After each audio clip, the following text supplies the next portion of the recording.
Good morning. My name is Earl Tooley, working with Navajo Housing Authority as a veteran liaison. We'd like to welcome all our participants that are on the line this morning. And then also we would like to ask everybody if they could just give a brief welcome and yat in the morning. We will go ahead and get started with our attendees, please.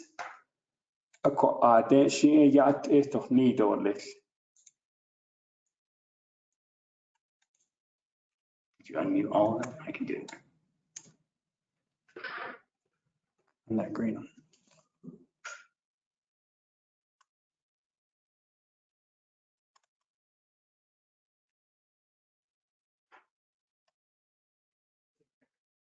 Oh, let's unmute this stuff. All right. They're unmuted. You may go ahead and introduce yourself, AJ.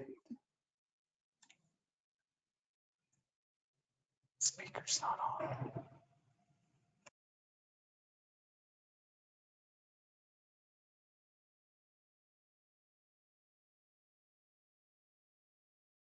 Here, AJ.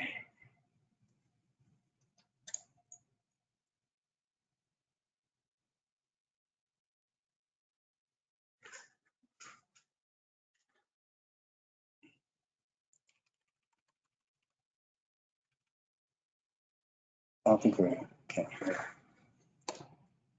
Oh, can you hear me now? Yes, we can. Thank you. Good morning, everyone. Good morning. And yat benefit chikeroshidne anotswa. That's not gesto. Shay Aniva Yazinshe, I'm the recent hire for the Deputy CEO position here at Navajo Housing Authority. I'll be providing a portion of the training today. So it's good to say hello to everyone, and I'll be talking more in depth later. Thank you. Sashna na ado yat eto nitapenda.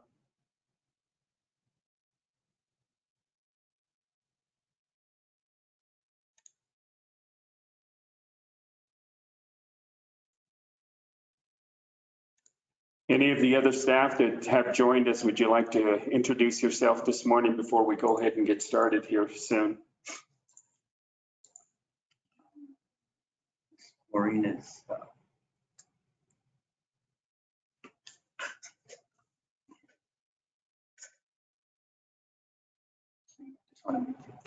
Akoshima yat en gidishnido le ti peniki biye. Adon de hand so she yakun kishon na ki penachiko ke etishin liniki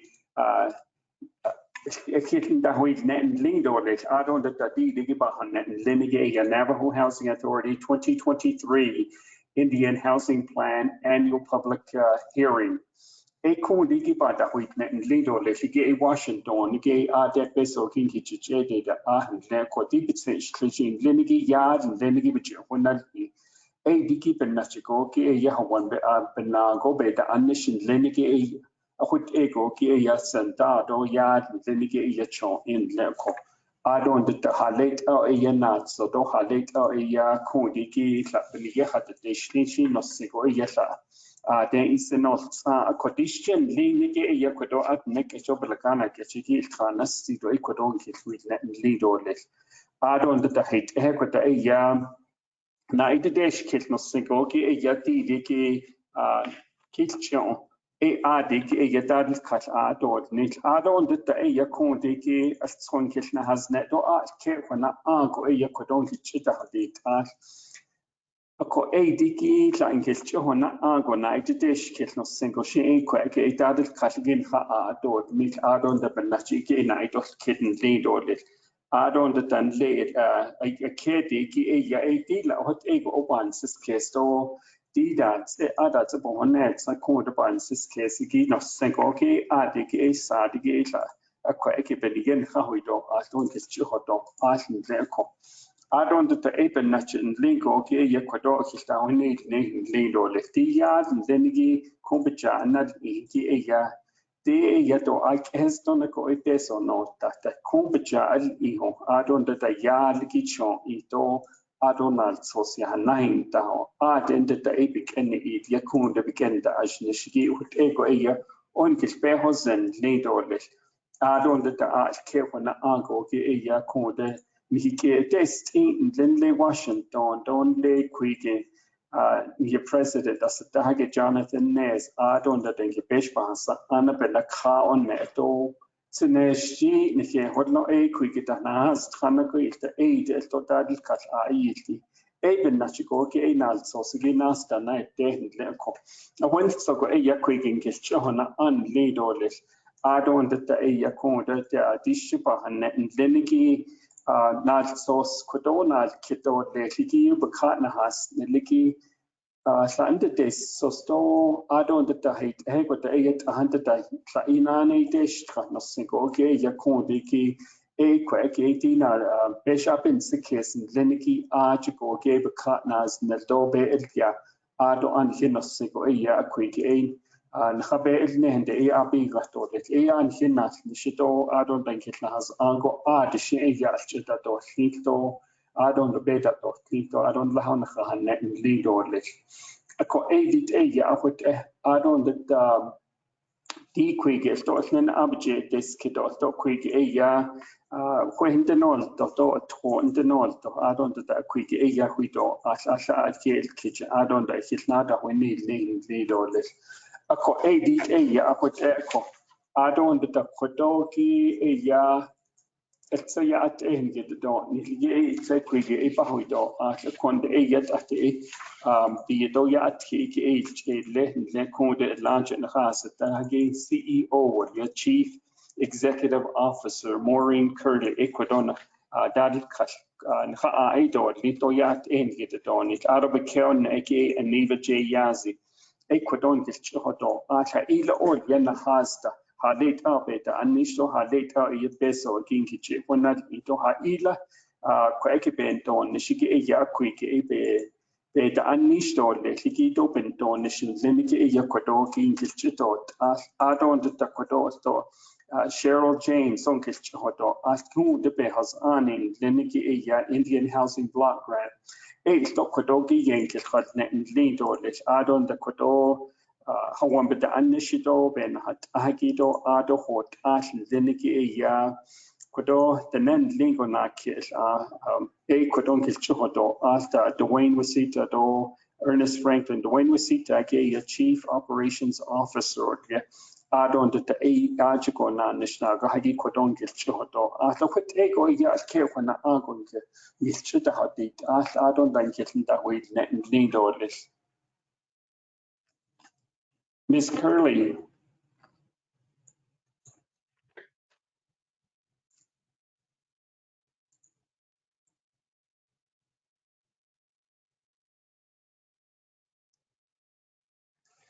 Ecuador, Bishman, Nosegoke, Ecuador, quick and cut jet, and Hegate. Ecuador, Hanegi, the United Dish Kit Nosegoke, 98 2639. Edo, this Equaki, Nelly Gilmore, Equajiki, Yakuba, when Tito Kumbe, Ashiki Ajo, Yisiki Kesela, Ash, Native Dish Kit Nosegoke, a put ego gay of a bishbehan, asked a nakis a beso, at Asha nakis, nahast a ebich bishbehodos, the Kodos for his does it make it out on the Kodorian Himayajan Lini, Maureen Curley Kodoshin his chodo ash. Earl, good morning. This is AJ again, Aniva Yazi. She's having technical difficulties and we have IT trying to fix the situation. And she'll come on a little bit later once it's been fixed so we can move on. But she does want to make some introduction of herself when the technical difficulty has been addressed. Thank you. Hakoshila Kodoshin his chodi ash AJ, I don't the I didn't have what the door eight of the Codon's behos and the issue, but the DS I don't not into the door. Yeah, so we'll get started with the overview of Nahasta basics. So let me open the screen and if you can help me share the screen. Let's see. this world of cyberspace is still a challenge for me, and the different systems that support it becomes. Let's see. I'll show my. Oh, show. No. Hold on.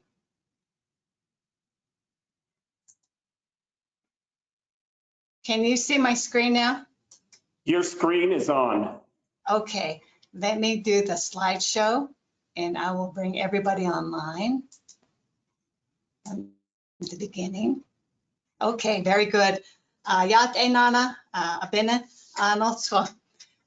During this public hearing, we really need to provide an overview of Nahasta ya behas anin schagen le Washington that is tingo on our housing program is what we'd like to share so that you can understand some of the requirements that is tied to the use of these Indian Housing Block Grant Funds.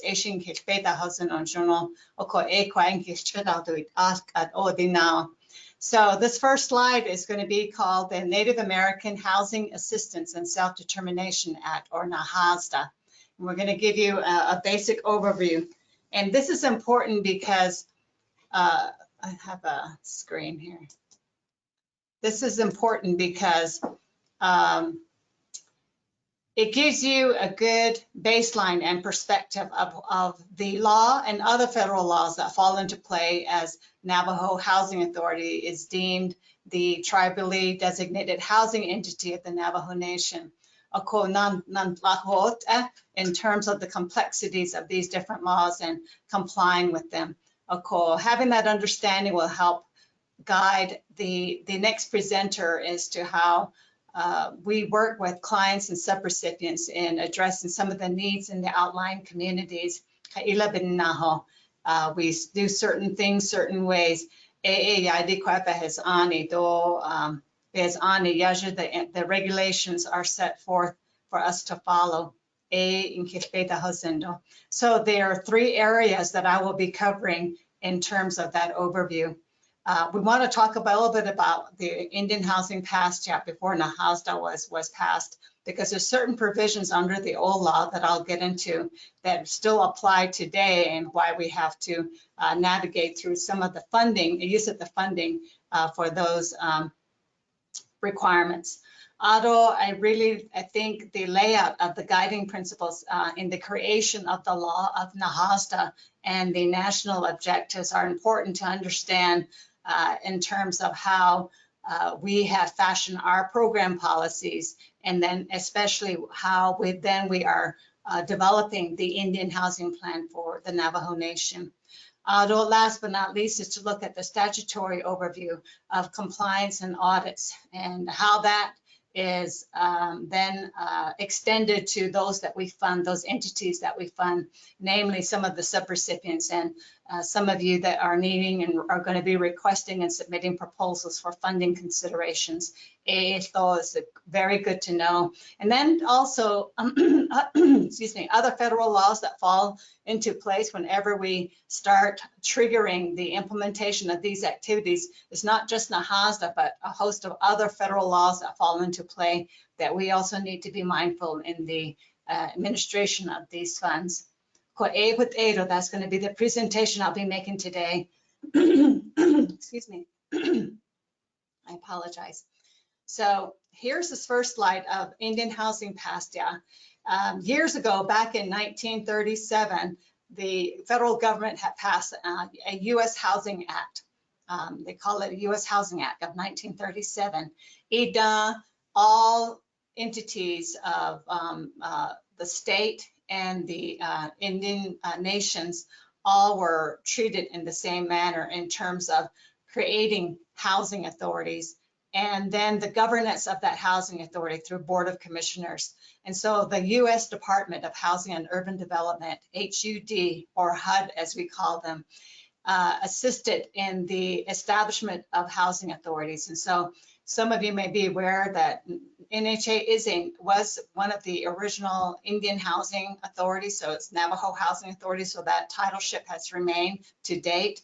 Others would be like the City of Albuquerque Housing Authority, and so they're municipalities that also were under the same law to really help our low-income rental families across America to be afforded opportunities for affordable housing. So that was the onus of this basic law back when. HUD provided housing authorities with sample ordinances and identified some Board of Commissioner powers and authority that is captured in the bylaws that are created. And so these bylaws govern the roles and meetings of the oversight of the Board of Commissioners back when. But back then too, we only had two housing programs, the low-income rental program and the mutual help homeownership program across the board for all housing authorities.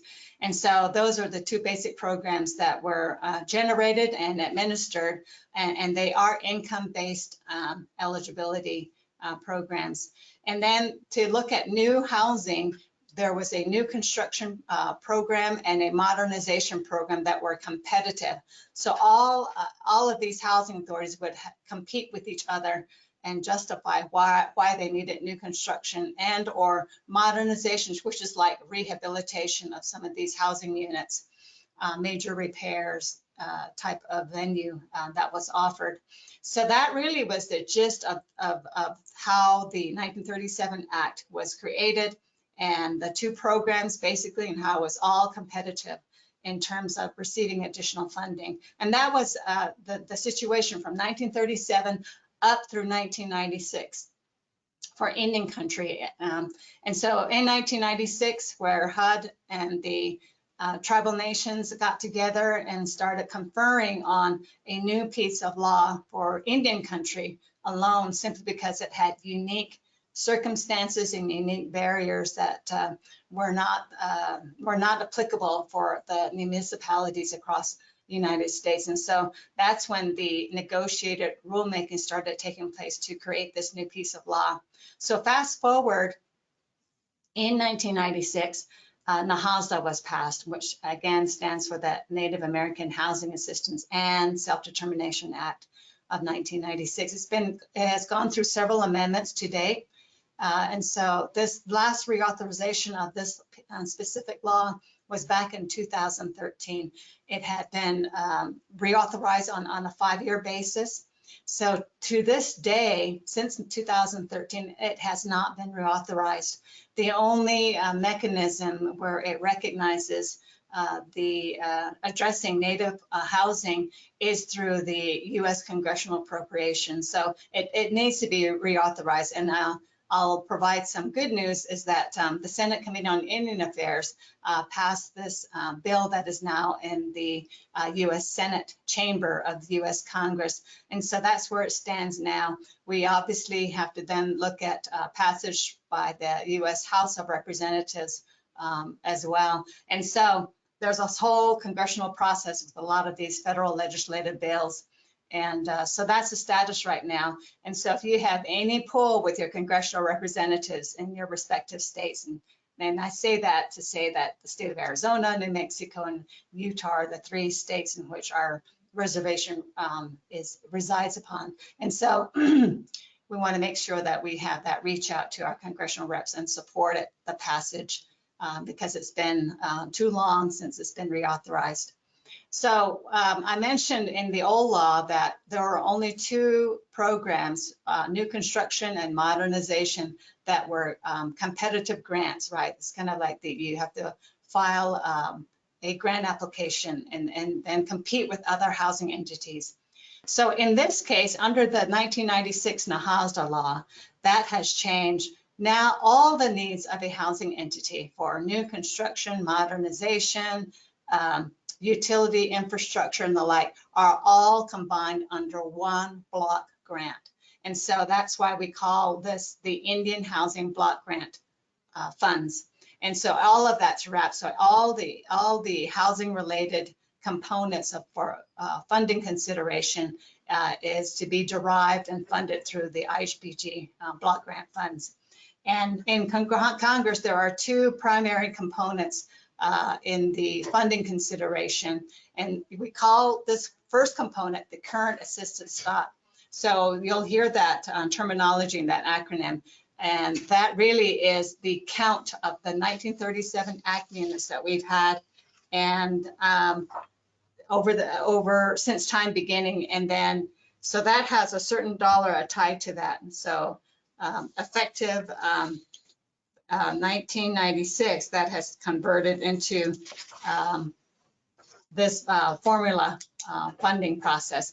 The other is the need component. There was an old need study back when they called the ABT study, in which HUD is still utilizing, though HUD has conducted an updated needs assessment, and they have that on the HUD website. So if you have an opportunity to pull that, you can find that at hud.gov, hud.gov on the website.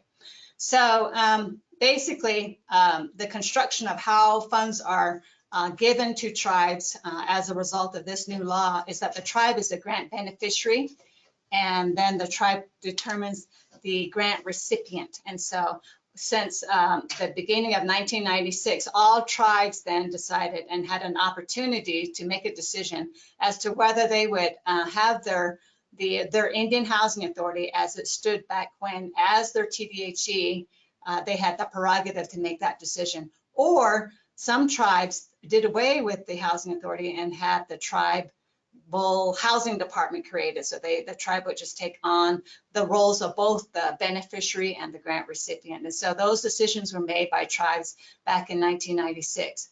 As for our Navajo Nation, there was a tribal resolution that identified NHA as the TDHE, and it has been that way since the conversion back in 1996. So the oversight of this tribally designated housing entity for tribes and for NHA is through the tribal's governance structure. Immediately, NHA had a board of commissioners body that would preside over the policy making and oversight of the TDHE. And then as well, in our tribal governance, the Board of Commissioners are overseen by the Tribal Oversight Committee, which for us is the Resource and Development Committee. And that's where that stands now. And that's the reporting relationship that we have to the Executive Office with regard to the progress and the submittal of the Indian Housing Plan every year. So these IHBG funds, as with any federal dollars, there are certain compliance strings that come along with that. Even though it's a grant, there are some provisions for what is eligible and not eligible uses of these funds. And so we'll delve into that later in this presentation. And then that's all captured and put together in the Indian Housing Plan. And therefore, today we're presenting the submittal of needs in the communities with respect to funding consideration. That all then will be compiled upon a decision and screening of eligibility and the like in the Indian Housing Plan. And Ms. Nellie Gilmore will provide us an overview of that in just a bit. And then last but not least, you have a plan, you have a 12-month process in which we would, a 12-month period in which we would execute the implementation of these various eligible housing activities that we submit to HUD. And so HUD will monitor that through the year.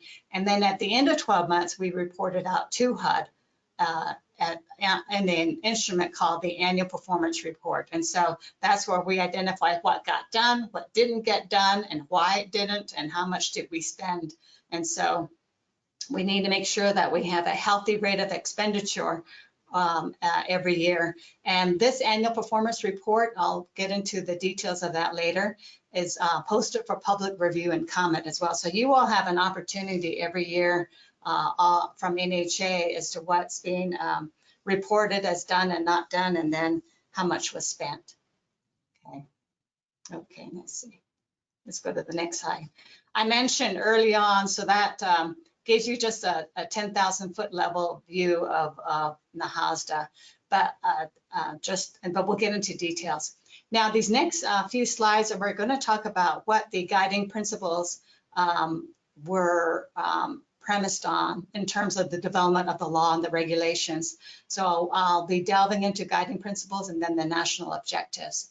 So there were 7 guiding principles back when during this whole process of the development of a specific law for Indian housing, which resulted in the passage of the Nahasta in 1996.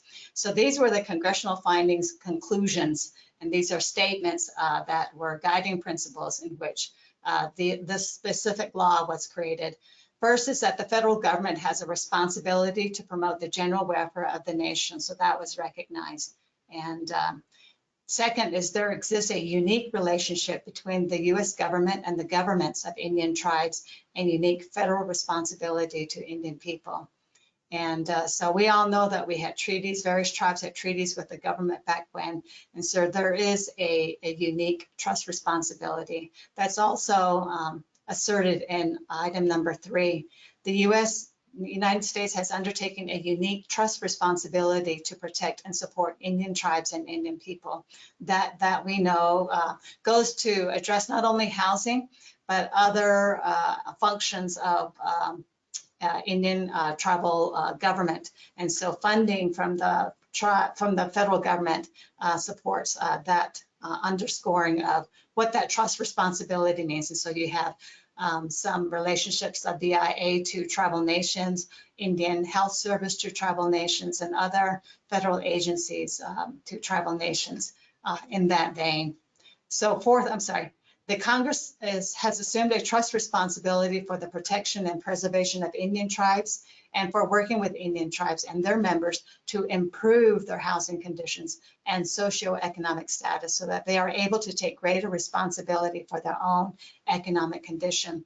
So the component in the Nahasta, the SD, which stands for self-determination, it initiates, I think, this first underscoring assertion is that Congress does recognize that there's a responsibility to assist in improving housing conditions across Indian country. And that in turn would help support improving socioeconomic status of our governance. And so it was a stepping stone to move in that direction. And so you'll see the laws and the regulations that would support that. And we'll get into that in just a little bit. The last 3 statements under the guiding principles is number 5 is to provide affordable homes in safe and healthy environments and is an essential element in the special role of the United States in helping Indian tribes and their members to improve their housing conditions and socioeconomic status. And so when you look at Nahasta and you look at NHA's Indian Housing Plan and the policies that have been established since then, affordability is one aspect that we need to consider in all of our policies and delivering of housing services. And what does that mean in terms of our people having affordable homes? And we'll talk about that in just a bit in more specific detail, making sure these homes are affordable. Safe and healthy environment is our other 2 basic factors that we need to consider in the construction, in the delivery of these housing services to our people. And so that really is taken seriously with regard to how we fashion our policies and deliverance of services. Number 6 is the need for affordable homes and safe and healthy environments on Indian reservations in Indian communities and Native Alaskan villages is acute. Right? We know that the shortage is just grave for us. In fact, we do have a housing crisis on our reservation, as with a lot of Indian country across the world in terms of providing that service.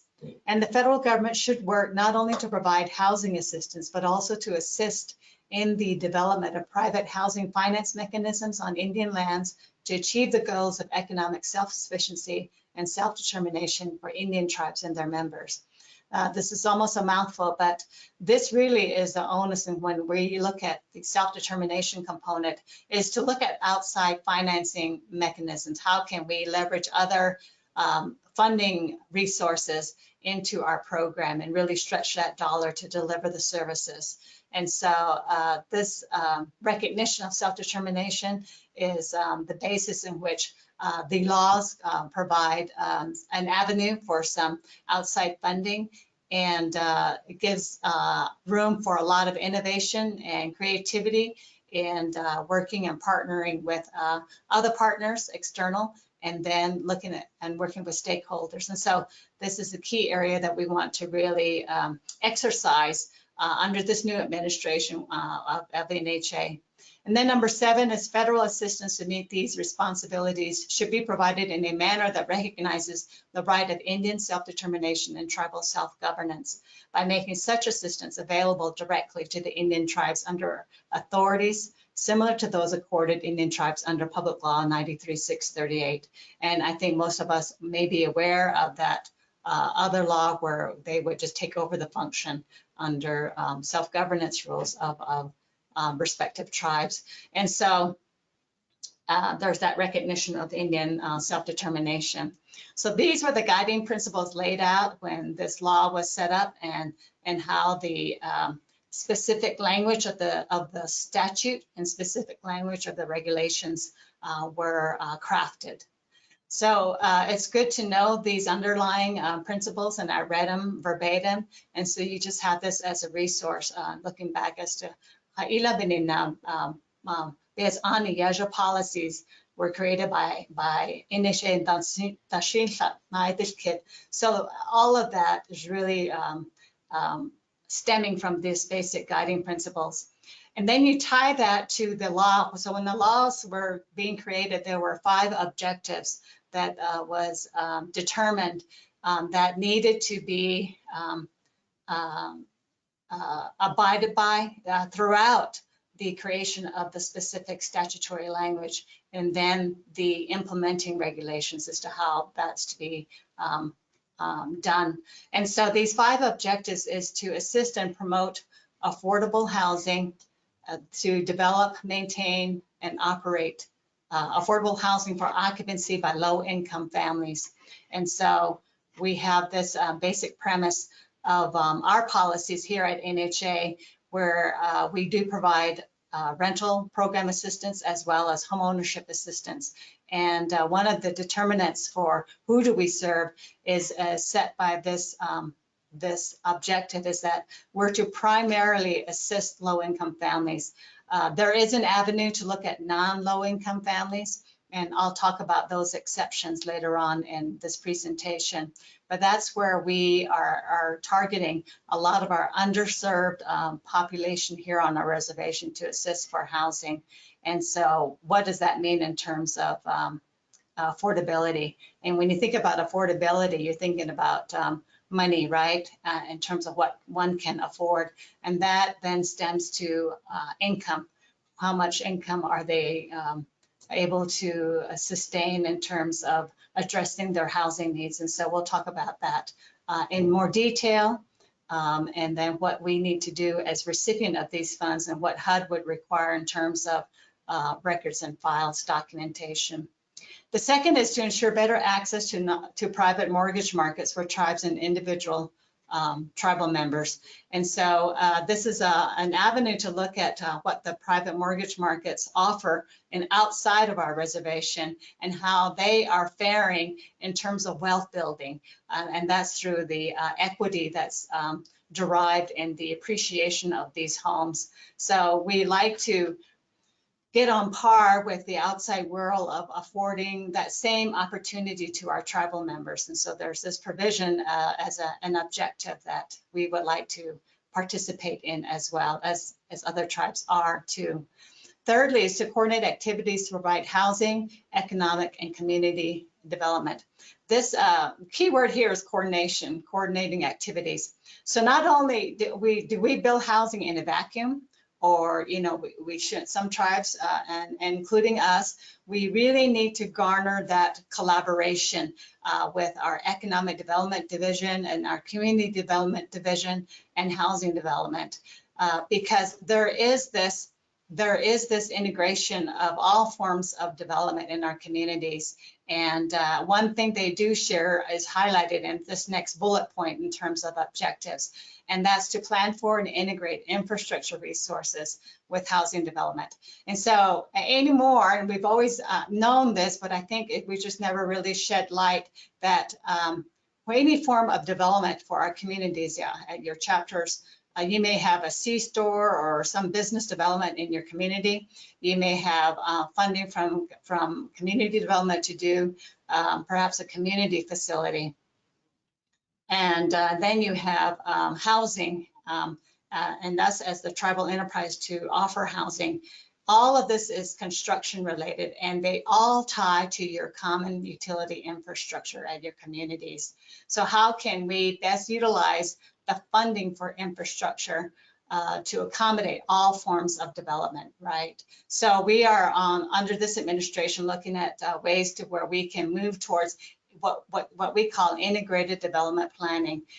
We should be working together in collaboration with all the funding resources here at central office and to our communities as to how we look at utilizing those resources and looking at some master planning for your community so that, you know, the right hand knows what the left hand is doing at all times, and see how we can optimize all of the resources that are available to you, and then for us to better plan together as a tribal government for our people.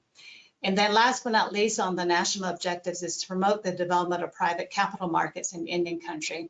You know, last but not least is these self-determination measures really need to hopefully spur economic development, because if we're truly a sovereign tribe, we shouldn't be receiving monies from anywhere, right?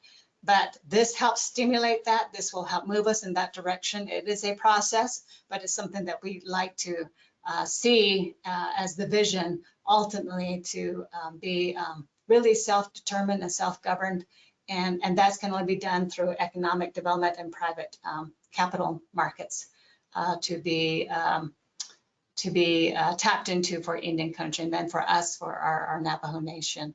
So that gives an overview of the guiding principles and then these national objectives in which NHA has established their management policies and program policies with these direction in mind, the overarching direction as stated in the Nahasta law.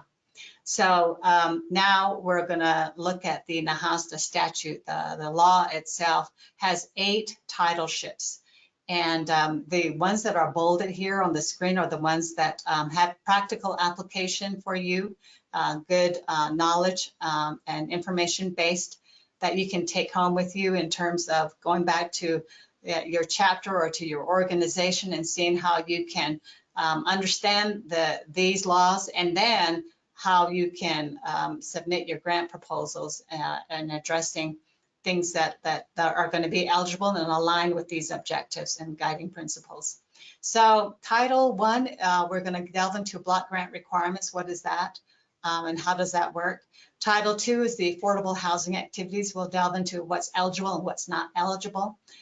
Title 3 is the allocation of grant amounts, just general knowledge as to how the funding is allocated to tribes and then specifically to the Navajo Nation.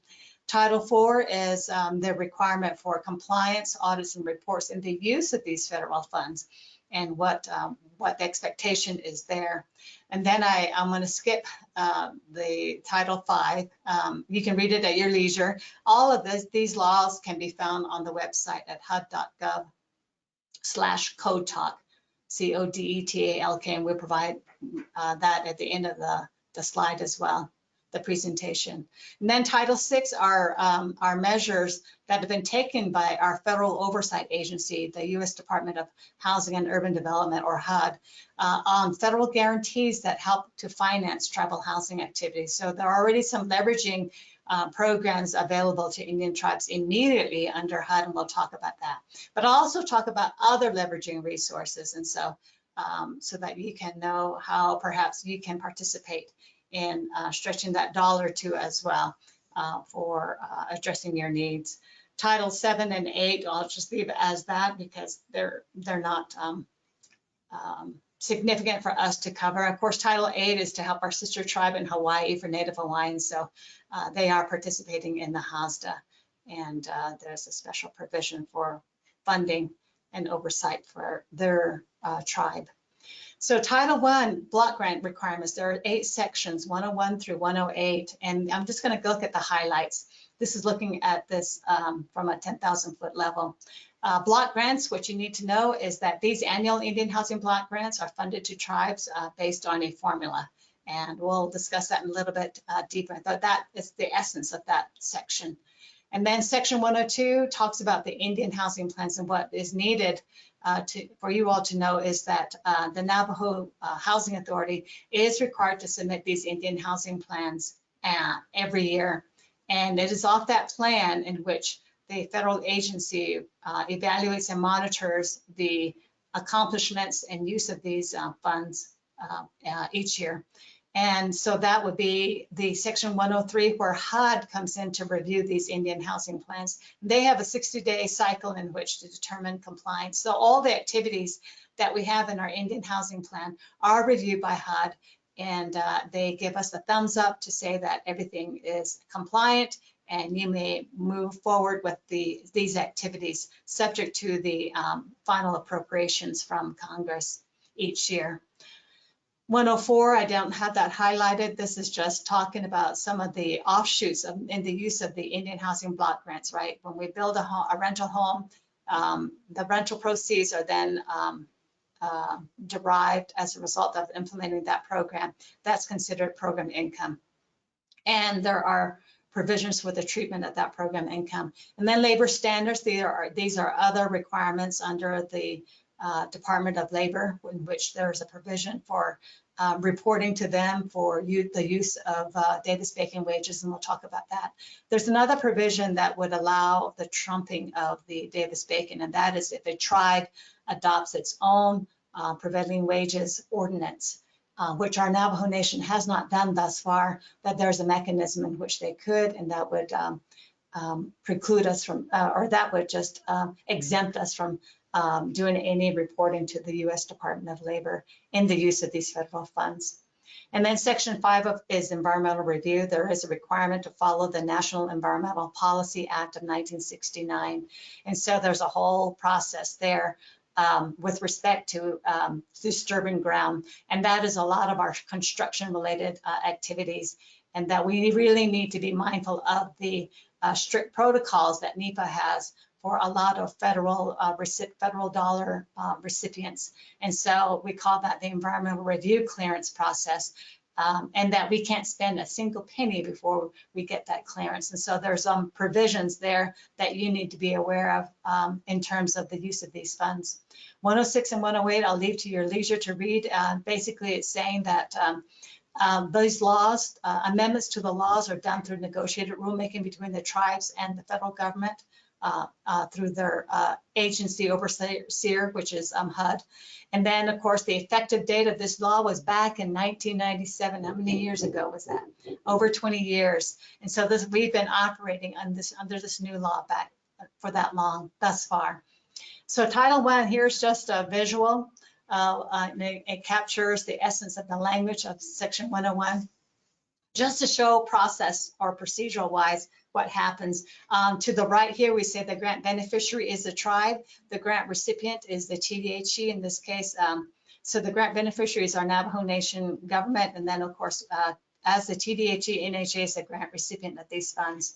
So I want to just reiterate that all of these fundings are appropriated every year by the US Congress. They appropriate the dollars to Native housing housing programs. And so that is the Indian Housing Block Grant Funds. So that's done every year. In fact, this is the month, March of 2022. We understand that we are operating right under a continuing resolution for all federally funded entities. And the continuing resolution will expire March 11th. So we stay tuned to watch the television to see the progress of that, because that's all done as a package. And so be aware that that's the process that we would follow. So hopefully we hear some appropriation soon from Congress. And we were informed by our local Office of Native American Programs under HUD that once the appropriation is done, it usually takes about 60 days before those appropriations are then broken down by HUD and allocated to tribe, which is the next step here, is that HUD allocates these appropriated funds to grant recipients based on a mathematical formula. So there's this huge formula in which the funds are generated, a lot of factors for consideration, cost indices and the like. And so that's more in detail than I think we need to know here, but just know that HUD does allocate these dollars to all 560 or 70 tribes across the United States. And so once that's done, then that gives us the thumbs up then to be able to access those funds. And these funds, please be aware, it's not in NHA's bank account ever. It is in the U.S. Department of Treasury's bank account, which is called the Line of Credit Control System, or LOCS as we call it by acronym. And so when funds need to be paid for salaries or projects and the like, your proposals that you'll be submitting, if you're funded, you'll be submitting invoices and supporting documents. And we package that for every LOCS voucher. So every voucher would have a specified dollar amount in which to make payments for these activities. And then we go to the electronic website and enter those amounts. And then that's where funds are drawn down from the Treasury system into the bank account, but then we immediately have to pay that no more than 3 days from when it's received in the bank account. So just be aware that we don't have these funds set aside in our bank accounts. So there is internal controls, checks and balances that are done from HUD in terms of the use of these funds and the payouts and the payments that are made. And it's for eligible housing activities. So that is the essence of Section 101, just from a visual standpoint. Section 102 I combined, and that's the Indian Housing Plan. So these are the basic highlights of the statements of the law, is that all of these housing activities is derived from a statement of housing needs. And some of you may not be aware or may be aware that I was with NHA back in 2007, and we conducted a housing needs assessment. That was the very first housing needs assessment done for our Navajo Nation. And it was a very extensive and broad and a huge endeavor to look at representative sampling of homes and seeing and collecting information, data from across our communities. And so we ended up with a first housing needs assessment and completed that in August of 2011. And so we have that housing needs study for public review and availability on our website. But I understand we are redesigning our website as we speak right now, and that we will have that those templates and documents back on our website as soon as we can. And so you have an opportunity to look at that. That housing needs study showed back in 2011, over 10 years ago, a little 11 years ago now, a need of 34,000 homes, new homes. There's another need for 34,000 homes that needed major repairs. So the work and the need is a lot. And so it's playing catch up and doing what we can with what funds are allotted to us. And so therefore, looking at outside funding, leveraging these other resources is really necessary at this point. So that statement of housing needs is a descriptor in the Indian Housing Plan. Please look at that. And then from there, we collect your proposals and our internal needs for maintaining the current stock. Remember the 1937 housing stock, and the management of all of these requirements as we just outlined in terms of the use of these funds. And so we have Indian housing activities with estimated costs that we need to expend. What are the outputs of those activities and expected goals with respect to that is what we would describe in the Indian Housing Plan. We also include a sources and uses of funding, so you can see the breakdown of the allocated formula amount to NHA and all the sources and uses of funding that would be identified by line item. And we would also include any kind of leverage resources in that sources and uses table. Certification of compliance by NHA and our tribal government are required statements, making sure that certain aspects are complied with as we have to do every year with the use of these funds. And one note is that we need to get this Indian Housing Plan to HUD no later than July 18th of every year. And that's specified and stipulated by statute is that these Indian housing plans need to be submitted 75 days before the beginning of the recipient's fiscal year. So NHA's fiscal cycle runs the same as the federal fiscal cycle. We start October 1st through September 30th of every year. So backtracking 75 days from October 1st is July 18th. So every year that's the static date for us to submit it to HUD, or we forfeit the funding allocation from HUD for housing.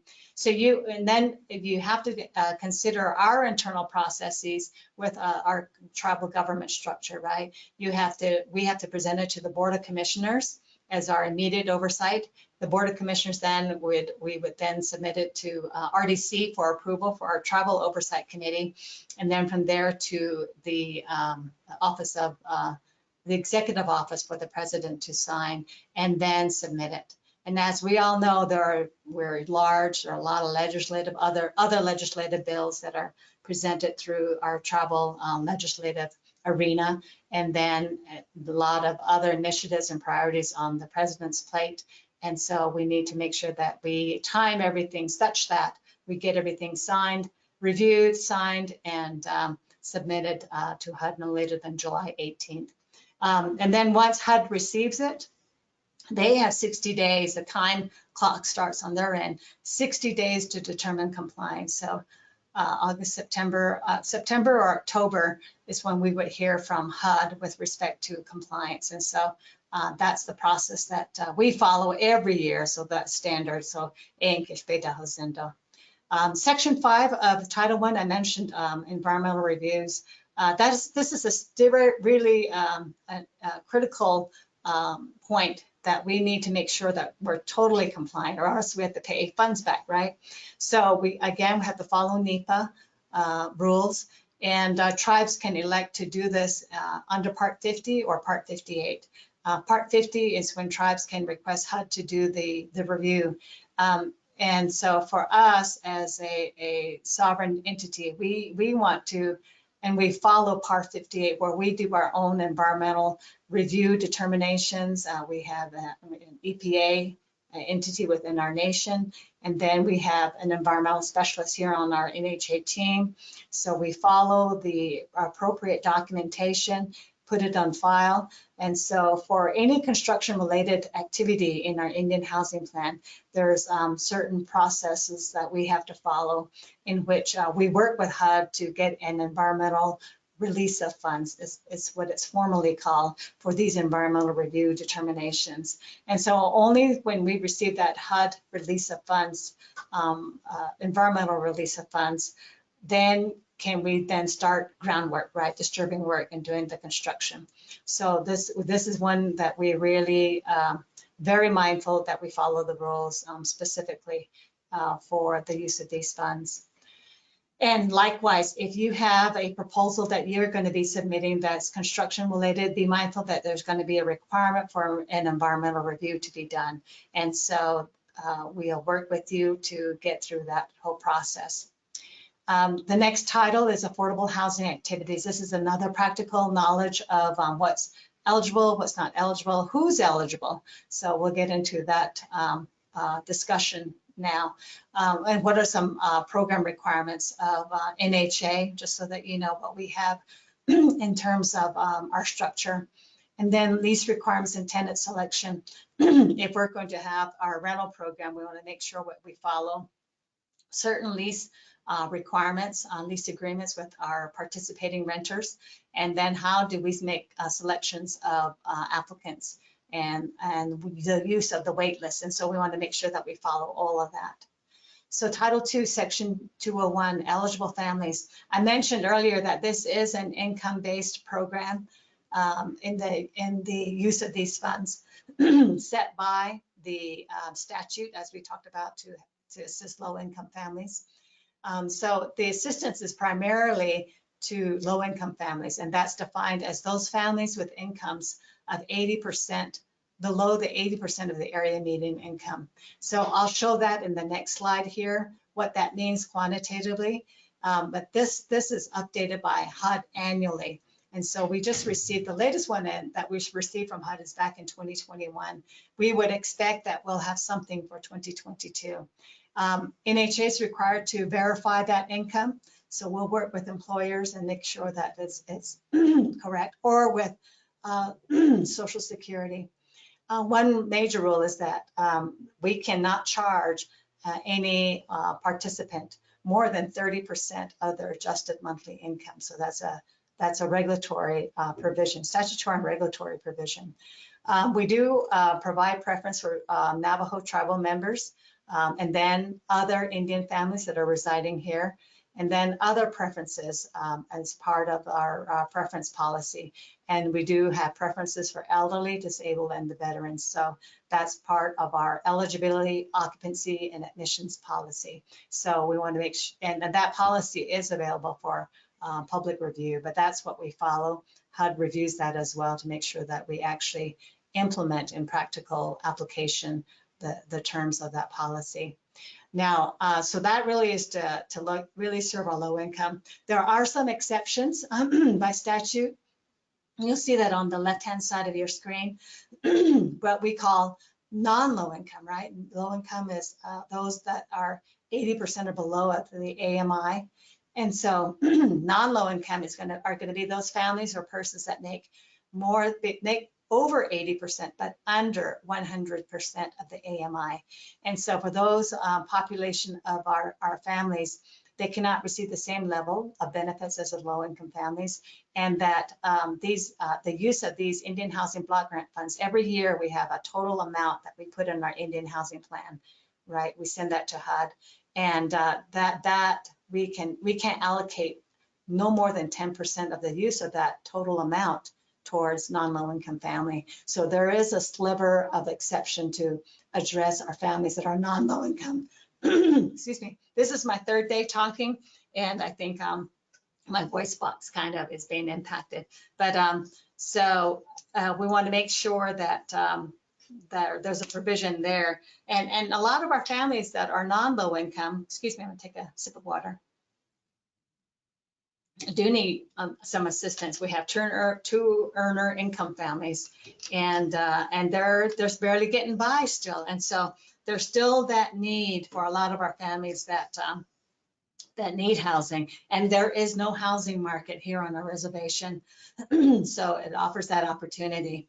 But this is where we can engage in non-federal funds and securing outside funding to see how we can address the full spectrum of housing need in terms of income for our families. And so that's what we are going to be looking at, and seeing what we can do to reach out with partners that can help us do that. And then the second bullet is if a family or person makes more than over 100% of the area median income, HUD would have to review. We have to do the documentation that there's nowhere else for them to live, whatever that might be. HUD would have to review that and approve it. And so there's a process there. This last bullet to the right, we talk about there are some exceptions. So there are going to be two categories of exceptions where income is not a factor. We don't have to look at income, but we do have to have a policy and the documentation for what we all essential families. So NHA does have an essential families policy, and these are reserved for a lot of the professions, a lot of the professionals that live on our reservation, like doctors, nurses, teachers, policemen, firefighters, law enforcement officers. That's also identified as a separate select of discipline, professional discipline that we can make exceptions. So we don't have to look at income because these services are professional in nature. They're very necessary in nature too. And so we have provisions where we have these families that are deemed essential. and we can then work with them to provide housing. They do still need to go through the process of putting in an application, do a background check, credit check, and the like. But there is a process then to assist such families for assistance. And so that is allowed by statute. So just be aware of that. Now, I talked about the HUD income limits, and what does that mean, right? In terms of income limits. So here's the HUD use of their public and Indian housing notice. So back in 2021, there was one published, and so they publish this every year, and that's where they found that the U.S. median family income is $79,900. Well, you compare that to us, and I believe our numbers are much lower, but this provides a higher threshold just the same. So income limits, when we talk about this, we have it by number of persons per family or per applicant. So you could have a single person as a one person that's wanting assistance. You could have a couple of no children that's wanting assistance, or you could have a single parent and a child as a two-person family. 3-person and so forth, all the way up. And we can actually go beyond the 8-person. There's a formula that we would engage for a higher number of persons in a family. So this is the 80% income limit, is that we can't accept any, we can't assist families that exceed these income limits, annual income limits for the number of persons in their family. So say, like, I'm going to do this simple example. So you have a single person coming in, a single Navajo tribal member that's needing a home. That tribal member, when they submit an application, can't make more than $44,744 in order to determine assistance. So they're low income if they make that or below. And then so forth, like the 2-person and 3-person. So that's what we would gauge, and that's what HUD would look to us and evaluate a lot of our files, participant files, against, to make sure that we're following the rules set by the statute in addressing assistance to non-low income families. And so that's how you would read this. So if you look at your situation or your families or someone in need within your relatives, this is going to be the process as it stands now. That if there's a 3-person family, that the combined incomes cannot exceed $57,528. Now, the reverse of that is if indeed they are above the 80% limit, but below the 100%, that's why we have the 100%. And if NHA had in their Indian housing plan a provision to use these Indian housing block grant funds for 10% of the block grant amount, we can then offer assistance to non-low income families that fall between, whose income falls between the 80% and up to 100%. So we can assist families in that category, and we would have a program to deliver those type of services.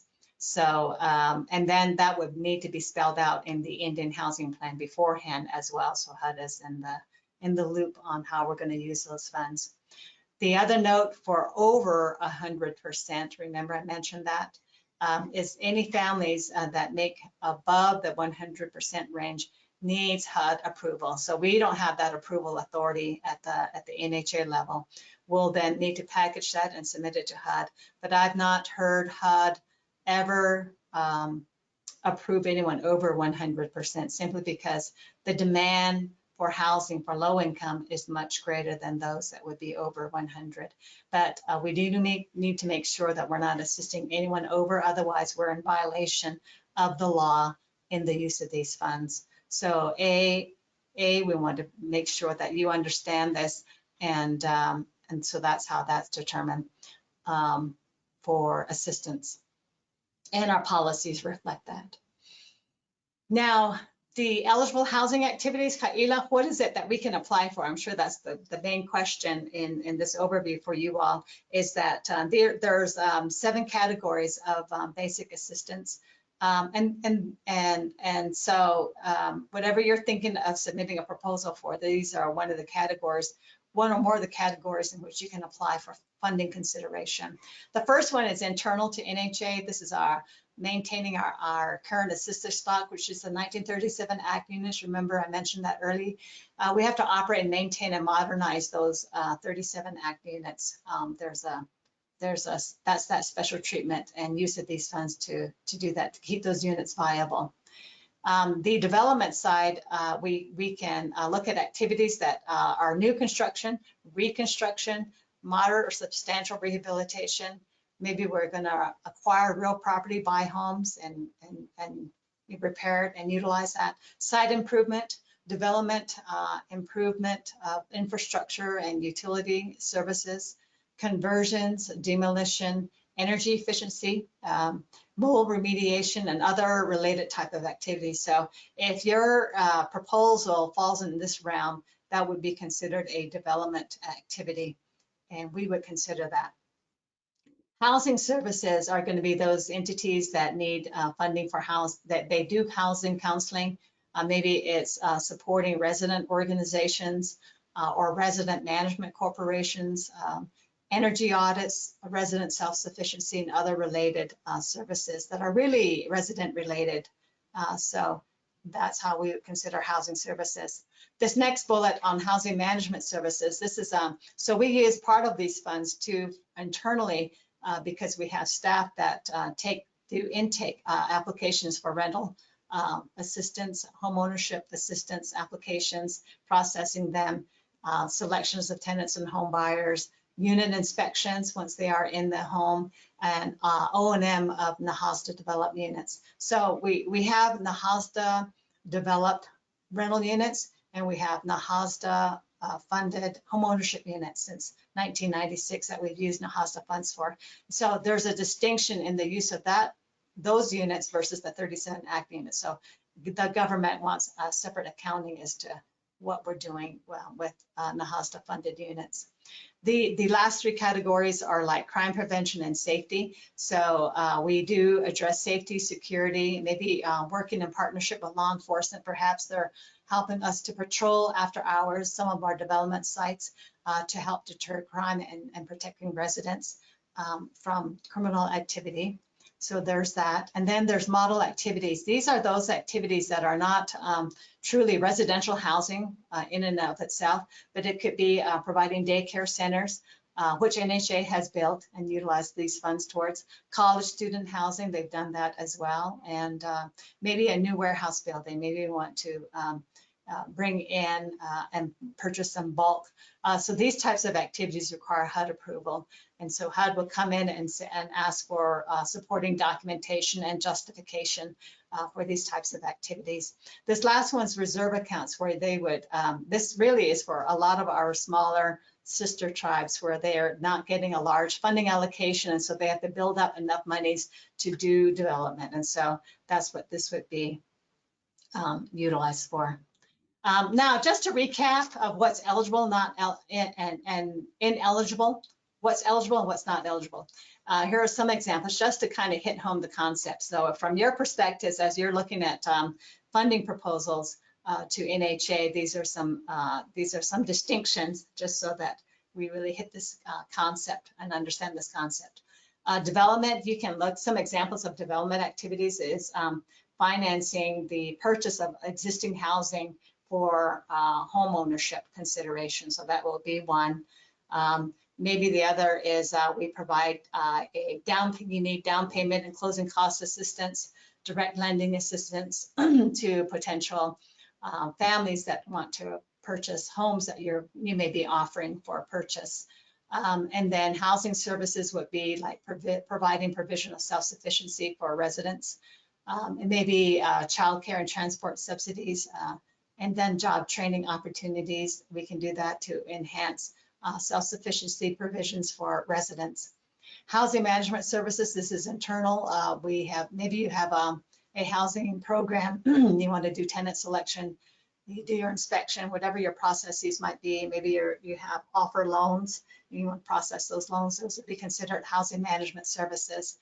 Maybe you're looking at speed hump, security lights, street lighting, fencing, and the like for your community. for crime prevention and safety is what we would categorize those types of requests for. Model activities, as I mentioned earlier, is an iteration of what I said earlier. And maybe if you're retrofitting for accessibility for our mobile, hearing, and visual impaired persons and families, that we're doing some retrofits. So we can look at something like that to be considered as model activities. But on the right-hand side, some examples of ineligible, right? We can't be serving non-low-income families without the HUD approval. This is over the 100%. Or we could be assisting a family between 80 and 90, but was not in the Indian housing plan that way, and that would be considered a violation. So HUD would consider ways of repaying that back. That would be the corrective requirement for that. Housing management services, maybe you're selecting participants without using your wait list. There's got to be fair in terms of fair housing opportunities for families that went through the process in accordance with the policy, and they're circumventing the policy. That would be an ineligible activity with the selection process, if that was the case. Crime prevention and safety, we can't duplicate another agency's services. We can't purchase police vehicles for the law enforcement department or weapons and the like, and so that would be a no-no. Using IHBG for tribal administrative facilities too is an area that we could not fund because it's not housing related. So the onus is that as long as it's housing related and meets these considerations as we just outlined in terms of eligible activities. So just to give you an overview of what is eligible and not eligible. We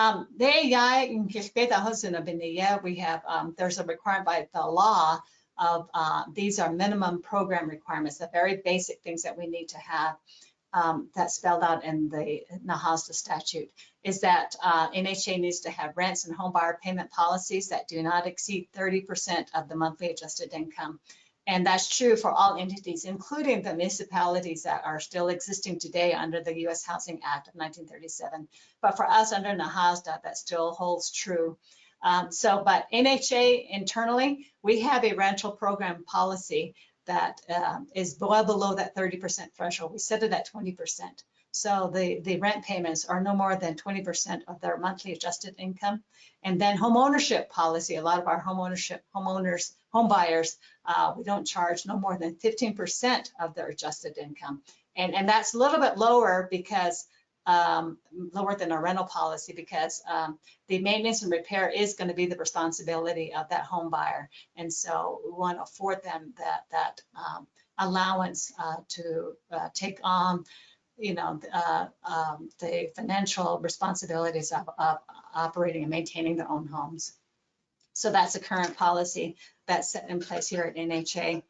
Maintenance policies, that's especially given for any property management entity, such as NHA. Insurance coverage for a lot of the assets covered by NHA. Eligibility, admission, and occupancy policy, we do have that. These policies are publicly available. So if you want to see what that contains, you certainly can look at that. Management policies is true for every organization and entity. Personnel, addressing personnel, grievance, purchasing, travel, ethics and conduct, financial management, and the like. Self-monitoring, though, is a strict requirement that we need to have under Nahasta. Use of IHBG grant funds over extended periods. So there's a carryover provision for under Nahasta, in that if your housing proposal or your proposal for funding is eligible and funded, you can carry over what you didn't get completed in that 12-month time frame into the following year. So there's a carryover provision. But typically we'd like to see these funds expended within no more than 2 years, to the extent that it can. Certainly we'll work with you if you need that timeline to be extended. But that really is why we're looking at a lot of shovel-ready projects, so that these funds are not just stagnating. We do need to show a healthy rate of expenditure every year to show capacity, and then to utilize these funds, and then it doesn't sit there. And then there's another last note on the de minimis exemption. That's with respect to purchases, and that tribes can purchase goods and services under 5,000 without competitive procurement to help streamline a lot of the procurement aspect of the use of these funds. So that would be it from Title I and Title II. Title III, real quickly, just to say that under Section 301, HUD does allocate these funds to tribes once they're appropriated from Congress. So they use the formula to generate this. And so we would get a letter. We'll get that letter hopefully soon, usually in the springtime. So we're in our 2022 fiscal cycle that started October 1 of 2021. I doubt there's been almost 6 months that has passed, and we're still waiting for our 2022 allocation. Oh, so by the time we get this, we have about 3 to 4 months late, to expend these funds. So there will be a provision for carryover. So hopefully the process changes at some future point in time, but that's what we're looking at. And so that's that process. Section 302 is the allocation formula. This talks about the factors that are played into that formula. I won't get into the detail, that's too technical, but in the event that you'd like to see that, I can certainly make myself available to show you that. But nonetheless, though, it is based on the number of rental units we have at the time of the funding allocation and the number of the 1937 home ownership units that have not been conveyed. And then the needs study factor. And there are other factors that's considered at the end of the year, too technical to get into, but just be aware that there is a dollar amount that's set for the use of operating and maintaining the 37 ACT units. And so about that there's a set amount every year that's allocated. So right off the top of our IHBG funding formula, right off the top, we have to set aside the monies that are allocated for O&M operation and maintenance of our 37 ACT units. And so that's taken off. Also that we can set aside 20% for planning administration. This is just general oversight, indirect type of administrative costs that we take off. So it leaves us a net amount every year to allocate. And so Ms. Nellie Gilmore will be covering how the rest of the funds then are then made competitive in the proposals that you all would be submitting. Title IV, we're almost there.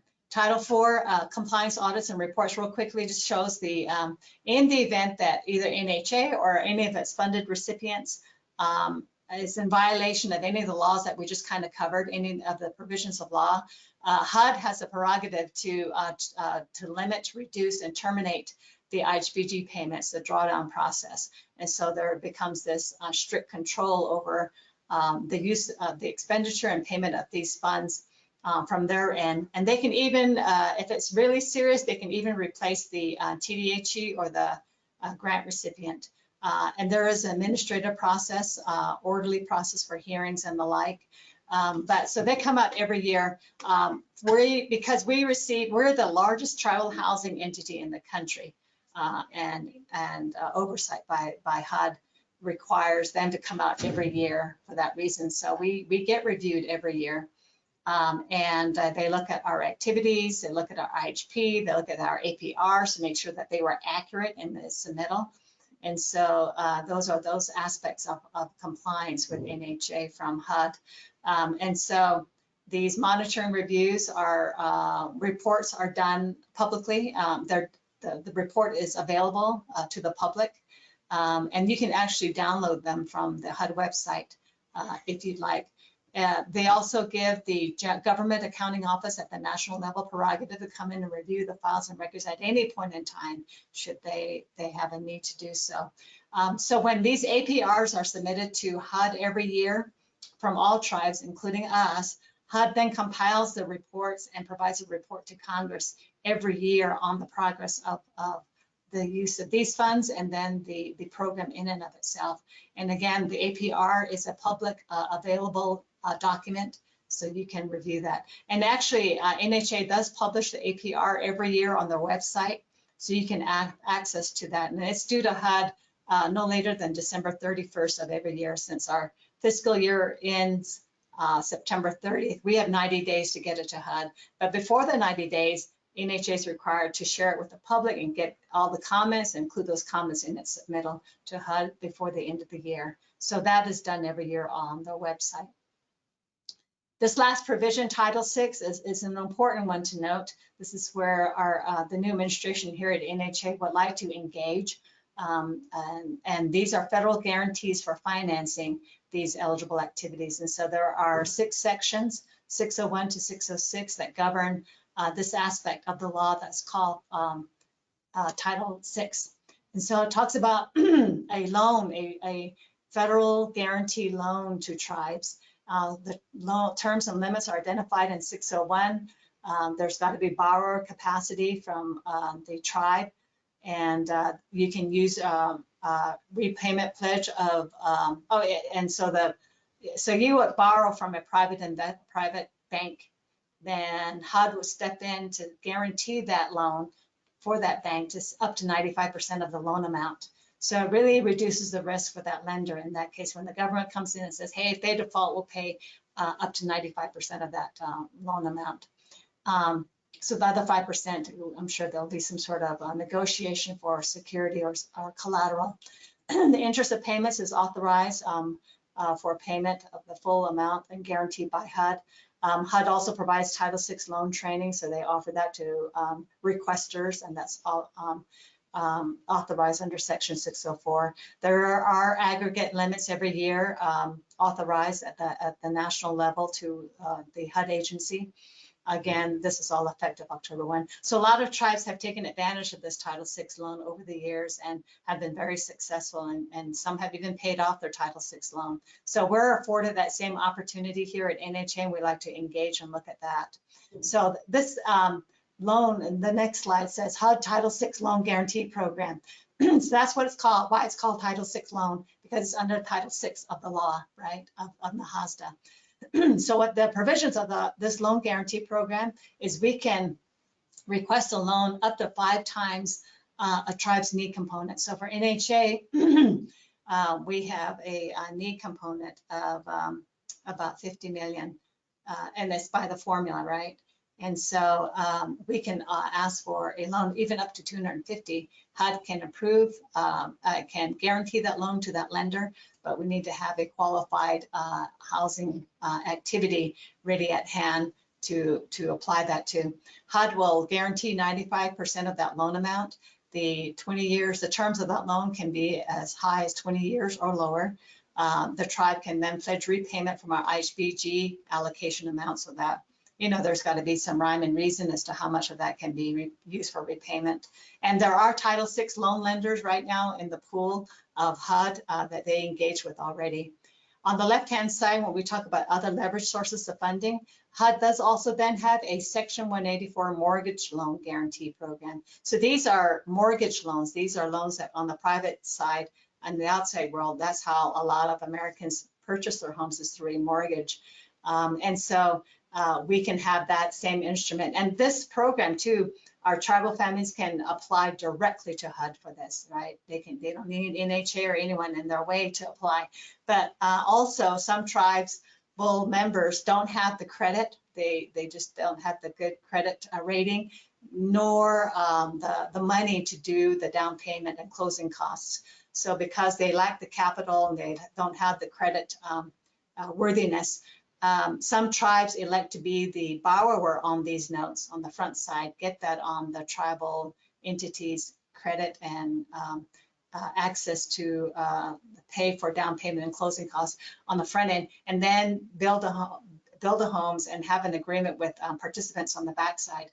And I say that because in my past life as a consultant too, I've done that with one tribe where we were able to guarantee that the tribal housing entity was the single borrower on each note. We were able to bring in 25 million in loans to secure these mortgage loans. And so the executive director had to sign. We actually built 319 homes off of that 25 million mortgage loan guarantee from HUD.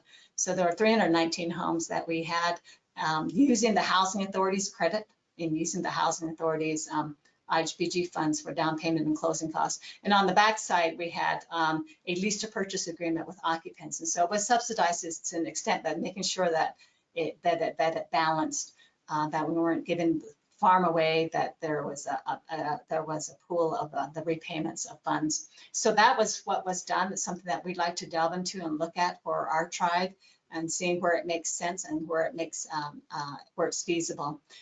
There's U.S. Treasury Department, another federal agency under the IRS program. There is a low-income housing tax credit program where we can work with private investors, right? We can work with investors outside NHA, where they would come in, give us the monies to build the homes. They then take a tax credit off of their books. So there's a lower tax liability for them.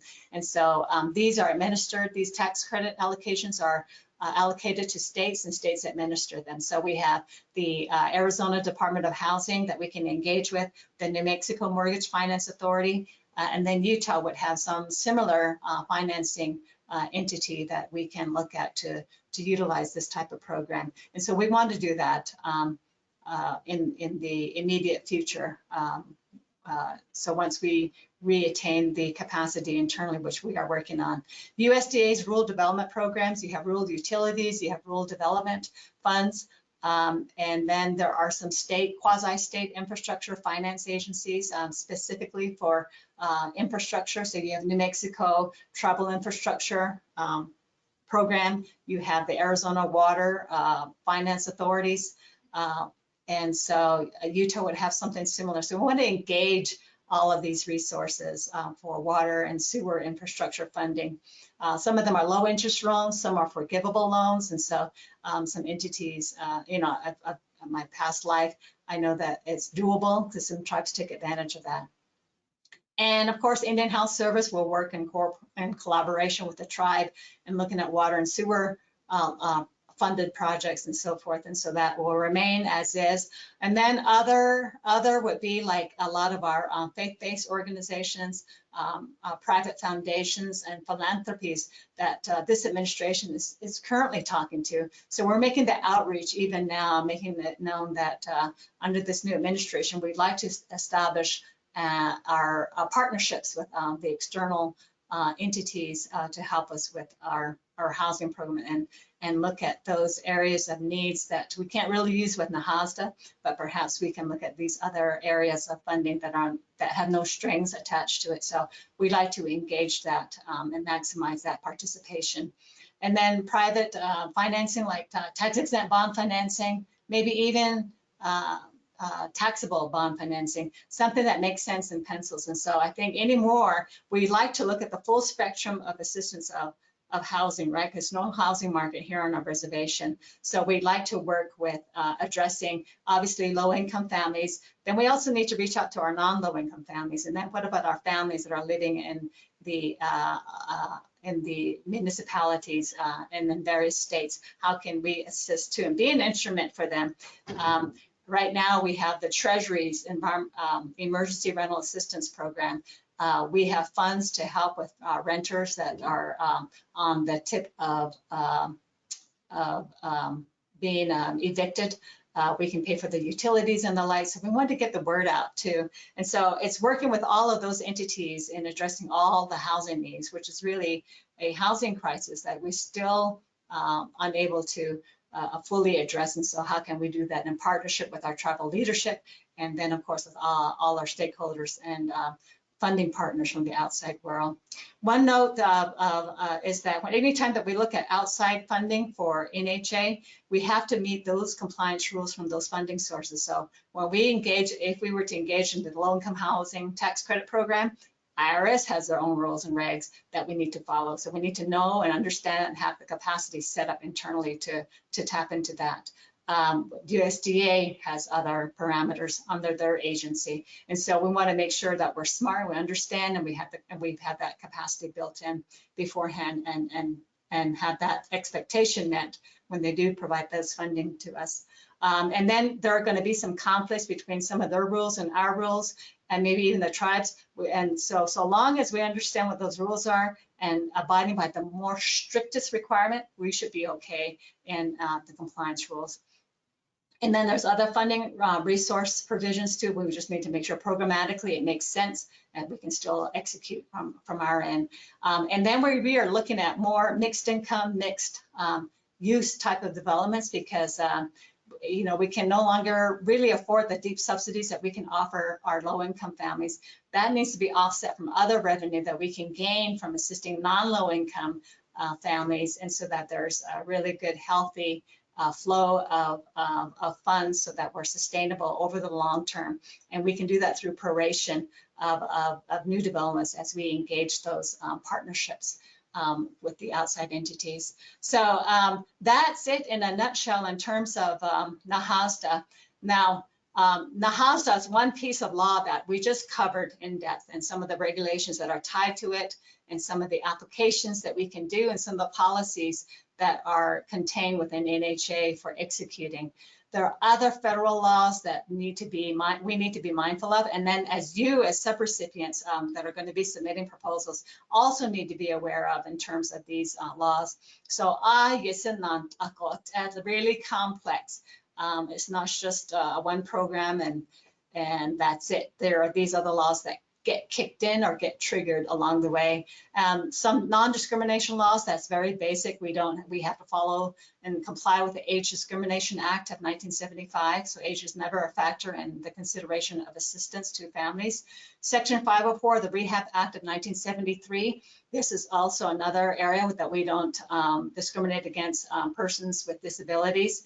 So we need to be mindful that our policies reflect reasonable accommodations to our employees, our potential, our participants right now, and applicants. And so that's to help with our assistance of reasonable accommodations to the mobile impaired, hearing impaired, and visual impaired. So we need to be mindful of that. And that the Civil Rights Act of 1968, Indian Civil Rights Act, is abided by as an offshoot of the Title VI and Title VIII Civil Rights Act of 1968. So we want to make sure that our rights are not violated in the execution of the program. The Uniform Relocation Assistance and Real Property Acquisition Act of 1970, full mouth there.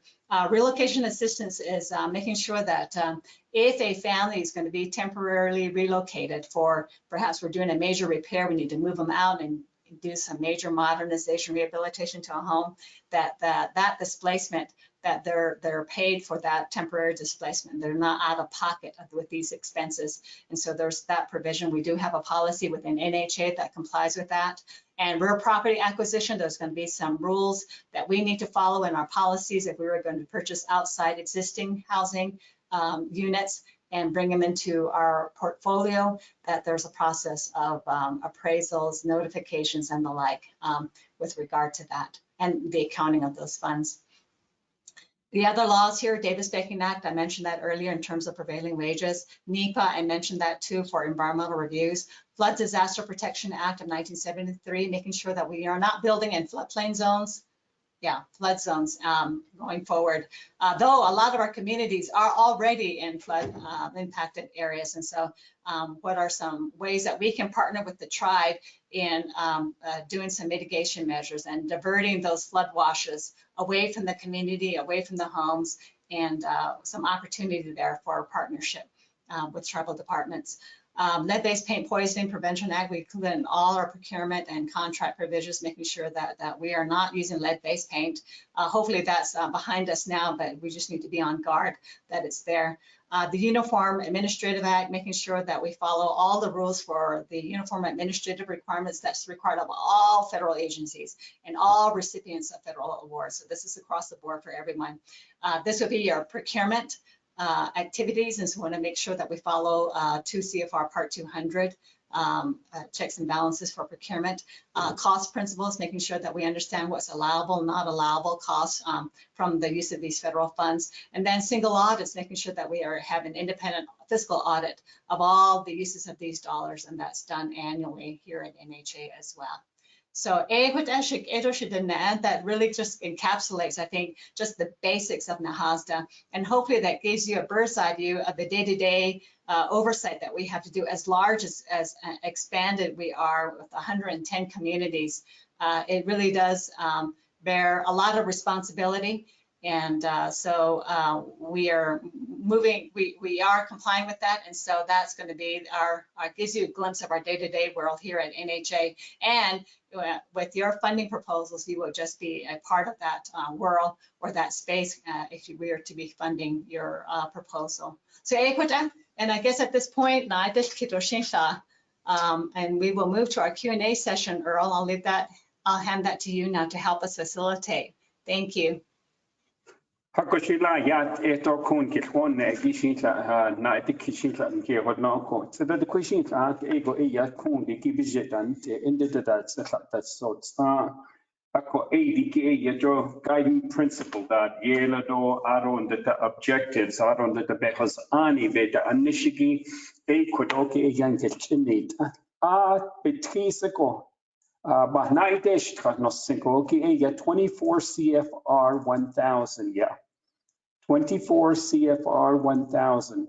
Nahasta article beta anishigi arts on what ego ebaka do halate beta anishigi or what hekon gilchitesh at a koho kodoki naidikid yepen yeko a con the conden hima Kodo Alaj and Has, Dado and Khanad, Nishin Lenigi, Maureen Curley, Chief Executive Officer. Quick, it's but the dot, Atoyat, get the dawn, Miss Curley.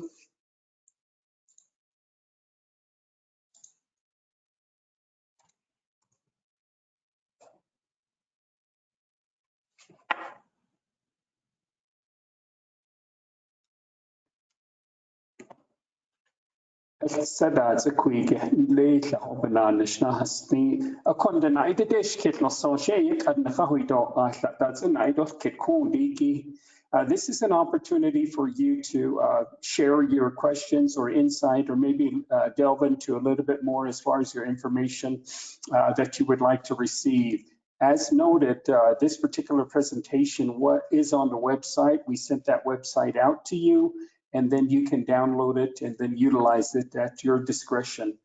If you have any questions in regards to the presentation that was presented by Ms. Yazi, now would be the opportunity for you to pose your question.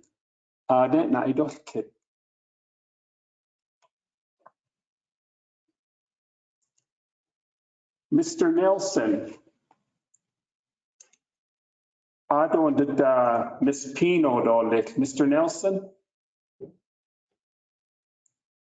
If you could unmute yourself.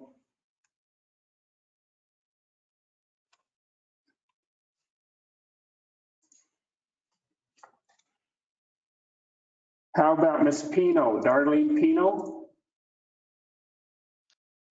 Oh, yeah, this is Darlene Pino. Good morning. Yeah, the presentation, you know. Kilisha dahlado hanegin, you know, alke nota ado the you know be bahane. Today, Darlene Pino in Chigedo, Natis on Navajo Mountain Ado Chapter. Vice President Ajay Yanstrato, 1 year Ishla. This is my first year as a newly elected chapter official. Though the Shlinia Shin Shlido Chishipash Chin Kia Ani the Shichida to the Chini the Shenale. Ado Hia Kasha Dawat Arki. Cabinadi Dish Kitliki did at the chapter level, okay. The Kugoshi assistance, housing assistance, the Kushil Kenante. Not that in Aniki, 2 states. We have the Utah side, the Ajo, though out in the Arizona, Kudonaki. We covered that 2 areas. Ako Nadish Kidiki did that. How do we that there's so many financial or assistance regarding home housing. So we have the Utah side, which they have their own housing policies and procedures. HUD, and then veterans Later at the chapter level, when we have our clients that come in to apply in each applications, is usually if you have other source apply in lago ito patahol nitle. Ako akiki halit ola bahan neto de la jola. Just for example, let's say that I applied for this housing HUD auto application, and then I have another one going. So that application is in process, and then HUD will be in process. Ako hanzala time hanzala to halit ola etili la if I'm told that I can't, if I have applied a different source, funding source, then I can't submit my HUD application. John the Azure funding source to ahonana application hashinzago belna beltana hotel jisha inta whether you're eligible or not.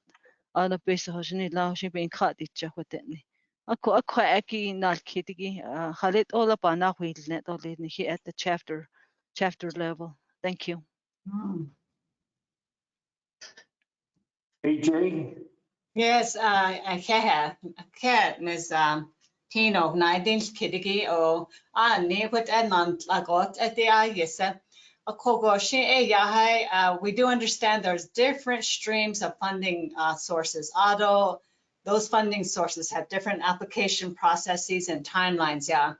Okay, we met with our Travel Oversight Committee. I needed about 2 weeks ago at RDC. How can we help you to support our people? What question that I think one of the things, and so we're coming up with some recommendations, and that's one that you pose is that even for us, collaboration that they know, coordination that they know with tribal departments, we're kind of all providing services to our people from various services. So you have community housing and infrastructure department, the tribal department. You have NHA that provides housing. You have Department of Veterans Affairs, Veterans Administration, program assistance, for housing. How do we consolidate one tribal housing entity that they know that's on that we can help you? I think it would be ideal, and this is just a recommendation. It's something that we haven't gone back to RDC yet with, we will, is looking at one funnel, one source of tribal housing assistance, to all our tribal members of chapters and the like, so that's not confusing. And that might be one way that we would just have need tribal housing entity, maybe consolidating those services at a front doorway, having all our people come in through that front doorway. And then maybe they're interested in USDA, and maybe they're eligible for USDA, maybe they're eligible for the HUD assistance, or they're eligible for VA, that we can triage at that front doorway, triage what their needs are, and then assist them in that application process to these federal agencies, and then work with their timelines to see what would happen. But it's not to say you can only apply with this agency. You can apply for all of those that you're eligible for, and we'll facilitate that process with these agencies. That's it with Biga and so and see case, because it is confusing for us to in addressing who is receiving assistance from the various areas. Working at these decision level, how do we make that streamlined for our families, and then for our chapters at the local level? You're collecting all the needs, and where would you funnel that? So I understand the question. I understand the confusion. I understand perhaps some frustration that may come out of that. And so that's going to be one area that we will take back to our leadership. Our leadership can help us to with the structure of our government, tribal government, and how we're poised to assist housing too. So that's a good question. I don't have an immediate answer, but those are some immediate thoughts in terms of how we can probably assist, is having one front doorway to house all forms of housing. And then that doorway would triage what the needs are. And then we will work with agencies on our end, because we already will be reaching out to all of these entities and learning what they offer and how can we streamline that.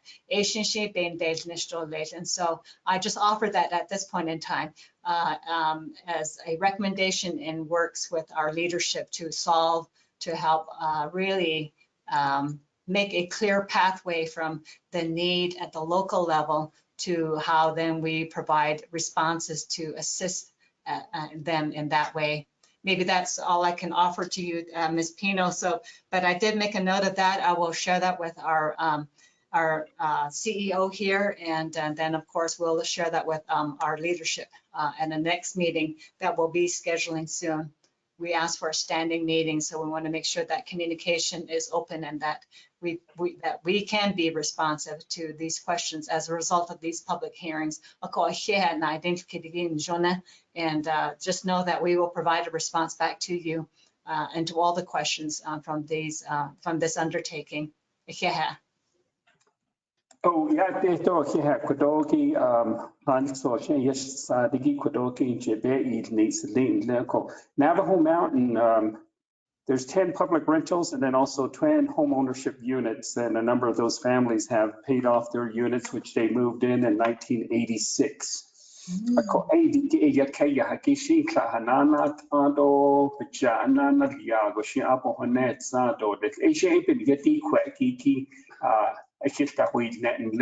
The emphasis of this public hearing is to get input such as what Ms. Pino had mentioned, in a sense of their need in their particular community. So we will go a little bit more into this particular presentation in our upcoming presentation by Ms. Cheryl James. Could Mr. Cody, please? Mr. Nelson Cody. Good morning. Oh. Yate from Tuba City. My name is Nelson Cody from I'm from Loop, Arizona. I've been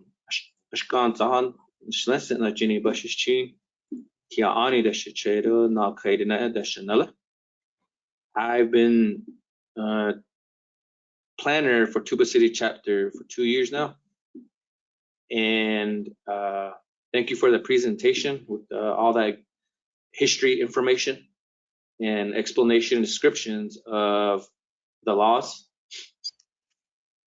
So just a couple of questions, but right now Tuba City chapter is updating its land use plan.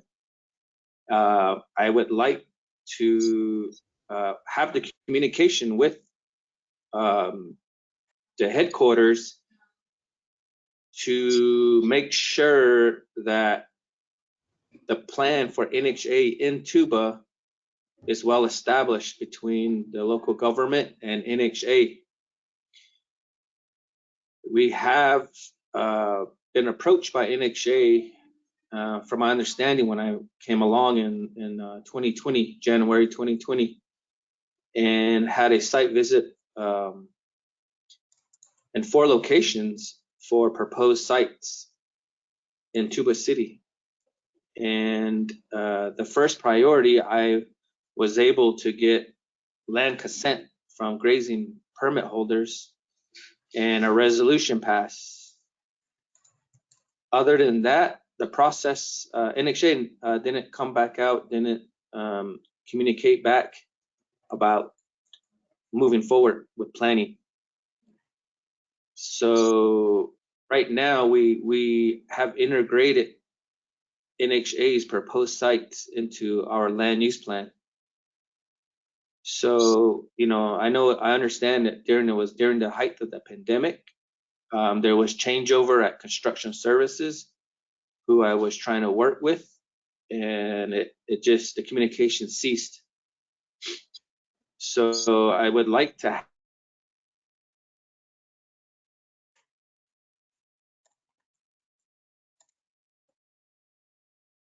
Hakoshila, Mr. Dwayne Waseda is going to be providing a presentation later on in this session. And at that time, he could address your particular concern. And then also the question that you do have as far as land withdrawal, he will go into it. And so that is what I'll have for you, Mr. Cody.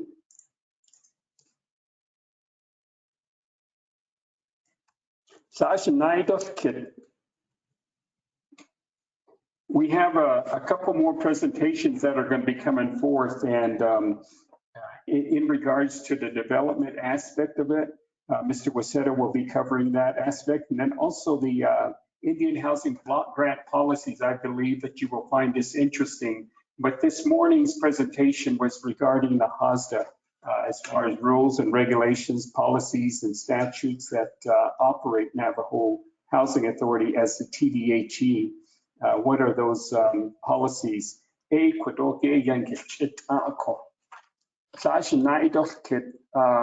Ms. Marie Morales, you may turn your mic on. I see your hand.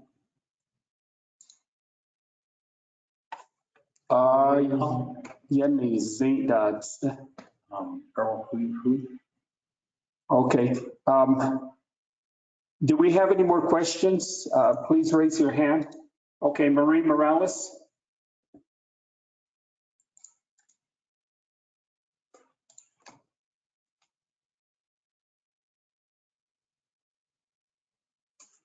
Marie Morales, go ahead.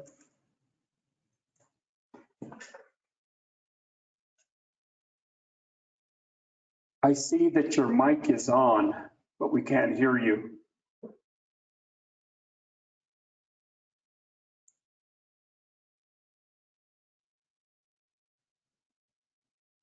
One more time for Marie Morales.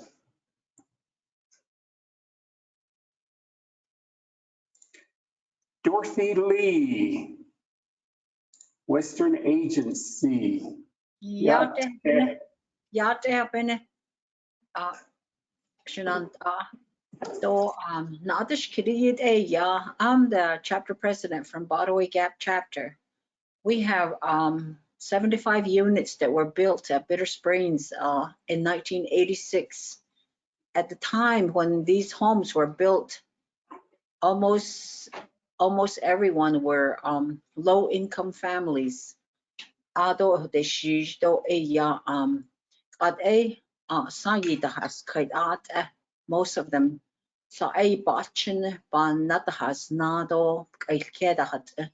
Okay, my question is, will they be eligible for a renovation to their homes? Yego dahit denis kait hogane benadish kit shinanta aheha. Hakoshila, kiki na ident kidigi shumata haiti ohia. Dwayne Waseda kodo hadina koshi ya nkitcho hodo de kweke na ident kidigi do leis the house do da ident kid hawan batanto asto hita hoda chedo ni diki ya kodo ki egicho ho jish ajahido things said the hat oya. I don't know Mr. Maseda ishi ya hitego da ya hado zito I don't the hanet and jene do please. Oh, yeah. Oh, Sasha Naidos kid. A kola such on anatol des kunde Ginatani Lenigis Chief Executive Officer Maureen Curley. Kodoshi Englicha had zihin lindoles. Miss Curley?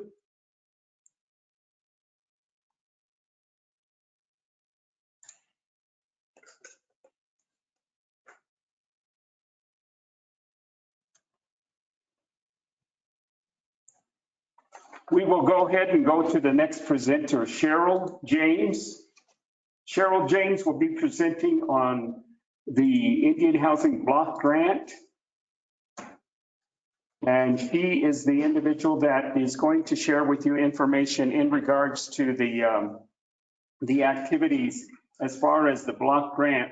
And then also in those particular activities, her department and the personnel that she works with are in charge of compiling the information of this public hearing. And then also the Indian Housing Plan will be produced by her particular department in the Grants Management Department. And also if there are any activities in regards to what was accomplished or what was left remaining or carried over into the next phase, then that is called the APR. And that APR is kind of a report card as to how the Indian Housing Block Grant was completed or where the process is at on that. So with that, I'd like to turn the time over to Cheryl James. She will be presenting. Ms. James? Earl, can you hear us? Yes, we can hear. I can hear you.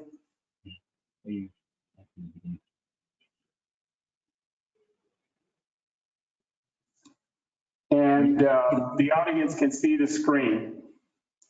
This particular presentation is also on the website. If you go to the Hawan.org link, then you should be able to download this particular presentation.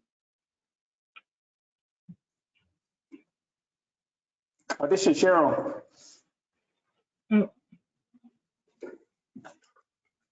Yeah, I have been Cheryl James and yeah. I've been working for NHA for 6 years as a fiscal specialist in the accounting department for a year, and then as a grants analyst for the past 5 years. And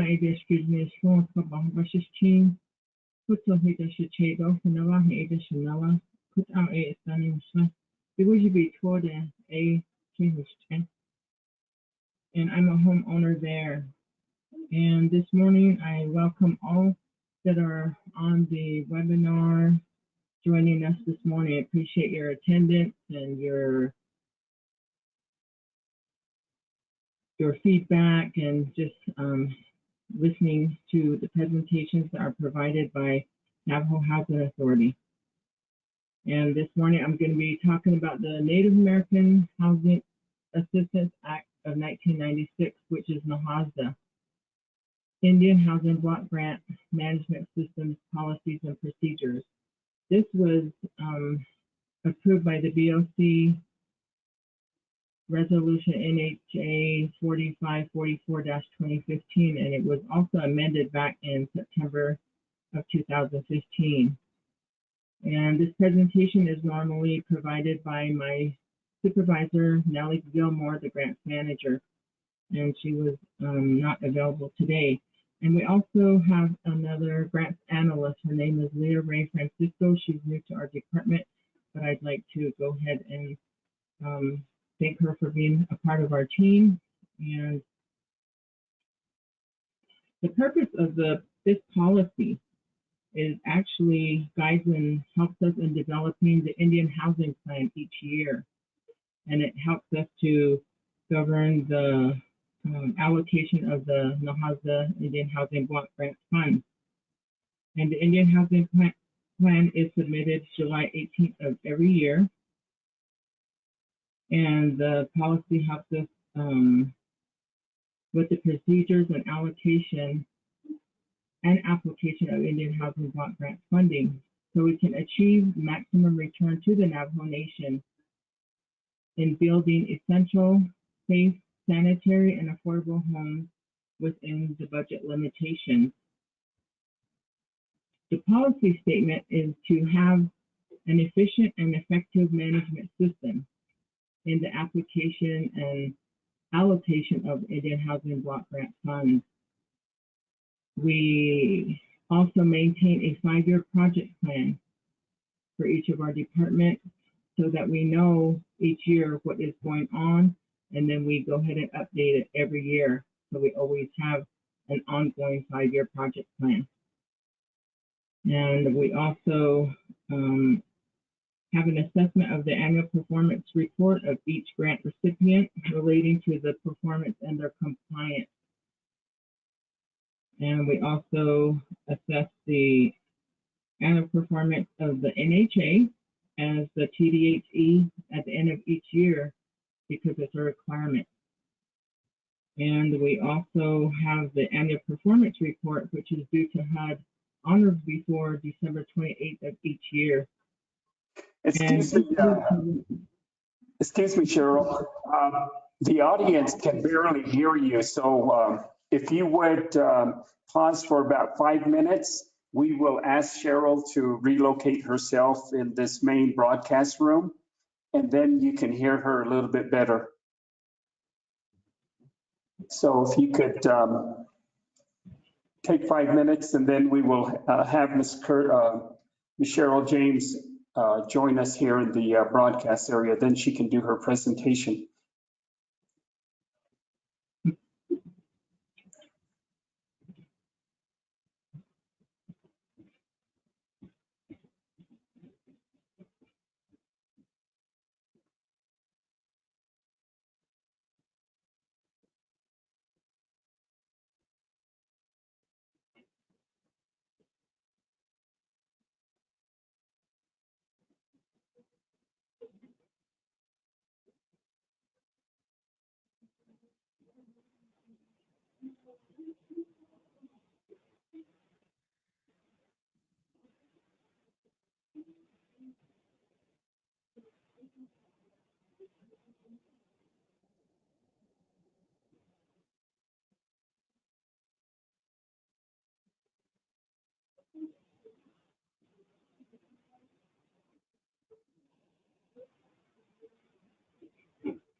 Introduce her again?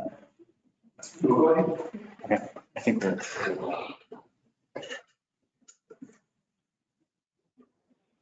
Okay. We should be able to turn the mic, camera on, mic on.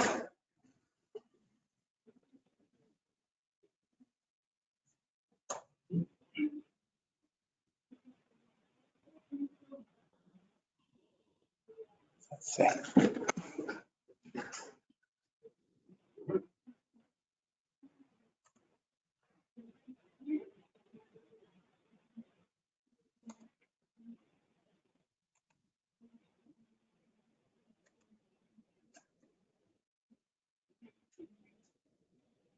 Okay.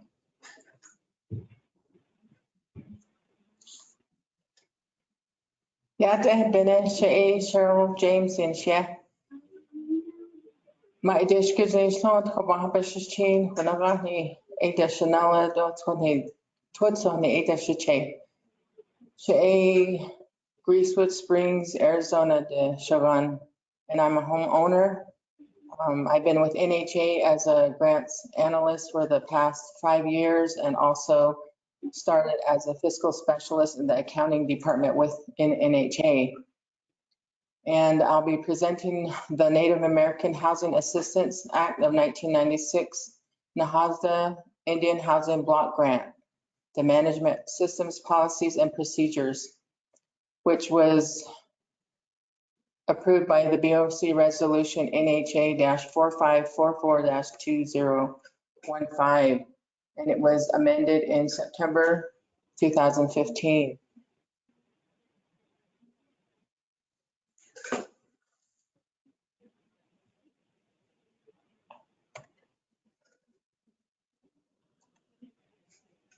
Okay, the purpose of the policy is to guide and help us in developing the Indian Housing Plan.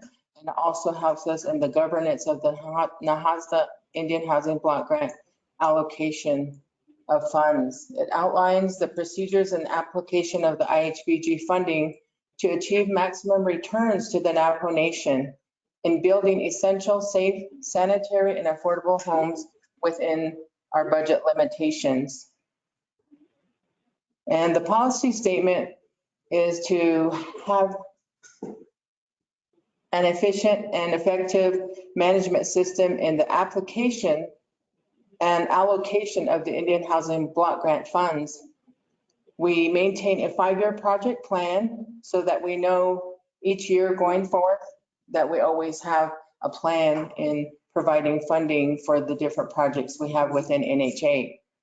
And also we assess the annual performance report of each grant recipient relating to the performance and their compliance to the statutes and requirements that we have to abide by. And we also have an annual assessment of the annual performance report of NHA as the TDHE. And the APR is due on or before December 28th on an annual basis. And the reason we do the annual performance report is to let Congress know the number of homes built and the number of families served and where their funding is going and how we're providing for our Navajo people.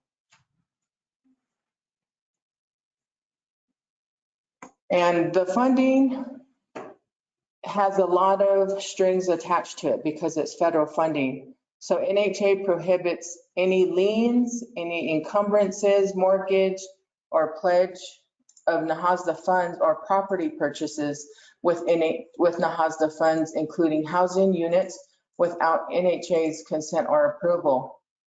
Subrecipients are required to report and submit program income to NHA for reallocation to new housing development. And also NHA has adopted general procedures set forth in this policy to make sure we have a guideline to do those, meet those requirements. And the responsibilities of grants management is that we shall comply with the NHA compliance and self-monitoring, and as well as the IHBG management systems, policies, and procedures that I'm presenting right now. And the responsibilities of the NHA Board of Commissioners are to approve the Indian Housing Plan for both formal and informal amendments. They're also to review the annual performance report and review and approve self-monitoring reports. And the responsibilities of the NHA executive management staff is to ensure that staff adhere to the statutes, regulations, policies, and procedures. They also ensure the resources like the labor, the equipment, the supplies, and materials are available for operating NHA. And the third responsibility of the management staff is to support corrective action recommended by the compliance department. And the subrecipients' responsibilities are to comply with applicable statutes, regulations, policies, and procedures. And upon termination or cease to use purchase equipment, that they return all equipment to NHA. The general procedures are to develop the Indian Housing Plan. And the Grants Management Department develops the Indian Housing Plan consistent with the 5-year plan, including the number of families to be served. The funds shall be allocated uniformly throughout the Navajo Nation. Priority for funding shall be applied in the following order. First, it'd be low-income families, which are homeless. There's overcrowding in their homes or they're living in substandard conditions. B would be low-income elders, disabled persons, and veterans. And C would be to provide college housing for students. And D would be housing for essential personnel such as public safety, medical, judicial, educational. And E would be for daycare centers And F would be other model activities serving low-income residents. And the fourth one would be to conduct public hearings annually. And 5 would be the 5-year plan shall consist of the number of families to be served and presented to the BOC no later than February 1st of each year. The determination of funding, appropriation, and budget limitation. The Grants Management Department will estimate the annual IHBG, normally based on the prior year's allocation. And the final allocation is determined by HUD after we give them our plan of what we are wanting to do. And GMD shall also estimate and set aside the FCAS operating subsidy and modernization allocation per HUD notice. And we also collaborate with the Chief Financial Officer to develop the budget and the utilization table, including administrative operating costs not to exceed up to 20% of the annual grant. The Indian Housing Block Grant allocation shall be reviewed and approved by the Board of Commissioners. And after those funds are allocated, then the remaining is awarded in priority and allocation of the funding. The first would be new residential housing construction ready homeowner, and the new residential housing construction ready public rental. The third would be to new residential housing planning and engineering projects for homeowners and public rentals. And the fourth would be to existing residential housing renovations, self-help repair, which are construction ready projects for homeowners and public rentals. The fifth would be existing residential housing renovations, self-help repair, P&E projects for homeowner and public rentals. The sixth one would be the resident self-sufficiency opportunity and housing counseling programs, which would be provided by our 15 housing management offices. The seventh would be for regional model activities, construction ready projects. 8 would be regional model activities, planning and engineering projects. The 9th would be non-regional model activities, construction ready projects. And 10 would be non-regional model activities, planning and engineering projects. That would be the order we would go with.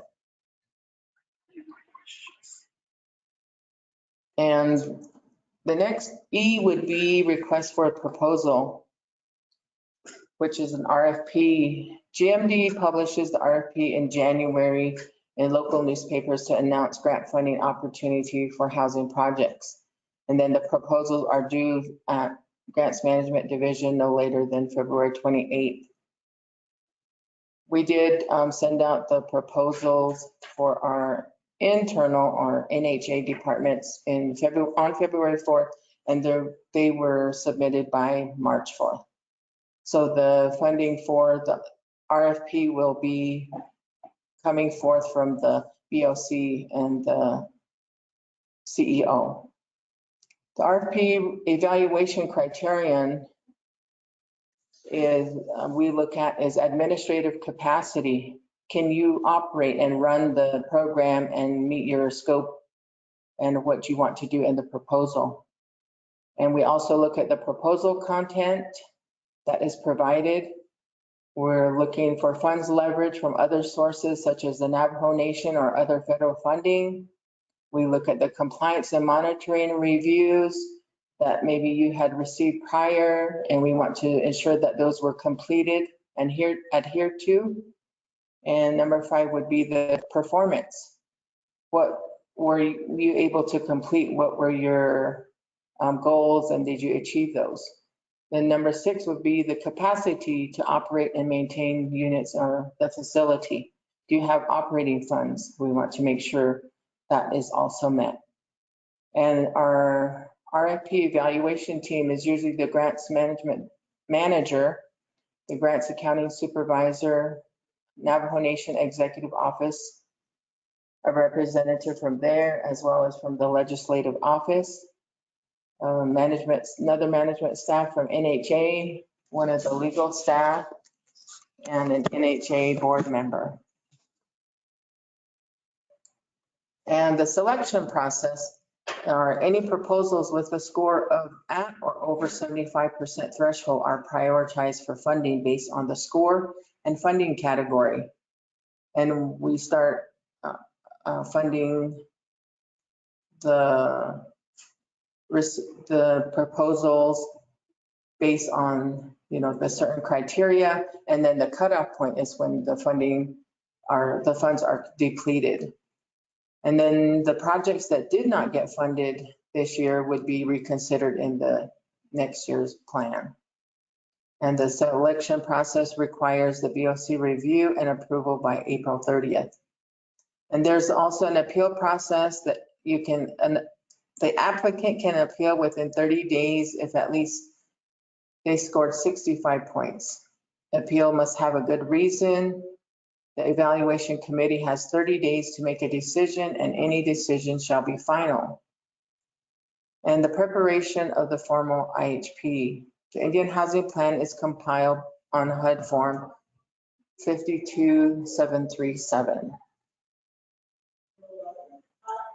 And then we go to the Navajo Nation approval. The BOC approves the Indian Housing Plan at least by the first Thursday in May. Then the RDC approves the Indian Housing Plan in May or June. Then we have the Navajo Nation president certify the IHP in June and July. The approved Indian Housing Plan is submitted to HUD at least by July 15th, electronically with hard copy via FedEx. And then there's a land use restriction agreement. The length of the useful life can be from 6 months to 20 years. And that is basically based on the amount of funding. If it's $5,000 and less, then your useful life would be 6 months, which we did assist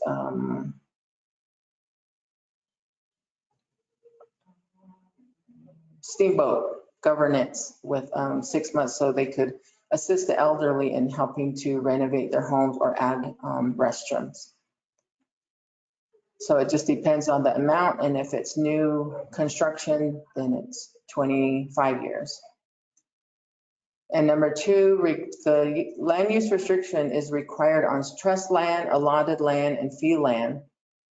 And it's required for any units or facilities that's assisted with Indian Housing Block Grant funds. It serves as a collateral assignment for subrecipient projects. The timing for the LURA execution is usually within 6 weeks of the funding notice. And the LURA is required for recipients who convey or deeds to another homeowner within the affordable period. The breach of the LURA results in repayment of funds to NHA, and we would retake control of the facility or the units.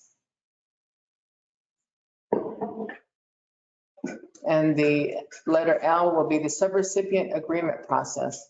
Upon HUD award notice, Grants Management Department issues formal written letter to subrecipients to submit their subrecipient agreement within 6 weeks of official notification.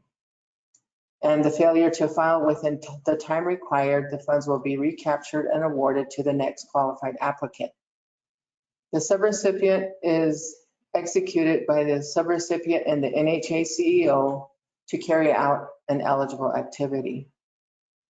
And M, the project management process. We have the pre-application process, the pre-planning, which includes legal survey, the environmental, archaeological clearance, the ROW and the NEPA, the A&E and engineering services, the construction contractor, including subcontractors and supplies, the project closeout activities, the Grants Management Department and QIP development coordinators that are assigned to provide the technical assistance are the ones who do the project closeout on the activities. And 6, the Indian Housing Block Grant funds shall be expended within 2 years and cannot exceed more than a 1-year extension. In expending the funds as well as obligating funds. And N, monitoring and reviews of subrecipients. All subrecipients are monitored and reviewed by NHA Compliance Department. They must comply with their agreement, at times submit required reports, pay apps, requisitions, the annual performance report, ensure timely expenditure of funds, and closeouts. They must comply with on-site monitoring reviews and any corrective action plan to stay in compliance. And the NHA shall monitor the subrecipients through the duration of the useful life period. And O, the 5-year plan. NHA prepares a 5-year plan consistent with the housing priorities of the Navajo Nation in concert with Navajo Nation chapters and communities. And public hearings will be conducted every 5 years. A 1-year plan is to be submitted on an annual basis for new or ongoing funding projects. P, assessment and maintenance of a 5-year plan. GMD shall perform the following. They assess the annual performance report of the subrecipients, review and adjust the 5-year plan on an annual basis, present it to the BOC in December for review and approval, initiate the development of the next 1-year plan to be added to the 4-year plan. So we always have a running 5-year plan. Q will be the Navajo Nation, who is the grant beneficiary, monitoring responsibility. All NHA programs and departments are responsible for monitoring grant activities, including compliance requirements. R, the recapture and reallocation of Nahasta funds or for new projects or new requests shall not be considered for funding from recaptured funds. Recaptured funds shall only be considered for current, ongoing, or shortfall projects through approval of the Board of Commissioners.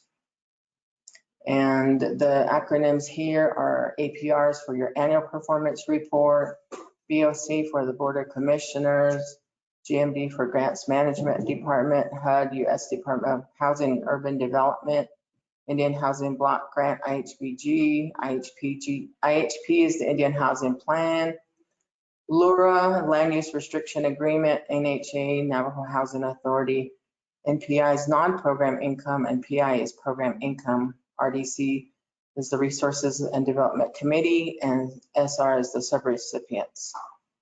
And that is my presentation. Thank you.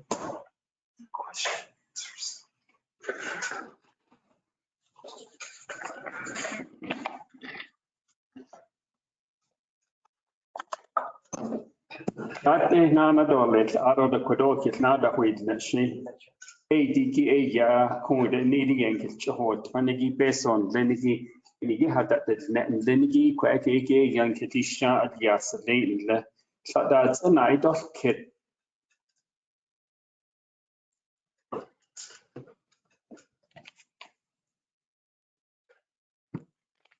Akoho lay Nahatas on that Darlene Pinto or Pino. Otto Marie Alisto. I did this kit Nido Dorothy Lido. Good morning. This is Darlene Pino from Nazis On again. Thank you. I had the presentation. I was going to ask a question about the HUD Nahasta donle federal monies and tanteo other rules policies big out the onish to other big out the to big out ata a coho did now one nation beso arjun hashin togoshi that ata nahat agigi the akwagi. My question is that halit ola RDC akwelan so yeah not so there's that hesi ajo hashin so health to that educ and get things in hogan hashin go in nato could update it could hashin so could get ishti ako halit ole ya RDC ka ite ya resource development RDC resource development committee ashin sa ashin ne kaya shi ashin sa ye ind to e aja kaya pa hunt in ito asati na halong but nahasta ako kaya mi na deshkil RDC ado in the RDC to hesi halit ola to hesi kikiteis intala. And then the other one, my second question, we recently moved back 5 years ago. We did had a mortgage, from Mesa, from a private.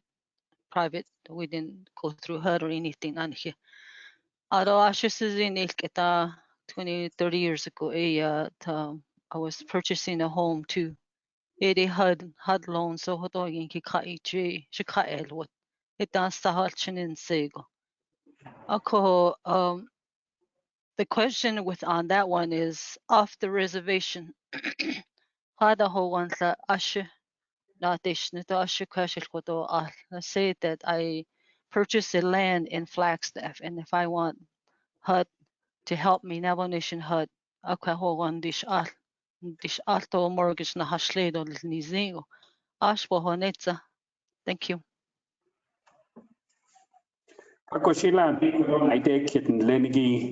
In regards to the oversight of the RDC, Resources Development Committee has oversight in accordance to the Navajo Tribal Council. Their particular oversight as to how they assign various entities to answer to various committees, that is with the Navajo Tribal Council. Our particular oversight, as mentioned, is the tribal from the Tribal Council is RDC. We work through them. And then also in regards to the activities, in regards to what Housing Authority does as far as the TDHC, that goes through the Board of Commissioners. The Board of Commissioners then answers to the RDC. RDC, a resolution, if it is executed and approved by the RDC, then it is signed off by the Navajo Nation President. So RDC is the oversight and not the entire Tribal Council. So that is the way that the Tribal Council is set up.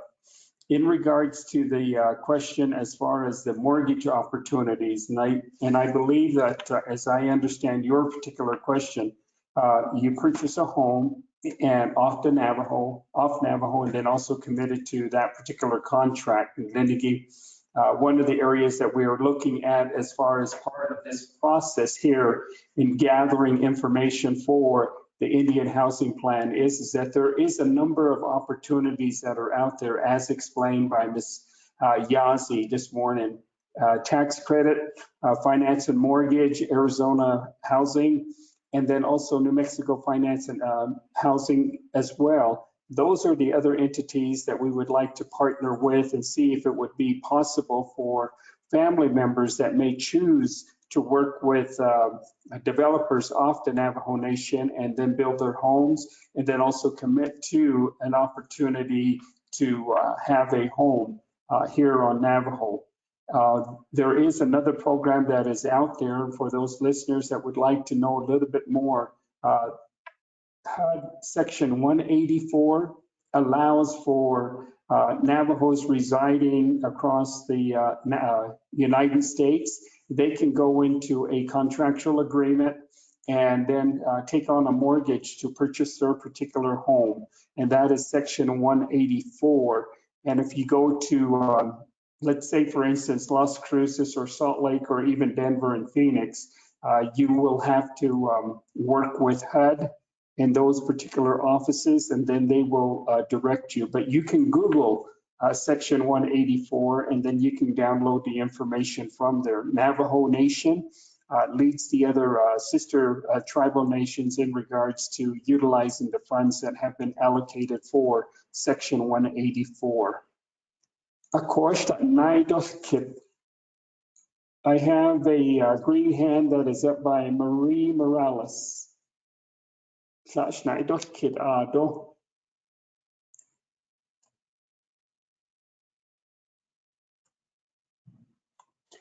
The other activities in regards to funding, there's crime prevention activities, and then also there's model activities that daycare, and then also some housing in regards to teachers housing. We have built 10 units up in Navajo Mountain for teachers housing. We've also assisted Navajo Technical University with college dorms.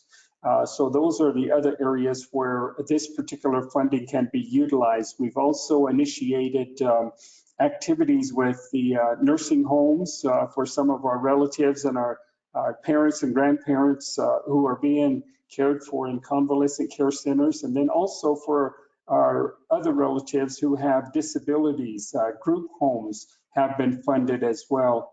And then the Boys and Girls Club. So there's a number of different facets for communities to reach out and work with Navajo Housing Authority as TDHE, and then also implementing some of their programs that they may see fit.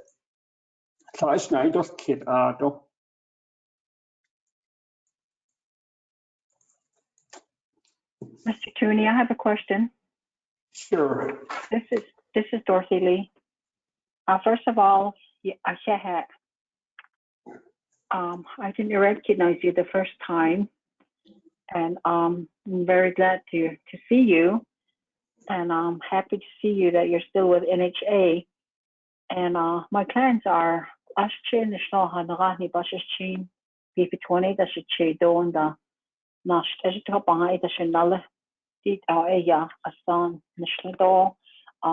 the past election my question is, we have 75 units at Bitter Springs. What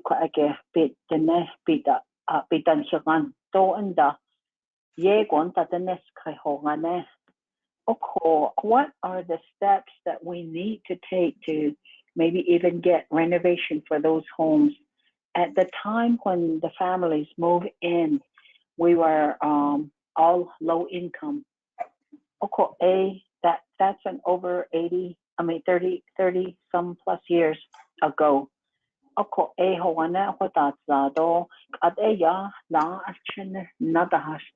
of the pandemic that took place all over the world. So all your overcrowded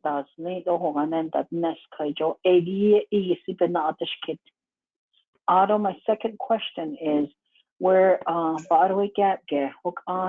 east of the chapter, we will be building a new hospital. Staff housing.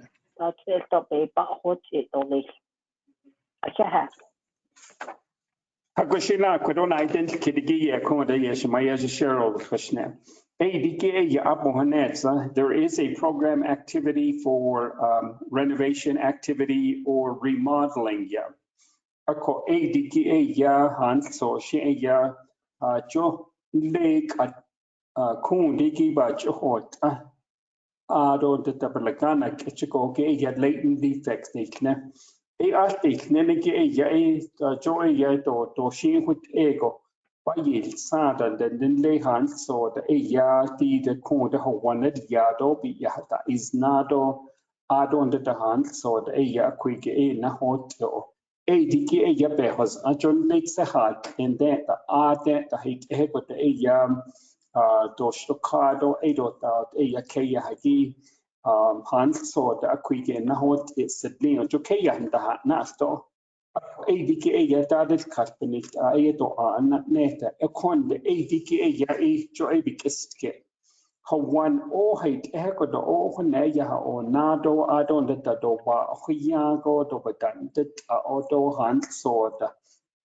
John Beta hoda actually as that na nego that DDK that jo did the snihon lady ki a hate echo that test that's it's a quacky Ishid Ada Wikist Kita, a quit and a Kodoki, Naiden Kidiki, Shitsit, Joche, Tanisani, the Torhe, Glini, Ebashin, Torhe, Tanisanido, Hanagani, Asha Akit, Eben Nachigoge, Shitsit. Ako ADKA Ya Kodoki, Mr. Waseda. Wadina Gushe Kodo the dot Adon the Inkit Chodo Eben Nachigo Quigan Nightin Kidoki Wood Edo they should sit in leaning. Clash night of Kit Ashaha. oh Clash night of Kit. If there are no other questions in regards to there, I look on the screen and there are no hands up. And so we will go ahead and go to Mr. Waseda, construction. And then also development and planning activities. He will be covering those, that particular portion this morning.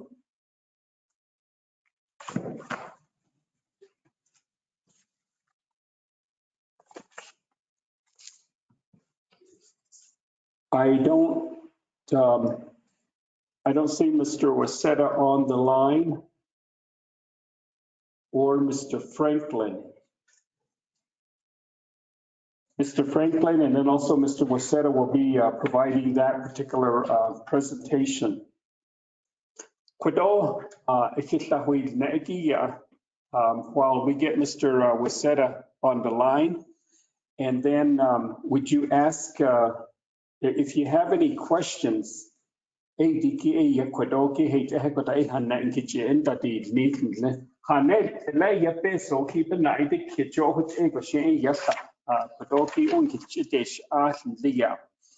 could open ideas kitten, Liniki a proposed estimate ichne.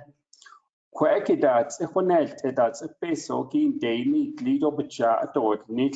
A cohenle Washington, there are the ginas sauce in kitchen nothing.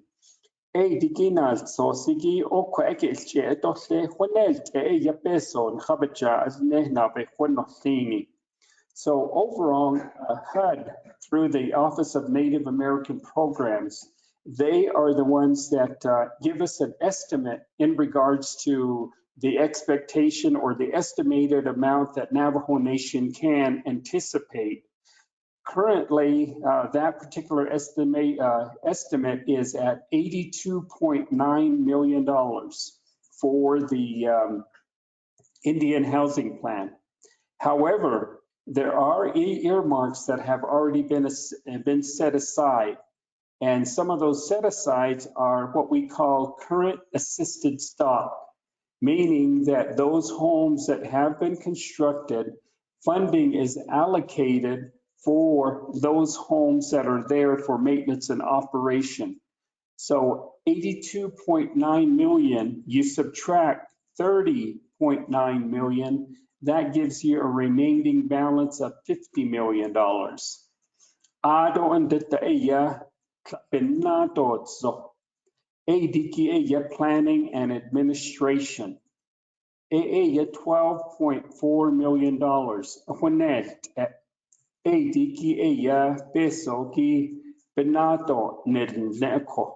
Ako peso at etzi kiko kodoki hadet ochidon ika neniki aya a 39 million .5. Ahonet aya peso ki kundi ki bicha etod nik neniki dochidon ikigit aya. So the estimate of 82.9 million, you subtract the maintenance and operation for those housing stock that are currently in operation right now, which is 39.9 million, and then the planning administration of 12.4 million. And that gives you a balance of 39.5 million, which is set aside for development and also planning activities, which is what we have here. There are a number of planning activities, as I had mentioned early. One of the planning activities or one of the activities in the Indian Housing Plan is crime prevention. Ado and the renovation, quiki behozeniye. Ado and the kodoki kudiki Han so she ya kodoki taking kitisha that Benina kodon kitahne este limiki ya. The public hearing is focused on getting an assessment from your particular community and your agency. That particular activity in Liniki as mentioned early on, there was one of the individuals that had mentioned Title 26 of the Navajo Tribal Code. Title 26 gives you as chapters an opportunity to set aside, set up your government so that they could be setting aside individuals to do planning for them. Those individual members are the Community Land Use Plan Committee, Club, Seed Club,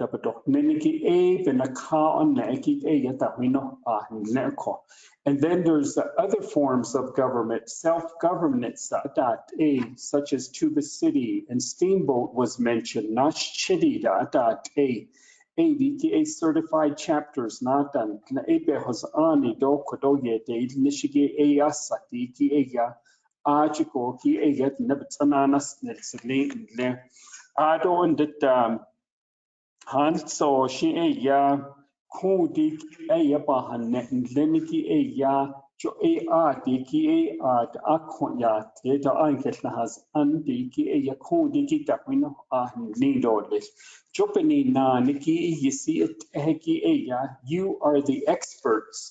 You as individual community members, and then also those of you that are planners, and then those of you that are working with your various chapters in Liniki, you guys are the experts. You know where some of your Superfund sites are, you know where the brownfield sites are, you know where the erosions are happening, and then also you know where the floodplain is.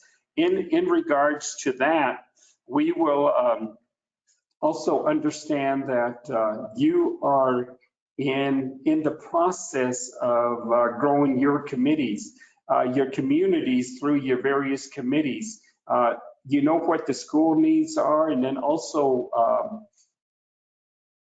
planning activities such as C-stores,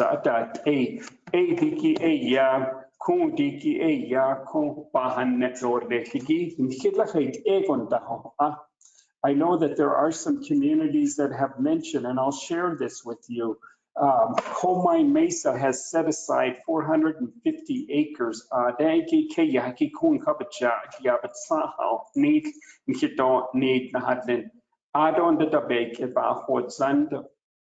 Pinion chapter allocated 800 acres. Over at Delcon, they've allocated 700 acres for community development. So you as planners, and then you as individuals that are participants in your various local government, and then also entities that may be residing within the various chapters. What are your particular plans? What are your assessments as far as needs is concerned? And some of that information as far as the population of your various chapters, you can extrapolate that from the 2020 US Census.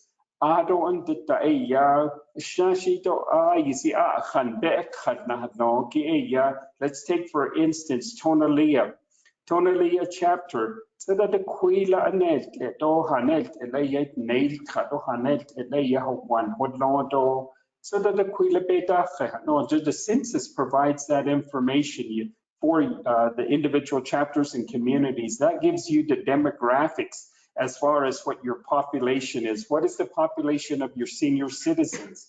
What is the population of your school-age children? So American Community Survey, ACS. So if you were to type in Tonalea, ACS, you should be able to get that information. It will kind of give you an idea as to what the count was 5 years ago. But the recent 2020 census in Lenigi Nidovan State and Lenigi kwige ete neta wol ka ki jetzt da lata na be hon ni lenigi lake o the kerhuit. So in the 2010 census, as I was reading that, there was a number of our families that are residing off the Navajo Nation, up to 49 to 48% of Navajo's population are living off the reservation. And to give you an example, you take a look at Page, Arizona, you take a look at Flagstaff, Winslow, you know that a number of our Navajo families are residing in those communities. Gallup, more than 50% are Navajos residing in the community. Navajos are living in those particular communities. So in that, we also understand that there are a number of different mixed income families that are residing in our communities. We have a lot of families that are professionals and who have moved home, and then also are residing in teachers' quarters or even in the public health facility quarters. E ade go ki te nawal khan leniki e hut e go e yan khad yasle. And then the other activities, as I had mentioned, is the Title 26 seat club at the Neniki e diki iltonike wadlo. Shashito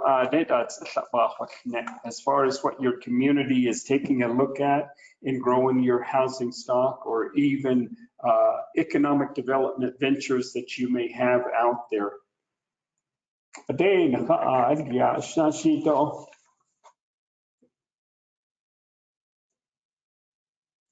Darlene Pino. Thank you. Yat Nana. The Clubsy by you mentioned that Nishinki Clubsy e Hashiltego. We're non-certified chapter. Ako Hashilto the DCD nikik et do ASC ajibitin dedlish. Ako niki Clubsy e from the previous administration chapter leadership e de Hashiltego yandash nisho. Et ante the Kugoshi lobby dust to ado jonte ado passed or certified ado alienta that particular clubsy.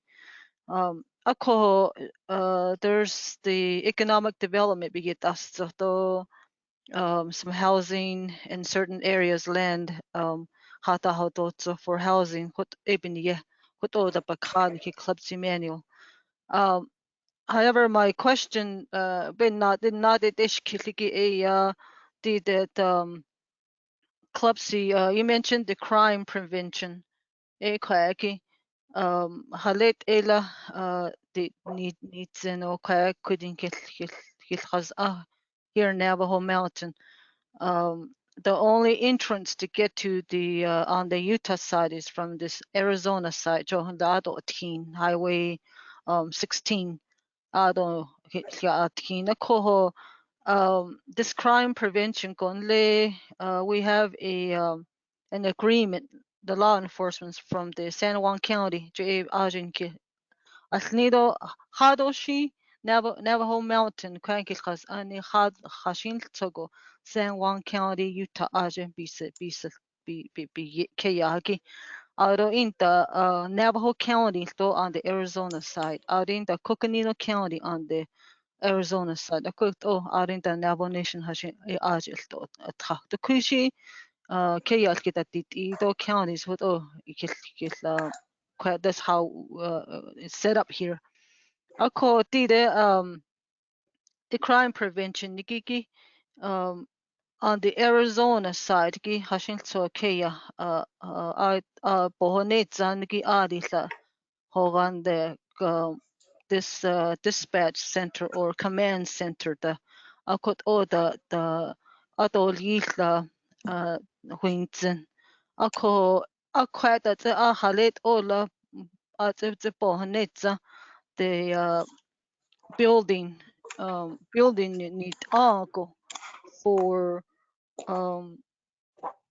to have a better communication with the law enforcement. Although in the law enforcement assigned aliago ako baganshi bahadat edo little in the perhaps maybe a little maybe a detention center like is between the honey the honogano con the patachon tatachi kinecha hota ako okot ogo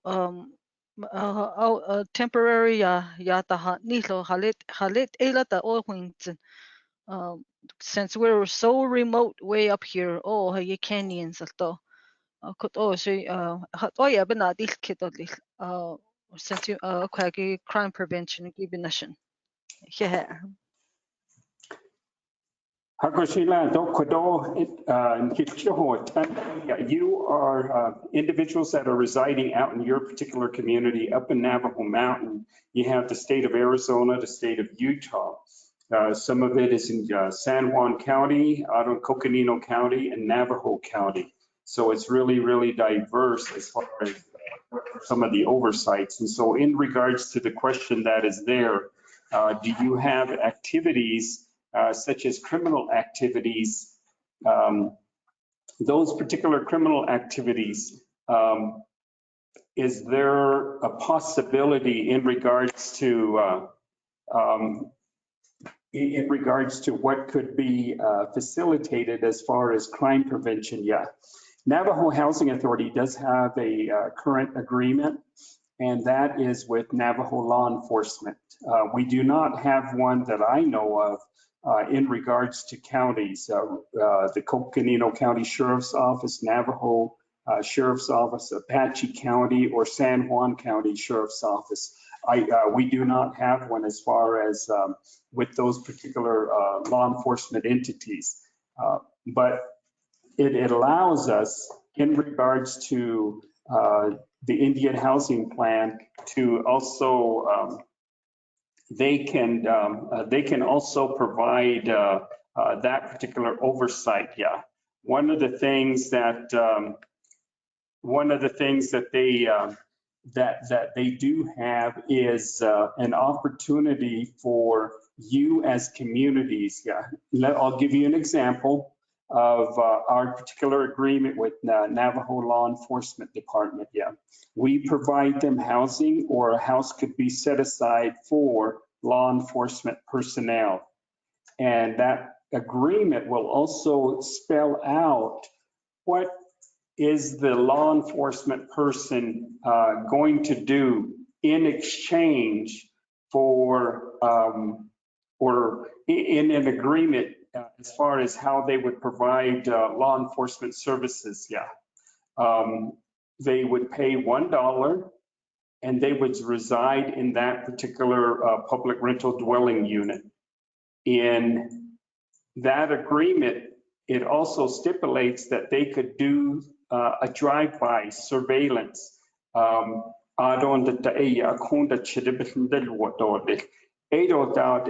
of the other activities that they can do is do a presentation in regards to the senior and elderly folks, in a sense of how do you protect your property.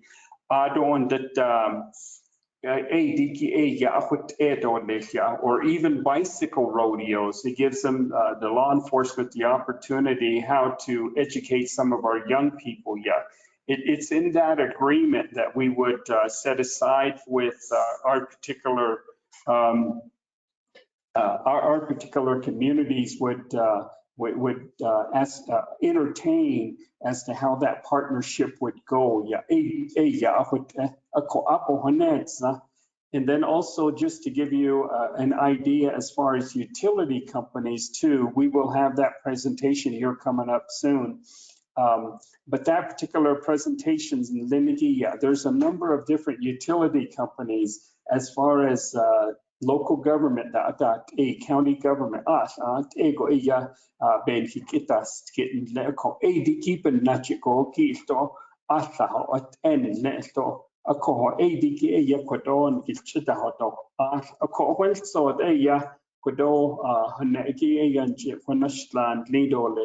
Marie Morales.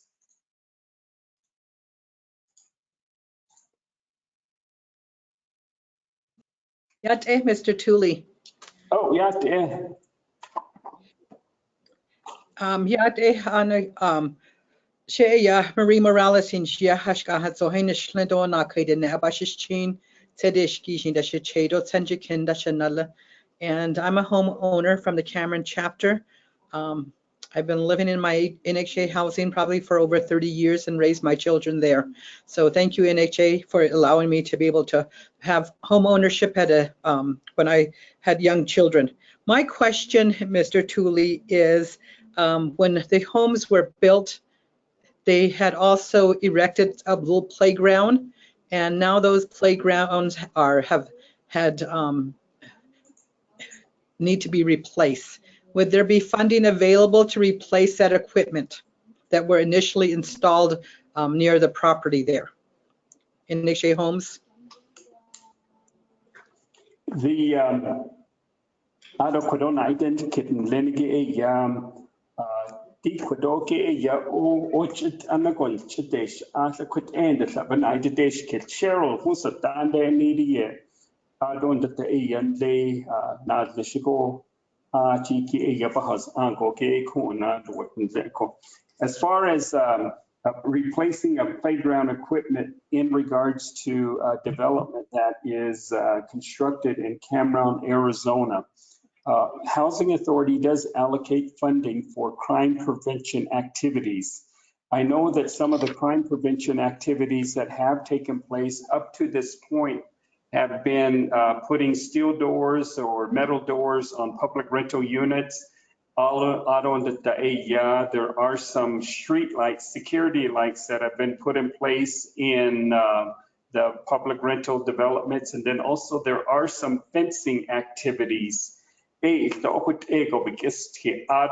speed bumps. So yeah, in regards to this, as it relates to crime prevention activities in Lenigi, Diki ya Quiga, Benaide, Kido, Nabenaide Dish Kisto, Adon the Ada Ehan, Ekita Nazos Bacadia, Wodanchi, Nado, Link, Ako, Diki ya Gida, Kunt, Chiniajan, Lego, the Netanda, that's on Adon the Joko, the Hoishishka, bicycle trails, walking trails, and then also playground equipment. And then also some communities are asking for ramadas or barbecue areas where families and people can congregate. And within the next few months, graduation is going to be coming.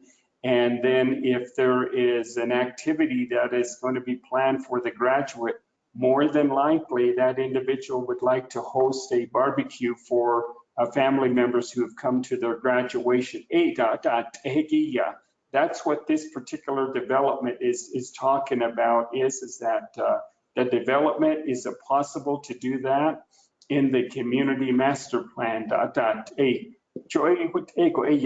So, but specifically replacing playground equipment.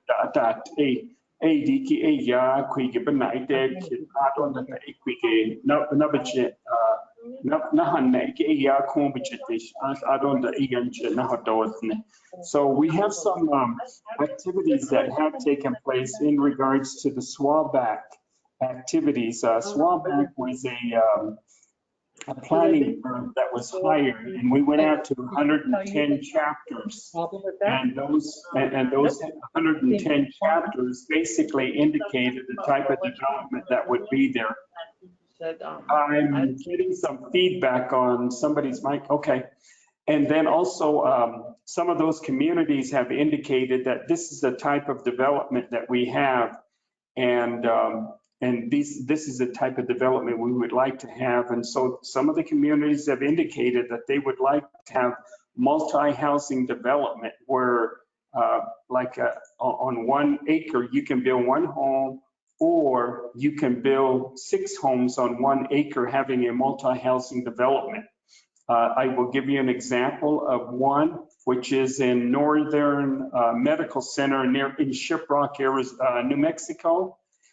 Just west of that hospital facility, the medical complex, That's called, the community development is called Chaco Rivers Apartment. There was 6.3 acres set aside, and of that 6.3 acres, 96 units were constructed on 6.3 acres. It also had a community facility. It had a place for individuals, a small laundromat to take care of the folks there that may not have a washer and dryer. And then also it did have a playground equipment as well. So those are some of the development that can be realized through master planning of your community. And one of the ideas that I would like to share with you is there a possibility of chapters coming together and doing regional developments so that people from other chapters can receive home ownership opportunities or public rental. Public rental, public.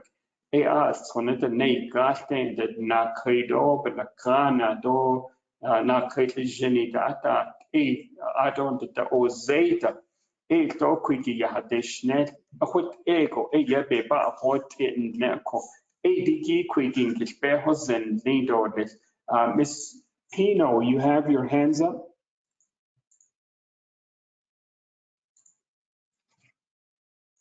I'm sorry.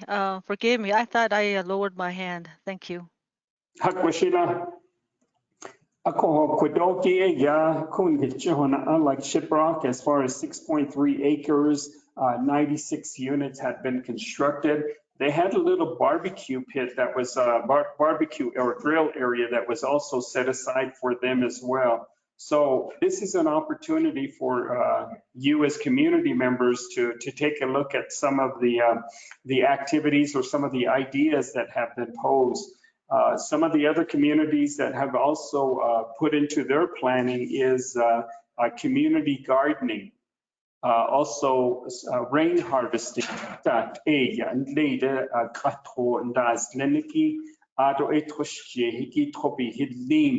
Nada kinho joku e nada ho de shijin ke nada ha ken lindo it a ko de to oi to I linda do it e diki e ya kwa ke shashi to e to she bi hiligo da do think I don't that the e ben that need yes to no I don't that ku diki e ya be ben kis nikiti shana na shlan lindo it I don't that Diki e ya Hans so she kodon kis chihodot. Mr. Anson Carr, are you on the line? Yes, sir, Mr. Cooley. Yes, sir. Mr. Carr, would you provide a presentation on construction and development? We are presenting before the chapters in Western Agency. The presentation is construction services, and I believe you have a PowerPoint. So the floor is yours, Mr. Carr. Okay, yeah, I just barely got the news that I was doing this, but as far as the PowerPoint, I have not looked over it, but it's just kind of a overview of, public rentals, all the different programs that NHA runs, home ownership, public rental, and income-based national median income limits, monthly payment calculations. It's just general PowerPoint. And here's one: the most challenging areas is, according to this, is with land withdrawal and identify feasible land. And Mr. Carr? Yes. Could you put your presentation on the screen for us, please, so that the participants may be able to view your presentation? Okay. And this presentation is also on the website as well. Here is the presentation in regards to what Mr. Carr is referring to. Okay, can you see it? I see your email, your screen. I don't see the PowerPoint. Okay, here we go.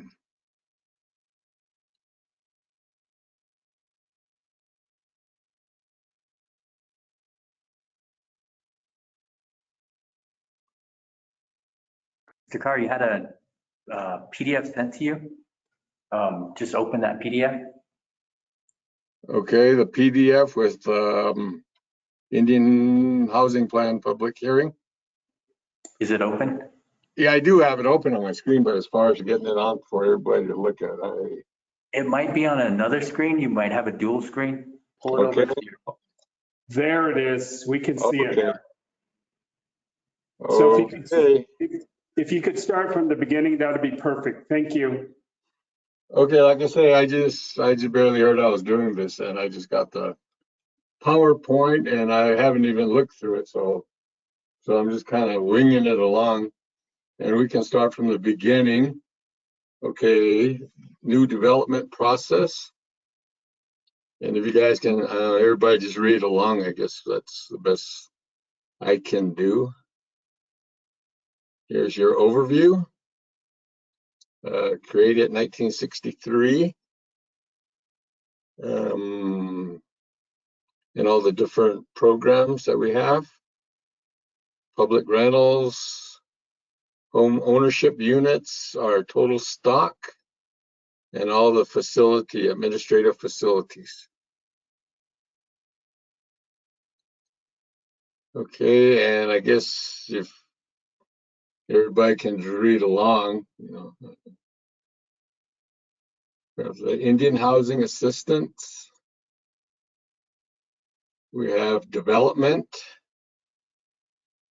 land acquisition, design and construction, modernization, rehabilitation, housing services, housing management services, crime prevention services, model activities. Okay, here's the different programs that we do have.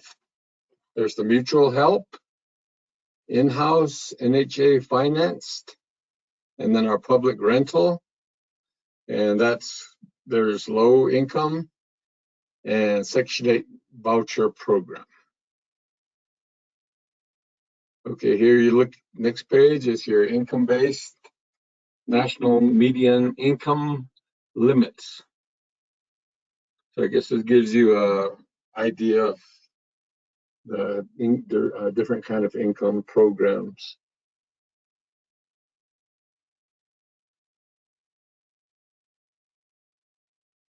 Okay, and this is how NHA calculates the payments.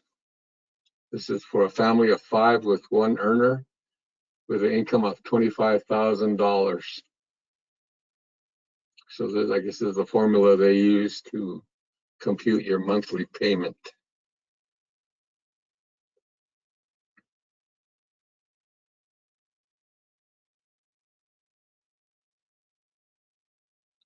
Okay, now we have the housing timeline. This is what NHA uses for new housing development. And you go from identifying land feasible and withdraw, land withdrawal process, which is the most challenging. That's the hardest part to identifying new land to build. And then you go up to your funding request, your design, and then finally your construction. And all these different areas have different things they have to go through, right-of-ways, utility approval, design, environmental improvement, approval. And as you can see down here, it's quite time consuming to get from the beginning to the end. So the whole process could take from 1 to 3 years.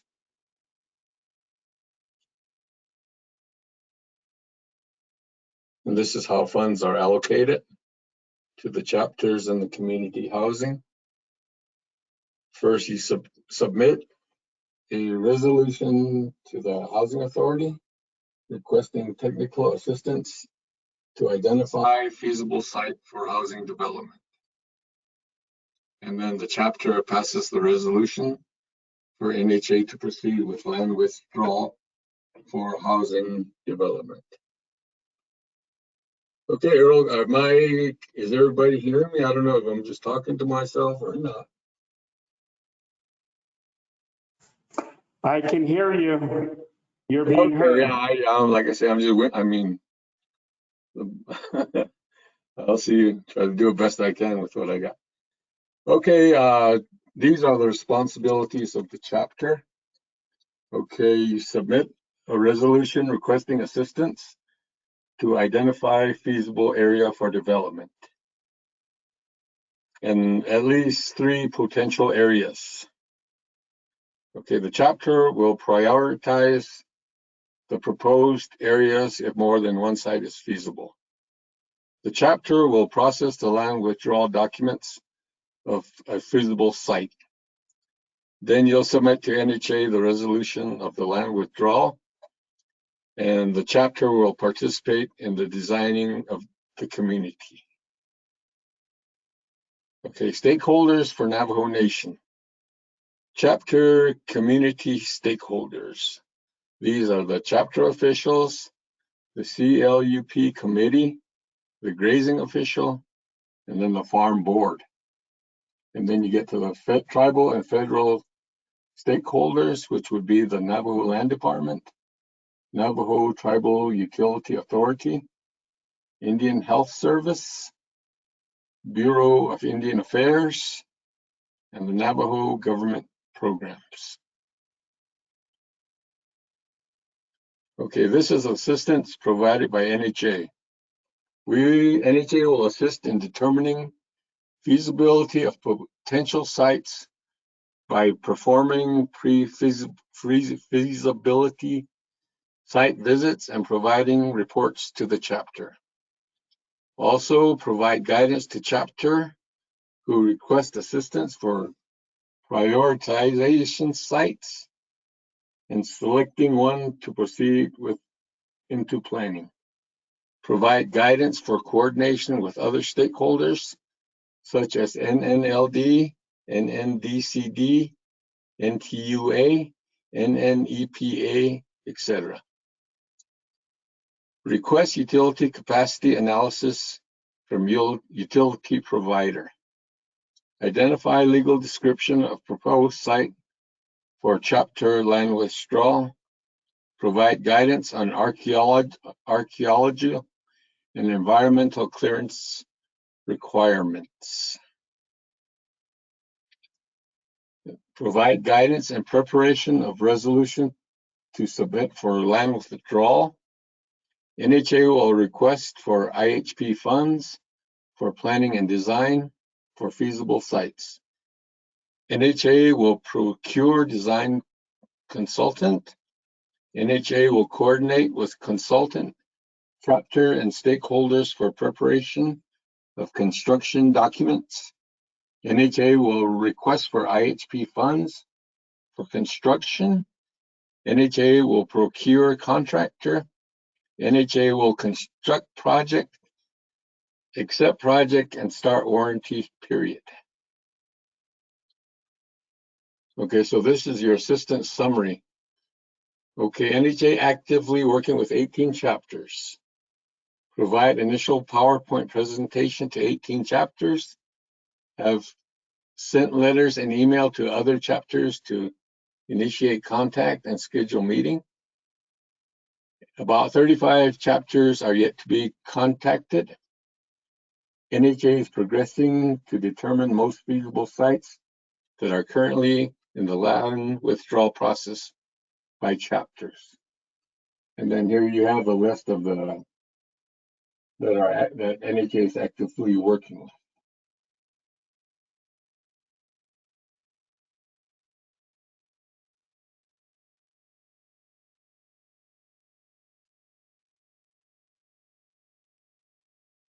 And this one is master planning rural communities. So you have all these that go into planning a community, and you incorporate community parks, incorporate cultural elements, protect and integrate natural drainage, limit road and emphasize trails, organize groupings of homes in a more organic fashion, incorporate open space for both formal and informal recreation, integrate paths and trails throughout neighborhoods. And this conceptual planning study. So this is one example, I imagine, that how it goes about the planning design for communities.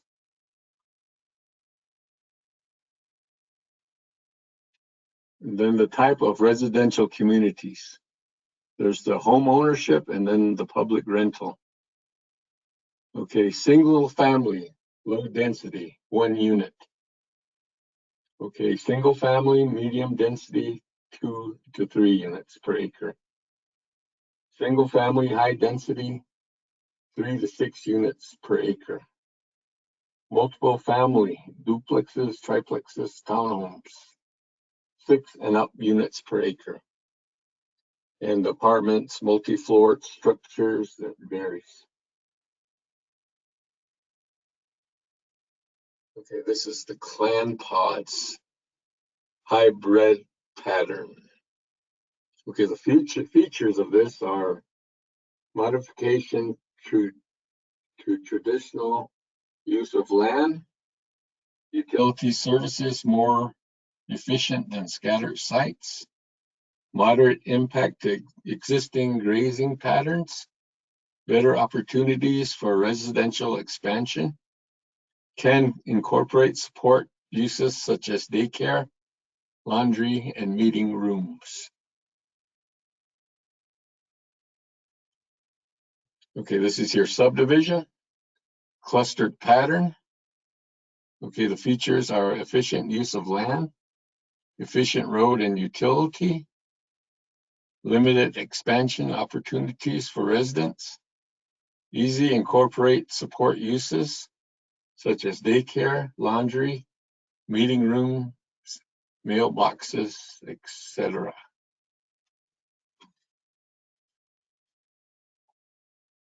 Okay, there's a sample of a pre-feasibility site field report. And I guess the different entities with NHA, planning, construction, I guess they all become involved in this. And they go out to the field, look the site over and see if it's feasible to build. And then a report is made.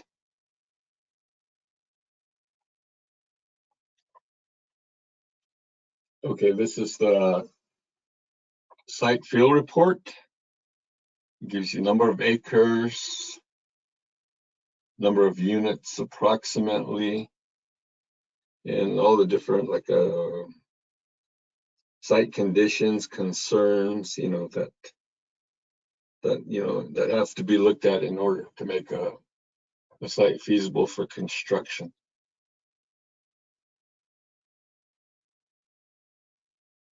Okay, these are the challenges when we look at a site, and the terrain, the soil type, the drainage, the arroyos, the slopes, the rock outcrops. Is it in a flood hazard area? Is there flooding? E&A observations. Is it biologically sensitive? Illegal dump sites, protected forest, protected farmland. The land status, is it trust fee or fee? The grazing permit holders, utility service and capacity. If you have wastewater service, is there water? Is there electricity? Is there gas? Is there access to the site? How far is it from a main road? And other issues as identified. Here are the challenges. Partnership for infrastructure improvements. Identify laws and policies needing revisions. Transfer of data of NN programs. Update of land status maps. See, and you got all these challenges here, like your old water, power, gas, the grazing, and then the repeating of planning services, archaeology, surveying, and then the land status. Is it BLM? Is it allotment? Is it tribal trust? So these are some of the issues that we need to overcome in order to approve a site. Here you have your accessibility. You know, there's the bad, the roads, condition of roads. You know, how much is it going to cost to maybe to fix them? And then your on-site conditions. You have illegal dump sites. They may contain hazardous materials. You have the forest. Do you need a permit to cut the trees? You have steep slope and rock outcrops, whereas, you can't, maybe water or sewer may be an issue when there's rock, a lot of rock in the area. And then the congested site, what's there already, is there already existing structures? And then archaeological sites. These are where you find ruins, of different previous people that needs to be, saved or preserved. And then the flood hazard areas. I'm with the survey department, and right now we're doing a lot of these flood hazard areas. We, make sure that it's not, if we do build a house, it's not going to be in a flood zone. It's not going to, so that's one of the bigger considerations we take when, feasibility wise. And I guess that's it. And hopefully, it made sense. I just kind of thrown in here last minute, but hopefully, that this is what the PowerPoint was intended for. And okay, Earl, did you hear everything? Thank you very much, Mr. Carr.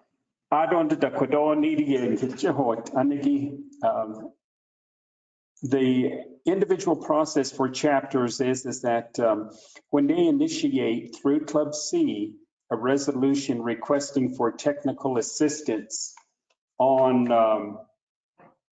the need for housing development to go into their communities or various other aspects of developing their land, and to take a look at that as far as the possibility of or feasibility of development. One of the primary movers of that is the local chapter resolution. Local chapter resolution, then it's presented to a Navajo Housing Authority. And with that, it gives us the opportunity, and the door is open for Housing Authority to go out there and take a look at some of the properties that the chapter has identified.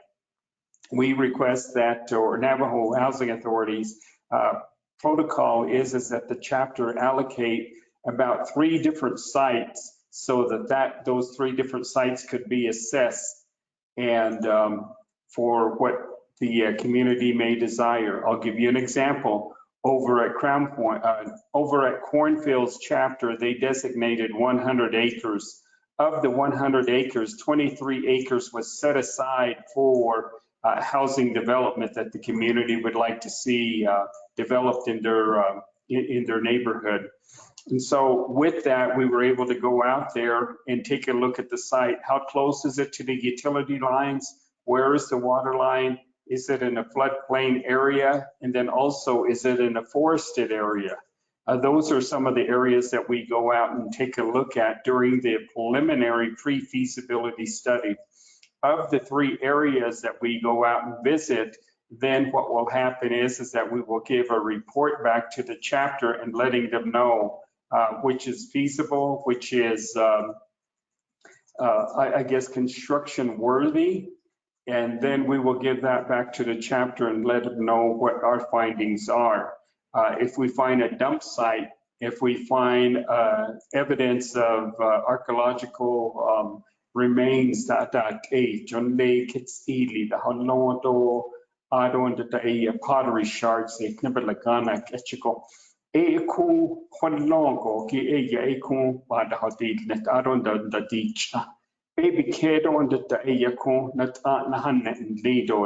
so once we report back to the chapter at a chapter meeting and meet with the chapter officials, we let them know that these are the evidence of their 3 sites. What is the evidence as far as actual conditions and then we will go back out there and do some of those re-examinations again. Once the chapter has identified an area that is construction worthy. If it is not construction worthy, it could be because of a dump site that is evident or very close.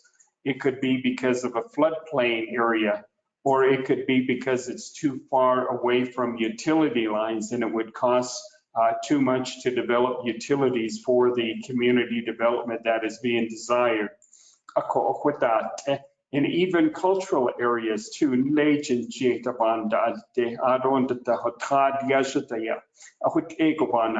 I'd like to point out in regards to that, here in the Fort Defiance area, they have a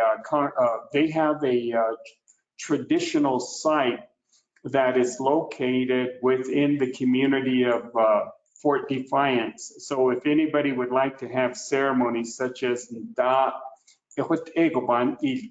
the community has access to that area. So it's very, very convenient, and your community may have something of that nature as well. So I wanted just to share that with you in regards to what is part of the pre-feasibility study. Once the pre-feasibility study has been completed and the chapter and housing authority agree on this development, then basically we will go to the next step of hiring professional engineers to go out and do some studies as well. And they would go out there and do the biological, and they would do the environmental assessment as well. And then we would have those particular documents that we share with Navajo Forestry Department, the Fish and Wildlife Department, letting them know that this area is being proposed for development. Once that concurrence is received, then we can go to the next phase of development and planning aspect of it.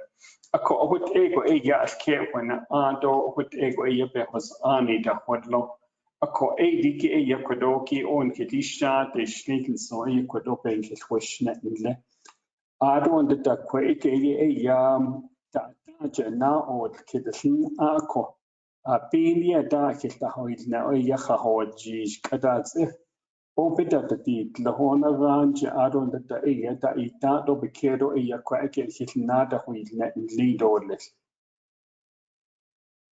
Miss Darlene Pino. Oh, yat nana. Kaya nadish kitolil. This the Jehovan nit aki hovan building. Ako cemetery plot hatsoko. Be cemetery be bakag kaya hakiki hovan nit ako. Just like funeral nta atleto akhidi. The wake tapa hot oda anta ili. Aring the veteran yo olieha to kui detail funeral detail anta ili. Ako kwagi on is the cemetery kaya bahat so go ho wan nit ako. for the purpose of the community to use that. Esha Khalid Elayan, so Benadishkit, thank you. Community development linigi ya hawanda adneho edota bigidota anisto do lesa linigi ya digi quigi asks hona beba a hot in lido les aspect linigi belagana kechiko aspect no it's going to be utilized for the families that are low income linigi asks hona beba be hot do les linigi adota anisto les a community building lindo le joel kwet a kohoti diki kweke nek eta de gehits da kwike e ya becheta I hawan tan dot as a koho a diki a yisiki benige et nehegishi a yakonde ne haded neto eta do keted geheke kweke e ya hot ado ke ya hot son lendiki a kwike e ya e bad net o kwet ego e ya beketi ta Akwanda jo in hin hat at John Leila hoke yahido I see kelo yite jod. A number of chapters have limited access as far as identifying some of the properties. We have gone out and did some received some information. There are some information. I'll give you an example of that is Hard Rock chapter with the Hopi relocation. 75% of their land base of Hard Rock chapter was identified as Hopi land partition, and therefore Navajo did not have jurisdiction over that property, and so therefore their chapter footprint became small. There are some chapters that are out there that only have 6% that would be identified as a place where they can develop any type of development or any type of structure in there, because there's a lot of right of ways that have been already granted to power lines, roadways, utilities, and some of them have already been identified for home site leases. And so you as a community, if you so desire that, then that would be part of your particular request to submit to Navajo Housing Authority.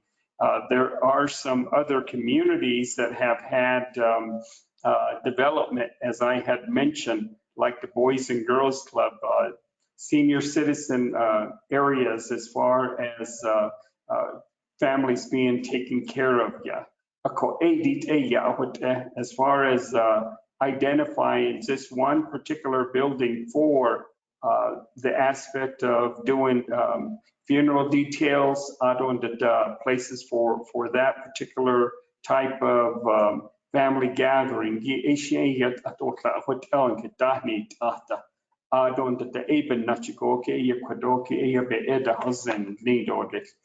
There are some communities that have adjacent areas as far as cemeteries are concerned. In Greasewood, Arizona, as you're going into the housing development property, it just so happens that the community funeral, community cemetery plots are located adjacent to the housing development there. Over in Kittichi, it's also like that as well. There are some other community members that may oppose or may not be understanding of that, and therefore they may not desire to live in a community such as that. But Navajo is changing, and this is your community, and this is your particular opportunity to make such plans.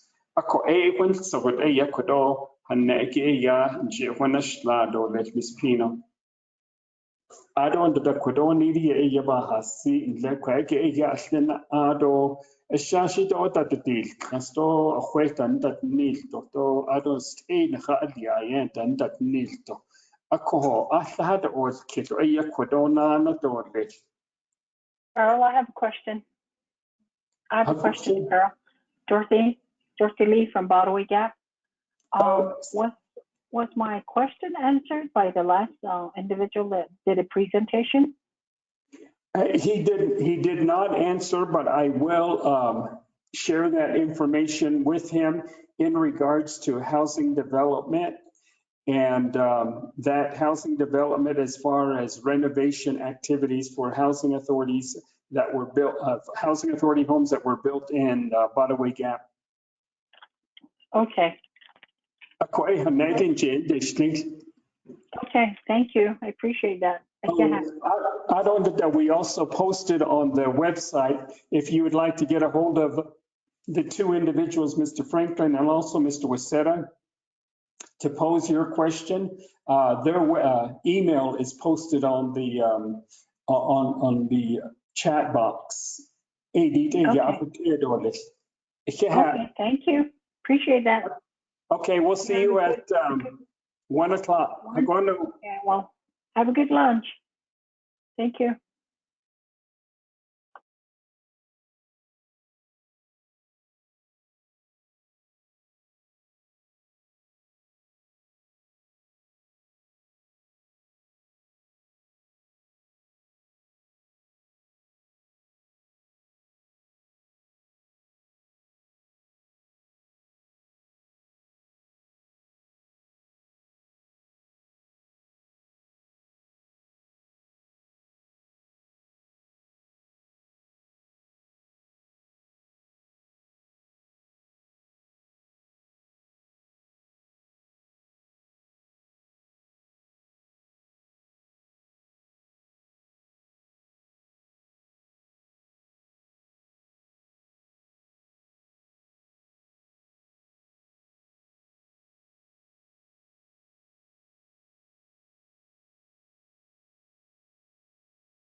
Ya te nana dole kuch asaje aita na o kid kudosho ye dad katigin ha il neto le aronda da kodona ide desh ke sosenigi ha ila ahil nido kwegila ochit an shashito benki choto ato nenigi shikan ke hodlo ko ediki bin na chiko ke ya kodoki ade ya na ha hoido kwegila ide kidigi ya AI nenigi ya question and answer from chapter officials, and then also giving you an opportunity for an open forum if you would like to share any of the your thoughts that you may have at this time.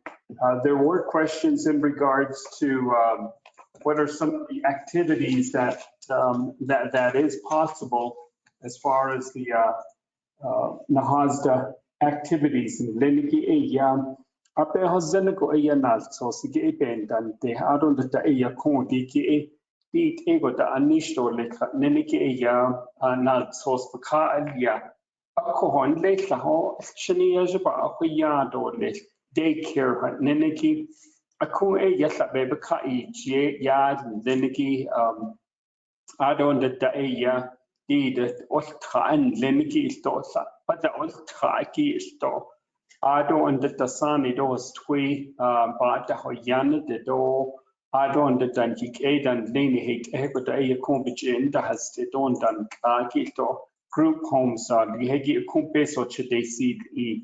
Ado and the Chiliajan Lini Ultra and Lenigin the adults on Lenigido Ultra Kedo about Hoyaniki Ado and the Becheta Hot Lenigi Boys and Girls Club. Esto kundi ke ya ya ke ya chose in leko kade kudo na ido kido in hawido de da ido kid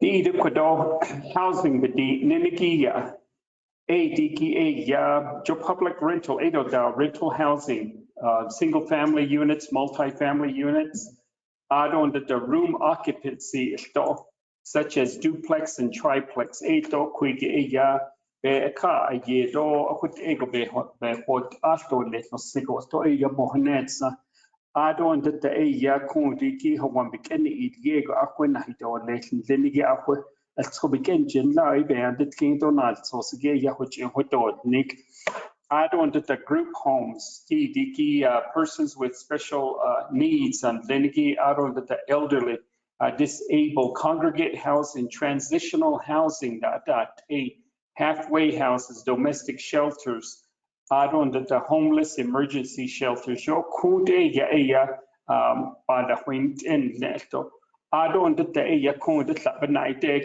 eligible activities include but are not limited modernization of 1937 Act housing Linki jo to a quick be hot in adon the hand so the kundiki ke hagito Jupiter anish sa tepe so ki kunet be a yed adon the kudoki so sa ye nana yed adon ki so kudobeta di netla nenekisto e sto okut ego e ya ba be hot in leko aja ya chona asle in leko ete ya pinda ba hon obe khahon jisho blended funds neneki Adon the article ki get tax credits that adon the late or the peso ki peso the hodonigi kwa eke hit the chidon sto hodno ke ya hut na kit lenigi sto hut adon the diha one nidigi na the dot nigi to in hit you see one ba akwiliada Housing Authority is not the only entity that oversees housing developments. As I had mentioned this morning in the presentation, Over in Shiprock, there's a CDC development part of the Shiprock chapter, and they designated 6.3 acres and created 96 homes, really a high density housing development. And so we have a number of different families from various incomes residing in those public rental units. Ahot ego ban sokkes okay an kibikit neat eat no single jo hot a ben ha hot in leko Chinley nursing home ajiko to honanat to a peso kibachetet do a ajiko ke the neya hata leto ba ken has hado ikita des e kito a dikito a pe hozaniye Adon that the Ecuador sto han so she yes the last so to be ka need what le kodiyad and linigido ho one at that net and linigi ado sa sto benaito shit and le ho what ko ya it ad ho one shad neho e to ish po honet sa kon le na hatas anje to Ecuador ado sa king to sa hut ego ho one at yas le ko to hut ego to ya ajiko ki to besa hut ego chito it ni ko do ki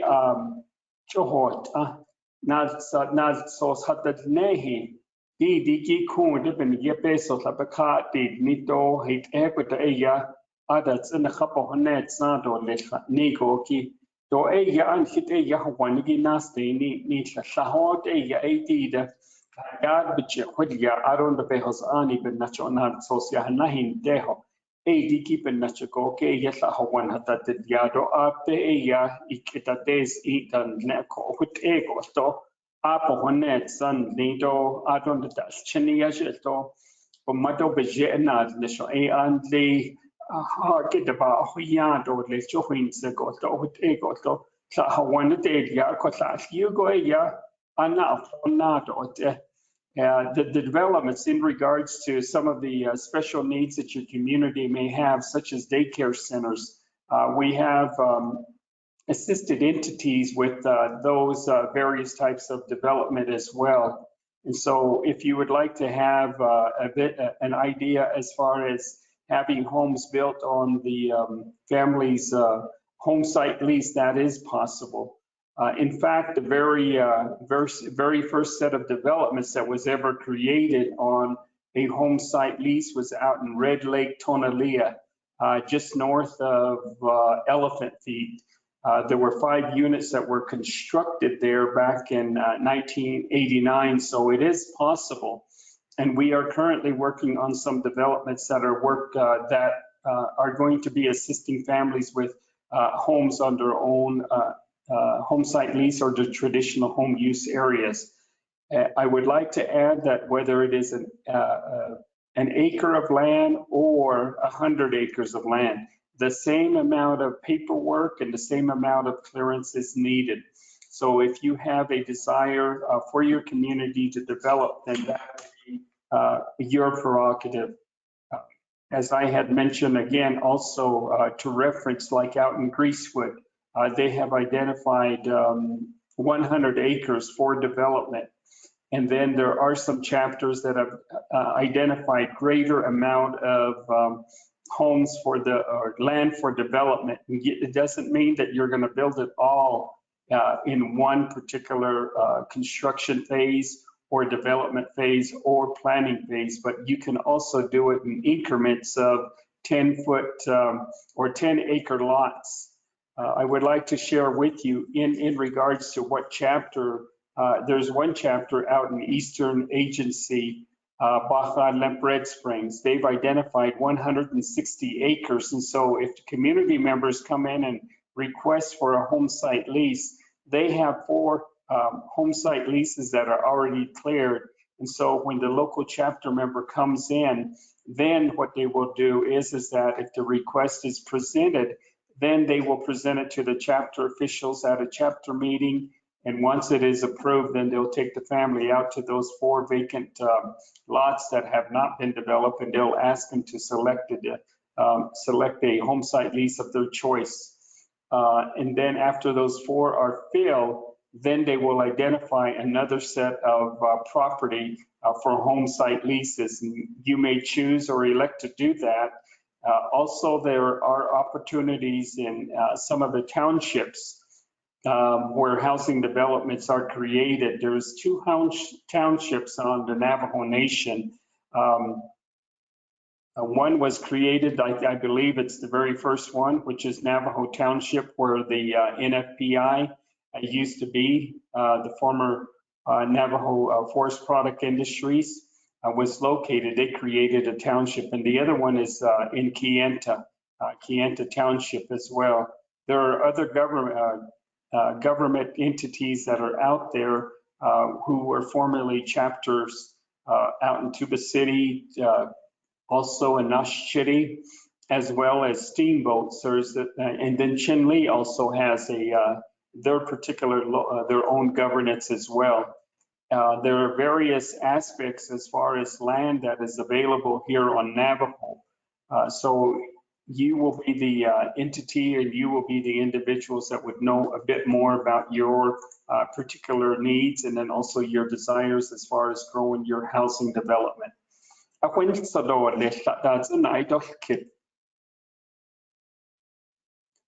Ado kunta ndaide kidigi ya khayla penal sos not sos bichir neho. Digi is to kundigi na khade ya we provided some information as far as emails, and then also where you may be able to locate documents that have been presented today, and then names of individuals.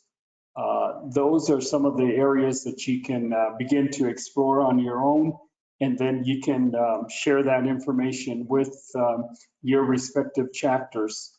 I would like to go back over a little bit about what Mr. Carr was presenting, and his presentation is the withdrawal of property and the withdrawal of land. The very, very first step that would be needed is the chapter's resolution originating from the Land Use Committee. The Land Use Committee presents that to the local chapter or the local officials, and then from there, then they will forward that on to Navajo Housing Authority, namely DCSD, Development Construction Services Division. They will receive that resolution, and then they will make assignments as necessary for their personnel to go out and contact you, and then begin the initial pre-feasibility studies.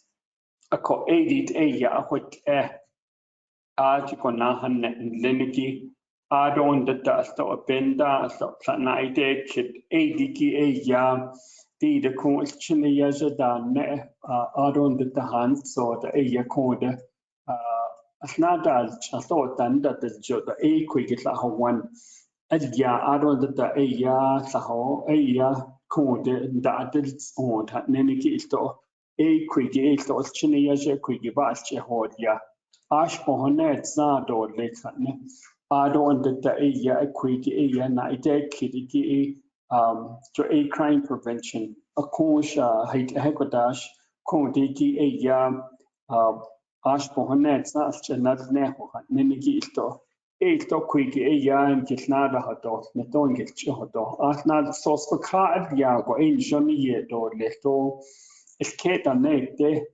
Quaggy your cast Adon the Quaggy is the Shanta Eganal sourcing Hitchi, Yana at Otla and Nahons neither. A with ego a yarn not sourcing Kate not the how a bear was in the door lit. A co a yar, the with ego a yan died kid. Adon the Kate at the Yeho to a coon taking they have one. Hadal Arkoto one at that, ya coon the chaos of a jar, Yago coon. A quick naked at indicated to little ash for her nets. Joe with ego than the kitten, Lerco, so that the questions are ego, but the Ghana here community, sustainable community master plan that they those master plans are generated from various communities and chapters in regards to what they envision, whether it is an acre of land or 100 acres of land. The protocol as far as the clearances that are going to be required are the same. It doesn't mean that you will be developing that particular property all at one time. You can also do it in phases. And the example that I had shared with you is cornfields, where they set aside 100 acres and then 23 acres was identified for housing development. So you can do those particular areas too, and to create somewhat of a master use of your particular piece of real estate that you may have under the jurisdiction of the various chapters. Not all chapters are have the same amount of land base. They may be some variance in there due to some of the government activities or actions taken against that particular community, in a sense of the Hopi relocation or land that has been withdrawn for a BIA school, or even some of the agricultural development up in the Napi area, Navajo product. In the Naigisi area up just north of there, Wifino, and then some of those areas that are developed out there, there has been some land that had already been set aside, and therefore their land base is small and the footprint is small, and therefore they're trying to maximize some of those uses of land. So I'm just giving you some ideas into initiate some of your questions that you may have. And also this session is recorded as well.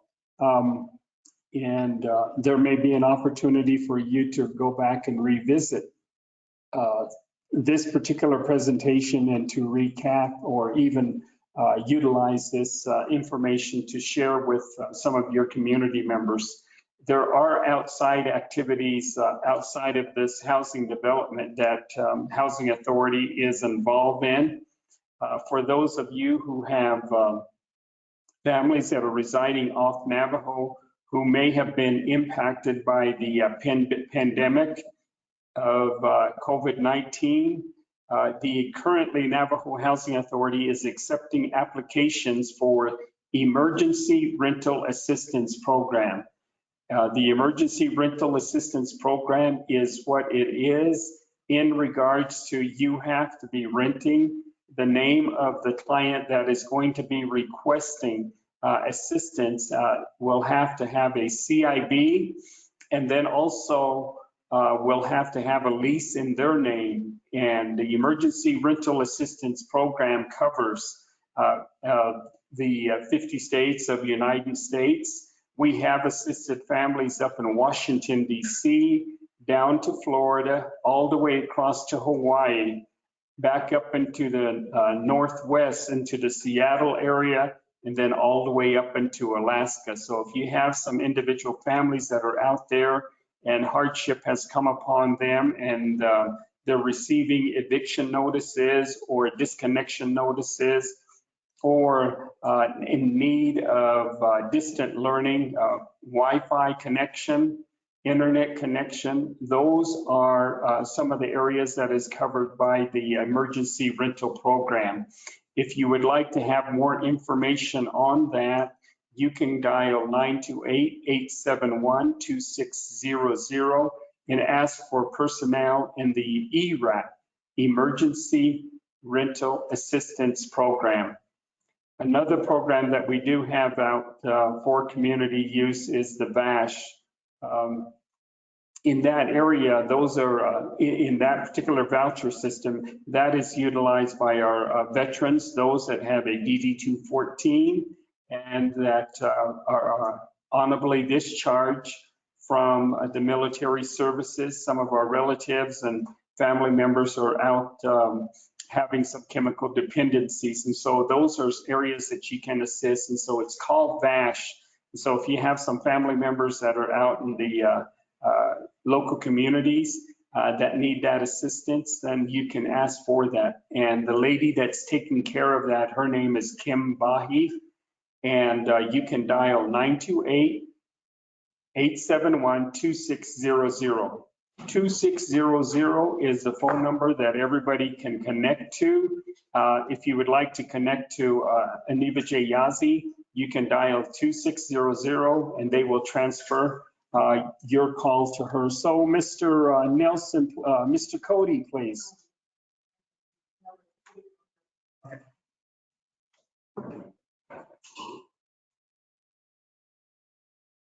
Yes. Oh, yeah, there, Mr. Cody. So I posted my question on the chat. During the first session, I asked these questions verbally. I don't know what happened, as you know, I ended up talking to myself for about 10 minutes. But so the process that was covered in the planning, and then again, you iterated how the chapter can, do the pre-planning phase as far as getting the land ready for NHA subdivision project. We're just still waiting on ours since 2020. We have the consent form signed and resolution passed. So we appreciate it if someone contacted us back. The personnel that I had been working with before and emailed hasn't responded in a long time. So the other thing also is that the NHA homes that make up less than 10% of the homes in Tuba City, as I drive around to do physical addressing here in Tuba City, I see dozens and dozens, a couple dozen homes dilapidated. How do I start the process? I've talked to Ms. Burgeon, district director here, and not specifically about rehabilitating these homes, but the dialogue did go on about how the chapter for something like this would have to work with Window-Rock, with the headquarters to work on these dilapidated homes. And of course, I understand and appreciate that a lot of these homes that we assume are NHA, some of them are JUA houses. Some of these homes are actually owned and NHA has no jurisdiction. So an assessment, I guess, it would be first step. So, but again, there's plenty of homes that I see here in Tuba that needs to be assessed to see if they're NHA or not, and then go from there.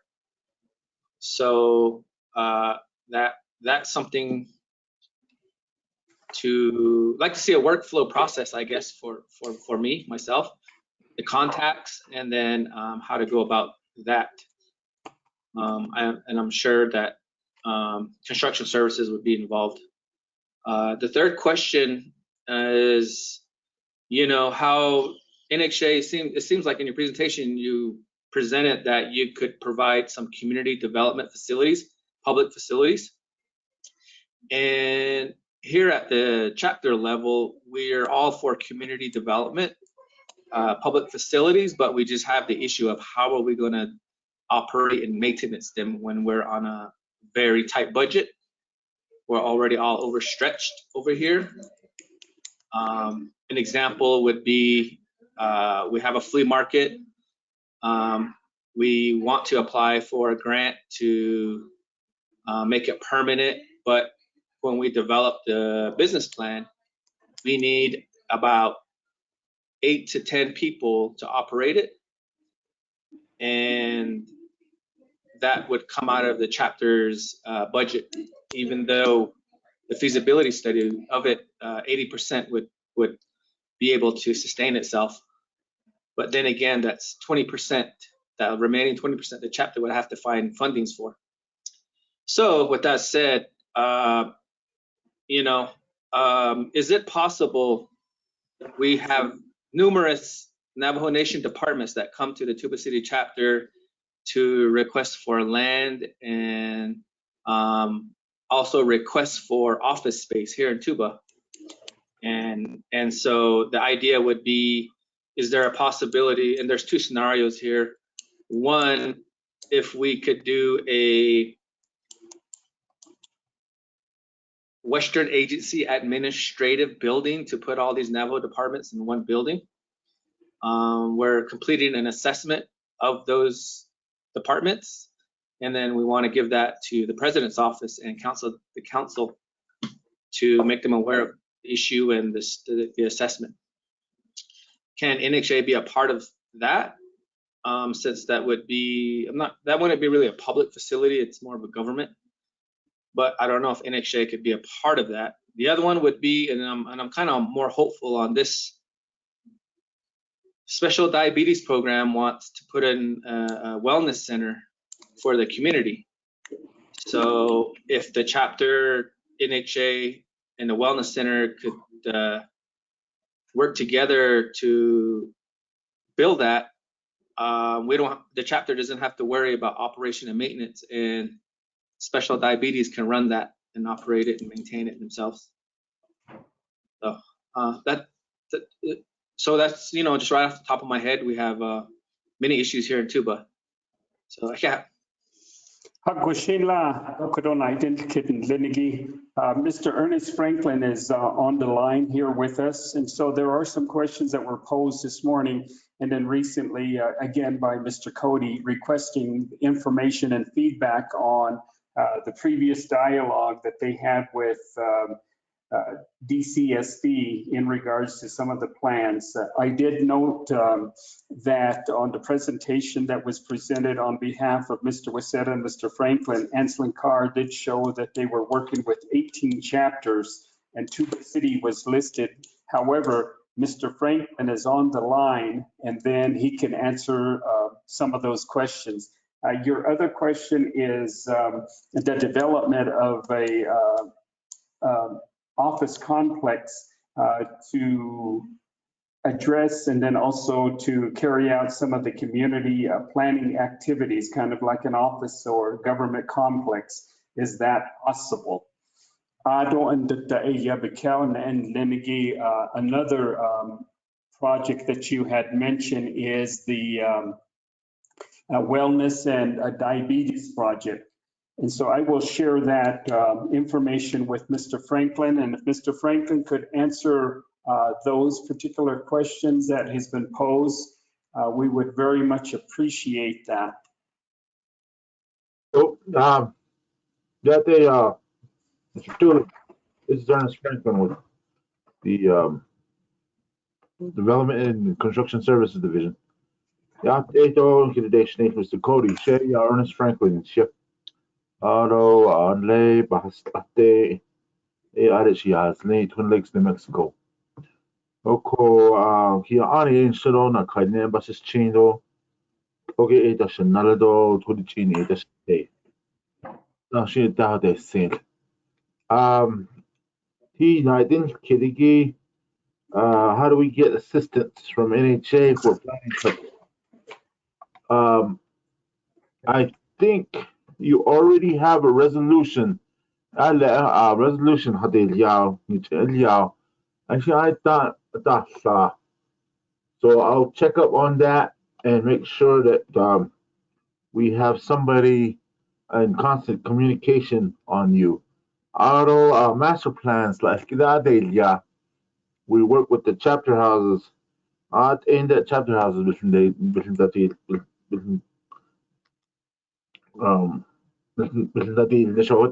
master plans, so we can send that out. I sent one way back about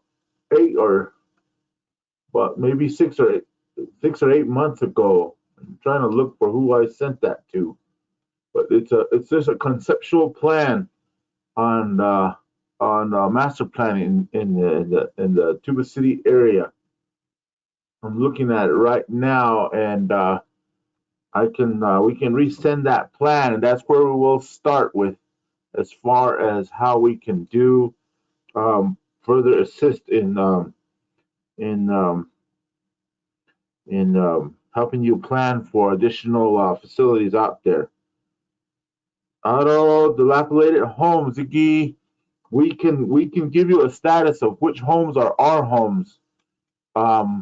Way back when we were working with Bennett Freeze, we were working with Tuba City in the 9 chapters. Dang, it's we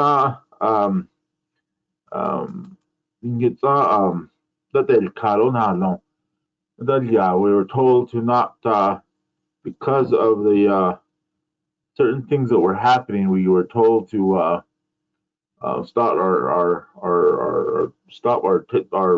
pause our technical assistance, but we want to restart back and start getting our technical assistance back to the Bennett Freeze. So, but your chapter was a part of that, or was part of that effort, and we taught we taught several people how to do Google Earth.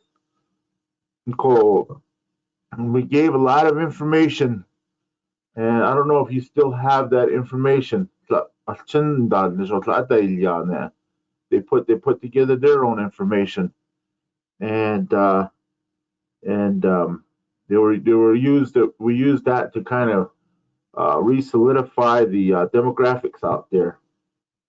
So we can give you that information on Google Earth to tell you which homes are our homes and which homes are other. We don't know about the other entities, but we can tell you which ones are our housing stock, whether it be public rental or homeowners. We can give that information. And then dilapidated homes, Iggy, that was one of the things we were working with the kids, was to take pictures and to put together a housing study on homes that were dilapidated out there and start putting together a housing plan. And I don't know how far that got, but we can. The only problem with that is that we have to have those homes that you're talking about. The people that are in there have to meet the HUD's requirements. I think they went over that this morning. So as long as they meet the HUD requirements and you put together a housing plan and you participate, this public hearing is about how chapters can participate in the Indian housing plan. That's the whole purpose of this. So there's not a lot of money out there, and that's what I used to say. You have to prioritize. We don't have enough money. There was a Bennett Freeze housing study that was done way back then, and right off the bat, when they finished the study, it said that Tuba City, that whole area is going to need $3.5 billion of infrastructure and housing for them to pull them out of that freeze status. So, and there's now a nation just barely got some money, and it's just barely a fraction of that amount of money that's going in there. So, it's very important that the communities put together a prioritization plan and continue to use that plan to apply for funding. I said that when I was out there, is NHA is only one funding source. There's all different funding sources out there. In order for you to tap into those funding sources, you have to show them a plan. If you just go out there and say, "Oh, we need all this money," and you don't show them a plan, they're not going to give you anything. So you have to put together a housing plan that shows your demographics, your dilapidated housing, and things like that. And then your question on public facilities. NHA can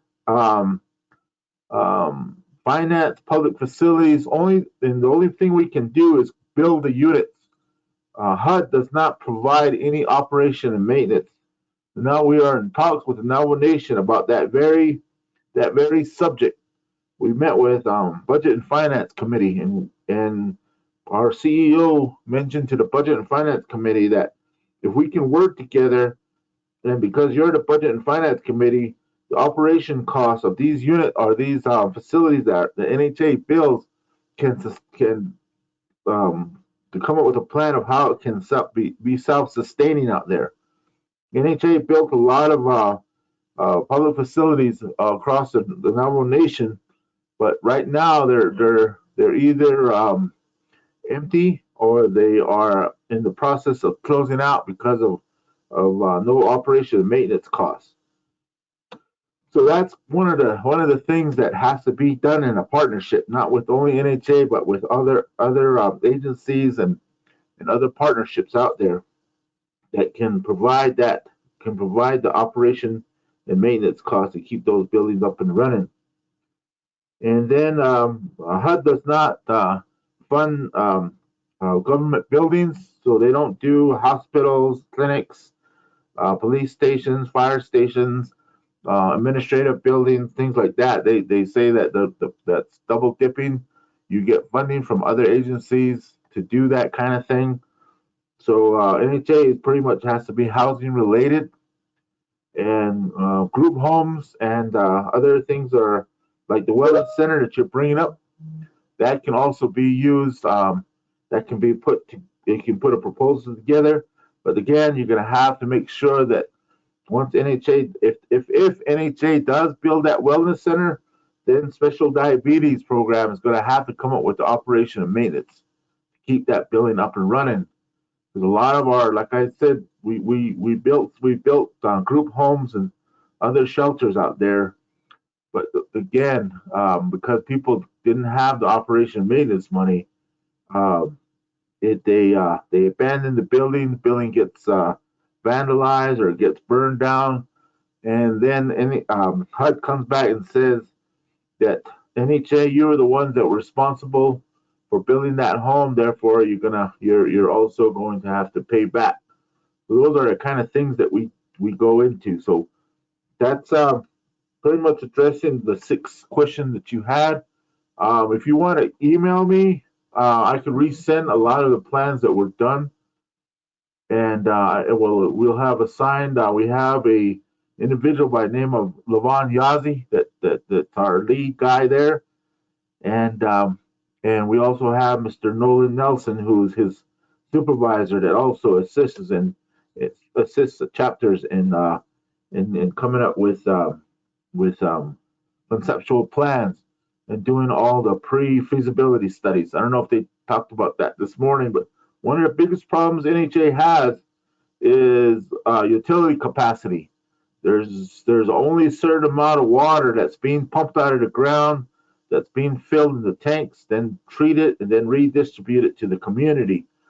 A lot of times we're told that you don't have the water to do additional homes within a certain area. When people get water, they say, what are you going to do with all the wastewater? Sewer lagoon. Is there a sewer lagoon that is capable of handling all that wastewater that you're going to be utilizing? And then of course there's power. Right there in Tuba City, you have 2 power companies. One is NTUA, and the other one is coming from Flagstaff. Hello again. APS. Yeah, APS, Arizona Public Service. Okay, that's kind of the things that we have to look at, and we are reinitiating all our planning activities. We were locked down there for a while, but we have. If you saw the list, we have quite a bit of chapters that we're re-engaging and assisting, and so that's. If you have any more questions, let me know. Thank you. Hakoshila, thank you very much. Nicolette Nez-Sosi, please.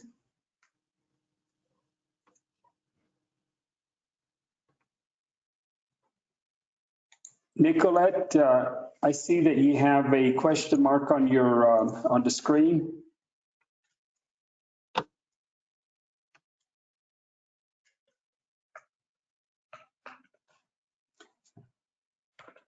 Nanasha, Nicolette Nez-Sosi. And then also, and Dorothy Lee, you had a question in regards to housing development. out in Botaway Gap. Okay. Agoshila, Nicolette, go ahead and pose your question. You're muted on your end. Our side, everybody's unmuted.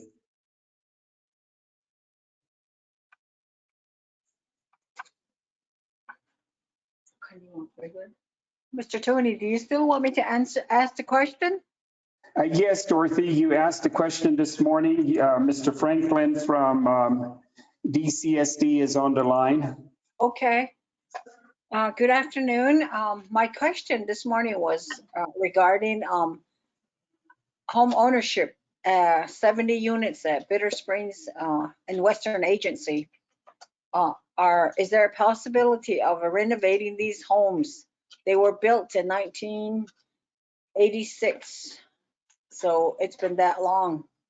At the time of our, at the time these were built, everybody was kind of like on low income, but then since then I know that all homes were paid off. So the question is, well, how can we get these homes renovated? Although these homes, a lot of us has become elders to this day, and some of our families have moved back into our children and grandchildren has come home because they lost their employment in the cities and due to the pandemic. That's my question. Thank you. Okay, Ms. Lee. Oh, I thought Mr. Tooley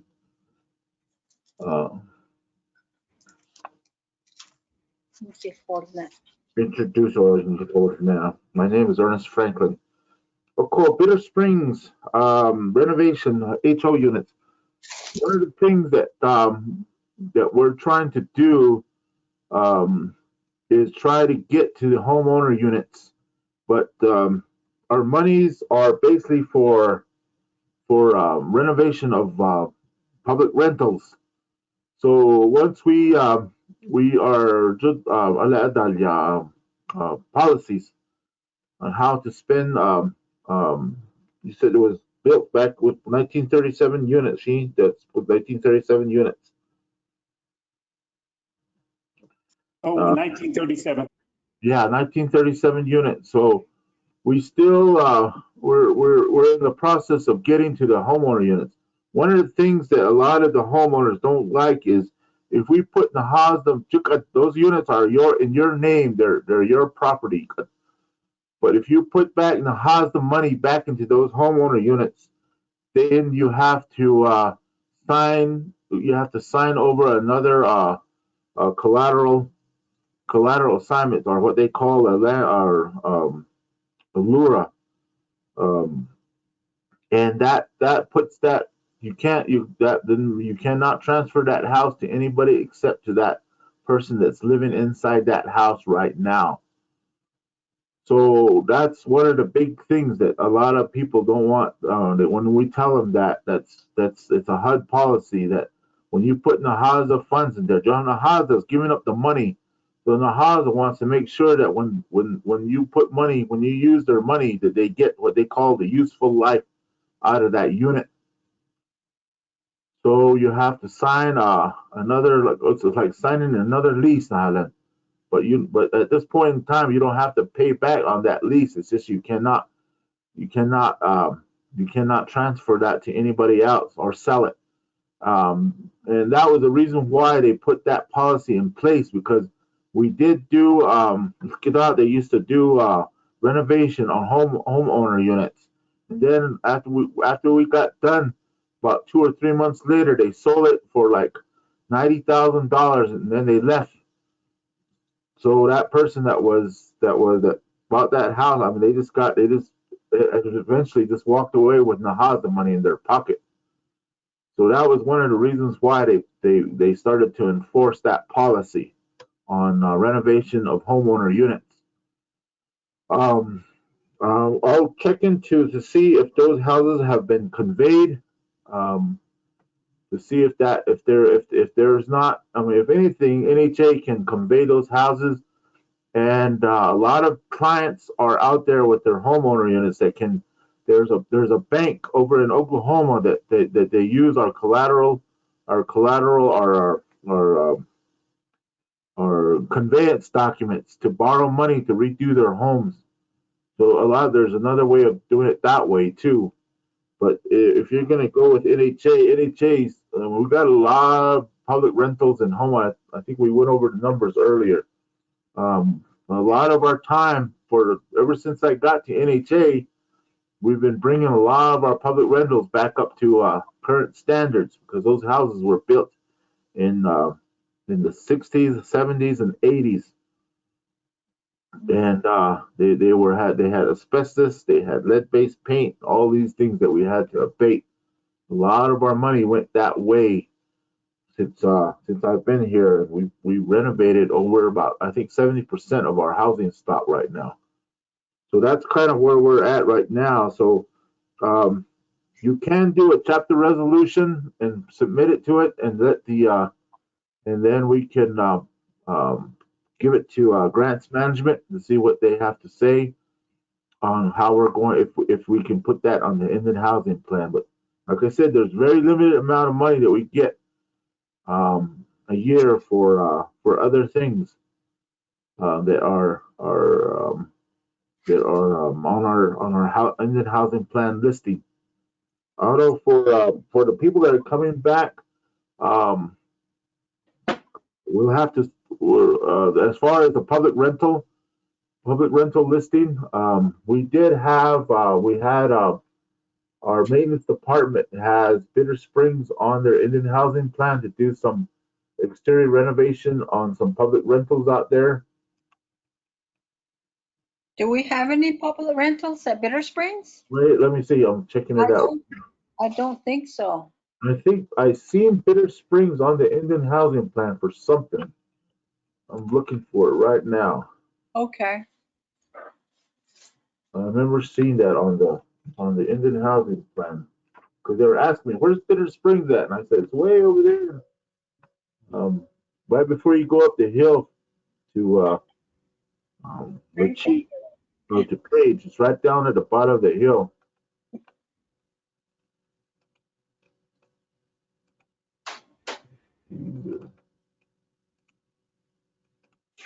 Scotia, Mr. Franklin. Yes. Hakoshila. Thank you. Can you,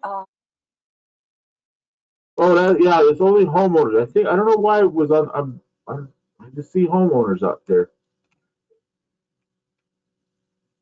2 subdivisions.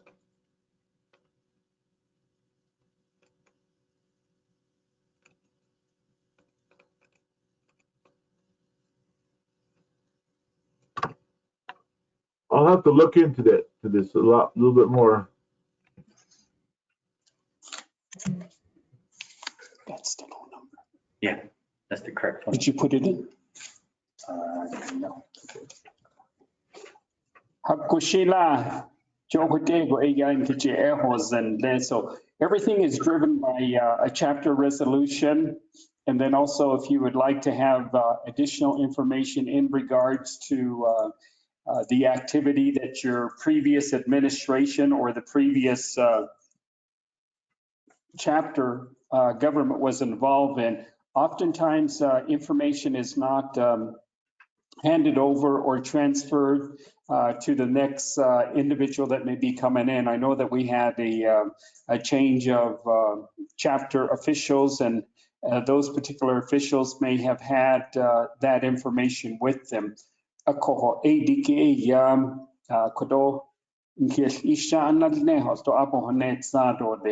And then also there was a request for a phone number, again, on the Emergency Rental Assistance Program. It's posted in the chat room. It is 928-871-2669. And then also I would like to add on to what Mr. Franklin had mentioned. There are other funding sources that are out there. I know that USDA Section 502, 504 is available. One is a grant, the other one is a loan at 1%. And that is accessible by individual families, not only living in the housing development area, but anybody that would like to update their particular current dwelling structure. Let's say, for instance, safe heating, new roofing, Section 504 and Section 502 from USDA. I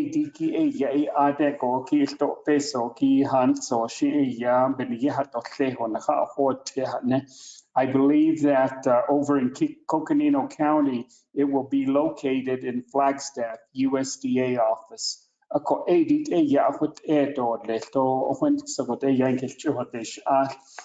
Infrastructure needs in some of these areas, as far as our major growth areas.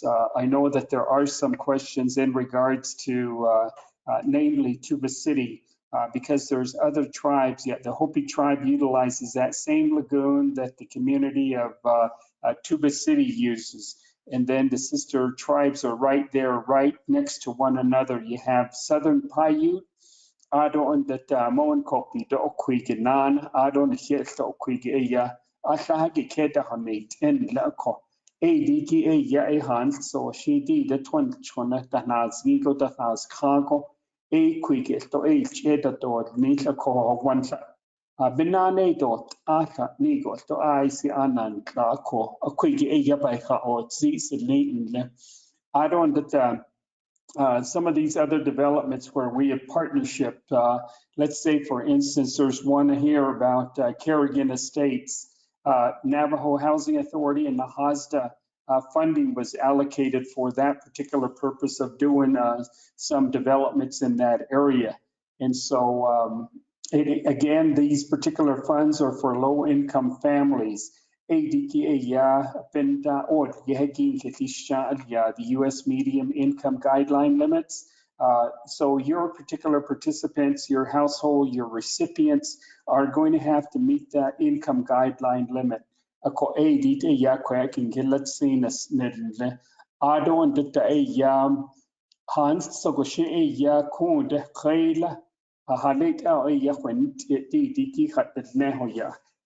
Currently, right now, this particular public hearing is set aside to get input from communities and then agencies, as well as other entities that would like to partnership with Navajo Housing Authority as far as development.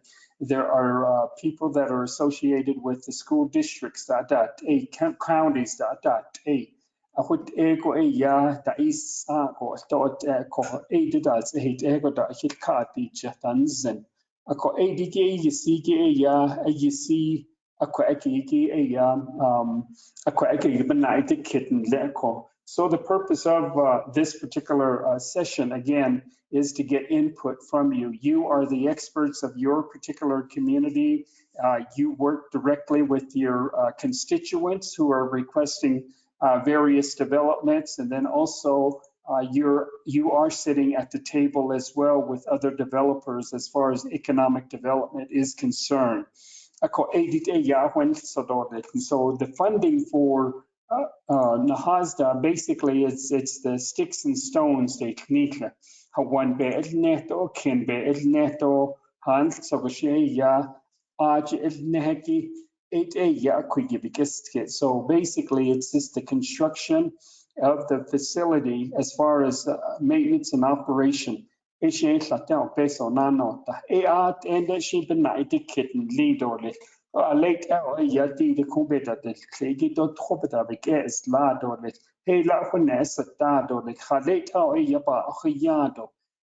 as maintenance and operation, Quake NATO Akin Lemigito, ADTA Yahwin Soko, Han So Shay Quadonk Chitati Ash. That's a night of kid. I still have a question in regards by Nicolette Nesosi. Aged Atine, no, I don't, Mr. Cody, if you'd like to pose your question.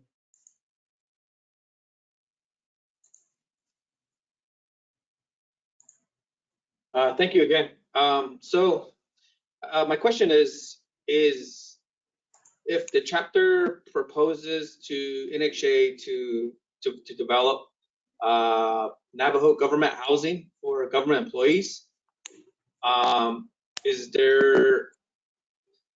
is the only option for it to be rental, or does the Navajo Nation employee, who probably they can decide if they're going to stay within the Navajo Nation government sector for over 20 years and decide to stay in the community, is there an option that they can do rent to own within that Navajo government housing?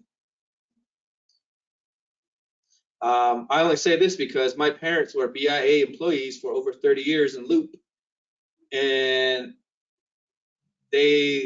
when the BIA, the government rescinded funding, then the school funding got reduced, and they got rid of them homes because they were also too old. My parents end up with nothing.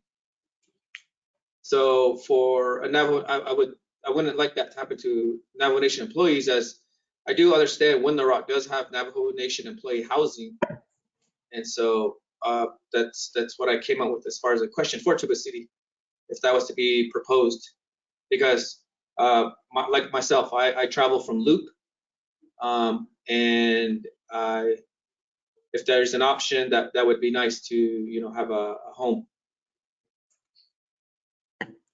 Thank you. Could Mr. Franklin, if he could respond to the question, please? Yes, Mr. Tilley. As far as the NHA part of the HUD policies goes, can you hear me? Yes, we do. Okay. What our new CEO is one of her goals is to put together a plan for employee housing, which will be what you're talking about is government housing. And right now we have a pilot project over in Window Rock for government housing, but we'd like to expand that across the whole in the 5 major populated areas where there is employment going on. So we have that on our goals as being more of a what we call self-sustainability, and having employee housing available for government workers. Was one of the things that we brought out when we were talking with the Navajo Nation on how they're going to be spending their American Rescue Plan monies, and we suggested that we enter into a partnership in providing housing for all employees out, or for all the government workers that are going to be needed for the support staff, the administrative staff that's going to be needed to administer all that money that came from Washington. And we are at this point, but that's all going to be in the future. Right now, all we have is the low income housing from HUD. But if we can continue to work with the Navajo Nation government and become partners with them as far as providing housing for medium and high income, that would be something that NHA would like to step into. Thank you.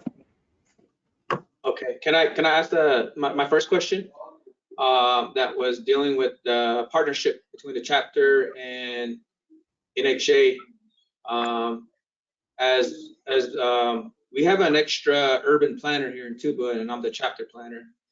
We talked about housing development here in Tuba, as all over Navajo, we're stressed for housing, and the background is the chapter was trying to measure its own capacity, and had a talk with Nahasta down in Phoenix, or I should say HUD, and then we were told that the chapter itself could not apply for a grant for housing development, even though we had a plan for creating our own department within the chapter to oversee housing.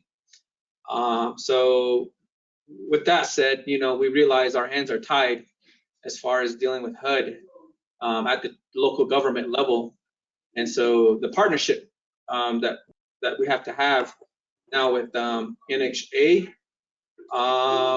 So I guess I just want to like a clear picture of exactly how everything would work out is as far as, the chapter will just provide the land base and NHA will develop and then kind of oversee it in that sense where that's all the chapter's partnership ends there, which is fine because it's housing is needed. The chapter is always welcoming more taxpayers, tax revenue to come in. But again, I guess where I need clarification is when the chapter works with NHA, does that just only go as far as, again, providing the land and working on data collection and again, providing with you our plan and the plan that's formulated when the two work together, does it end there? I guess that's what I'm saying. So that the community can be provided homes, NHA homes, for low renters, our low income people, excuse me. That's it. So as I mentioned before, this whole thing starts with the master planning document that we'll be sending, and then reaffirming our contact with the community. Our whole purpose right now, our purpose here is for low income housing, and to expand our housing stock within communities like that. But one of the things that that our CEO really wants to capitalize in on is the chapter status as a certified chapter. She wants to expand that opportunity so that we can enter into partnerships with the communities themselves instead of going through the whole Navajo Nation. So we're going to be asking questions with our oversight committee if that will be an avenue that we can go with, and enter into agreements with the communities as they are the certified chapters that take advantage of that status. And we will acquire the land, we'll put the houses down, and we'll do the admissions and occupation procedures for any housing units that we put down, just like we do now. Okay, thank you. Okay, in addition to your inquiry about a development, I did share with you in regards to Nahasta School. Nahasta funding was allocated to them to build 10 teachers units, and they manage that property themselves. And what they do have and what is required, as mentioned this morning by Ms. AJ Yazi, is that you would have to have policies. So Nahasta School basically has a policy in regards to who can reside in those homes, as well as the rent policy, as well as the payments, and then how individual families are selected to be housed in those units. Also, the Navajo Technical University, they've been allocated some funds. The Housing Authority does not dictate as to who's going to be getting a room at the dormitory there in Crown Point, Arizona, for those students. And likewise for the Chinle nursing homes, Housing Authority does not dictate to the facility there as to who would be housed in those particular facilities. And so The eligibility, admissions, occupancy policy, those are going to be required should the entity choose to become a recipient and then manage their own property. 8A, so we do have some experience in working with some of our housing providers and recipients. Southwest Indian Foundation likewise is pretty much the same. Southwest Indian Foundation provides assistance to family within a 60-mile radius of Gallup, New Mexico. They select their own families, they construct their own units, and then from that, they have their preference points as far as who is going to be housed and what development is going to take place. So I'm not sure if this is the same information that was shared with you with Nahasta down in Phoenix. So if you would like that information, then I will share this document that I'm referencing, and then we can get it posted on there. Ako ede ya hunana edo ne shash naidos kit ado. Ako ditla ho e ya ba question linde stop, and in regards to some of the other housing programs, I did cover two areas, VASH and then also Emergency Rental Assistance Program. Now there's another program that is out there, which is Section 8. Section 8 is for some of those families that are living off Navajo that would like to get a voucher to assist them gain their particular goal. And some of those goals that are out there, we've had some of our families wanting to go back to school. And then this gives them an opportunity to apply for a voucher. And that voucher is based on income. It does have a wait list. And then also it does have an application process. But in short, how it works out is let's say, for instance, you have a family member that would like to go back to school, let's say NAU, and they're making a transfer and they find an apartment there in Flagstaff, Arizona, that's $800. And according to the calculation that is done for the family's 20% contribution might amount to $150. And then the remaining $650 is going to be a voucher, and that is called Section 8. If you would like to learn more about that, you can gain that information from Kim Bahi. Her number, again, is the general phone number is 928-871-2600. Section 8 or the ADK. Under the Section 184, we have a number of our families that are residing in metropolitan areas across the Southwest and across the United States as well. If they would like to participate in gaining homeownership opportunities, Section 184 is a guaranteed loan program facilitated by HUD. They can contact the HUD office and then Google Section 184, and you can get information from there. And a number of Navajo families are participating in that program as compared to the other 523 tribes plus. That money is allocated for all of the Indian Nation, those that are recognized by the government. So Mr. Franklin is correct. There's a number of other opportunities that are out there to build our housing stock.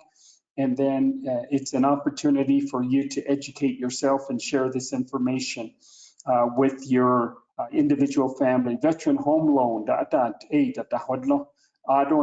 we are working with the Navajo Nation Veterans Affairs Office as well. They have their own policy, and they will be proceeding through and collecting some information as far as application is concerned, and they will provide assistance too. So those housing specialists are located in various agencies, and there's one in Tuba City that is a housing specialist, and that service is provided too as well. They have their criteria. Housing Authority does not dictate to them as to which applicant is going to be receiving a home. So the application process establishes the need.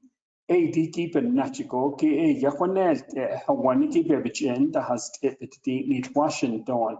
Sho kon de kod yedo kodona rado adon de ADK kwake yabaka ichi to but it ego da ya one kwake ya yeta teniki ya be kodo le cho eta but ne even na ya teniki your assessments that working with your own utility companies adon de hanet yeta yeta hino ADK ben nachiko ke kodoki Asha Assad gave Hatati to be yield getting lead or less. A coho, a once of a young as far as some of these other developments that have been mentioned, like an office complex, that's called a model project. Yeah. A what ego a bit model project or yeah. I don't a college housing model project or yeah. Adon that teachers housing eight to Ahwanano, your model project. What ego Washington, Deki, Hawan, that peso data, Haki, what ego a bit. So we are part of HUD, but we also our oversight with HUD is under the Native American program. Native American Office ajigo ki ya onap de dixne ako ki ya bisn deisnish ako hot ela slash night of kit na kitoba ko old kit do sa night of kit ki ya akot ego ya kujida it's windows ni late each new I done I did dish kitchenos and all this even in I did cut on echo.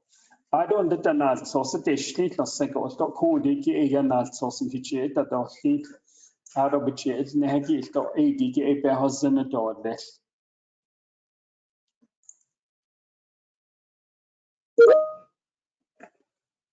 Of course, Congo ki tabas nada huit and lead or this which on the whole Northern Agency Chapter. Ajigo Abitikitin da huit net or this. Adon the Bekel neg Central Agency Chapters. Ajigo KHN Linchigo don lay Tony Dene Ajigo gave it the les Congo Arochin Lido ki yes Khan quite given the has haki. Don't the what ego DDG here the more door later what ego but here getting that way now. Should you have any questions, you can contact Nellie Gilmore. She is the one that facilitates the Indian Housing Plan. She is the grants manager. Her number is 928-871-2639. Nellie Gilmore, yeah. Adon that the Abish indeed, yes. Nahast na kise bi so set asha na kihast ha nahast eight ya akut ya kudoki ya be when they nehen lido lesto sa night of kido. Akwala adof ya did nida. Adon the when so do lesto here land kit na so trado ko de ki han so she yan kit chot anigin lata ba da hasna in lido de sa e be chot no e dikin khan lido de adon the e ya ko ta hasya do adon dan kini na aspa no she when na sta e ADK ya jobe hoti sa ki ben na chiko ke kushini is ba la ke na chikushla o na range kache ya ta na ish pasado on the ya a when so to le to he ho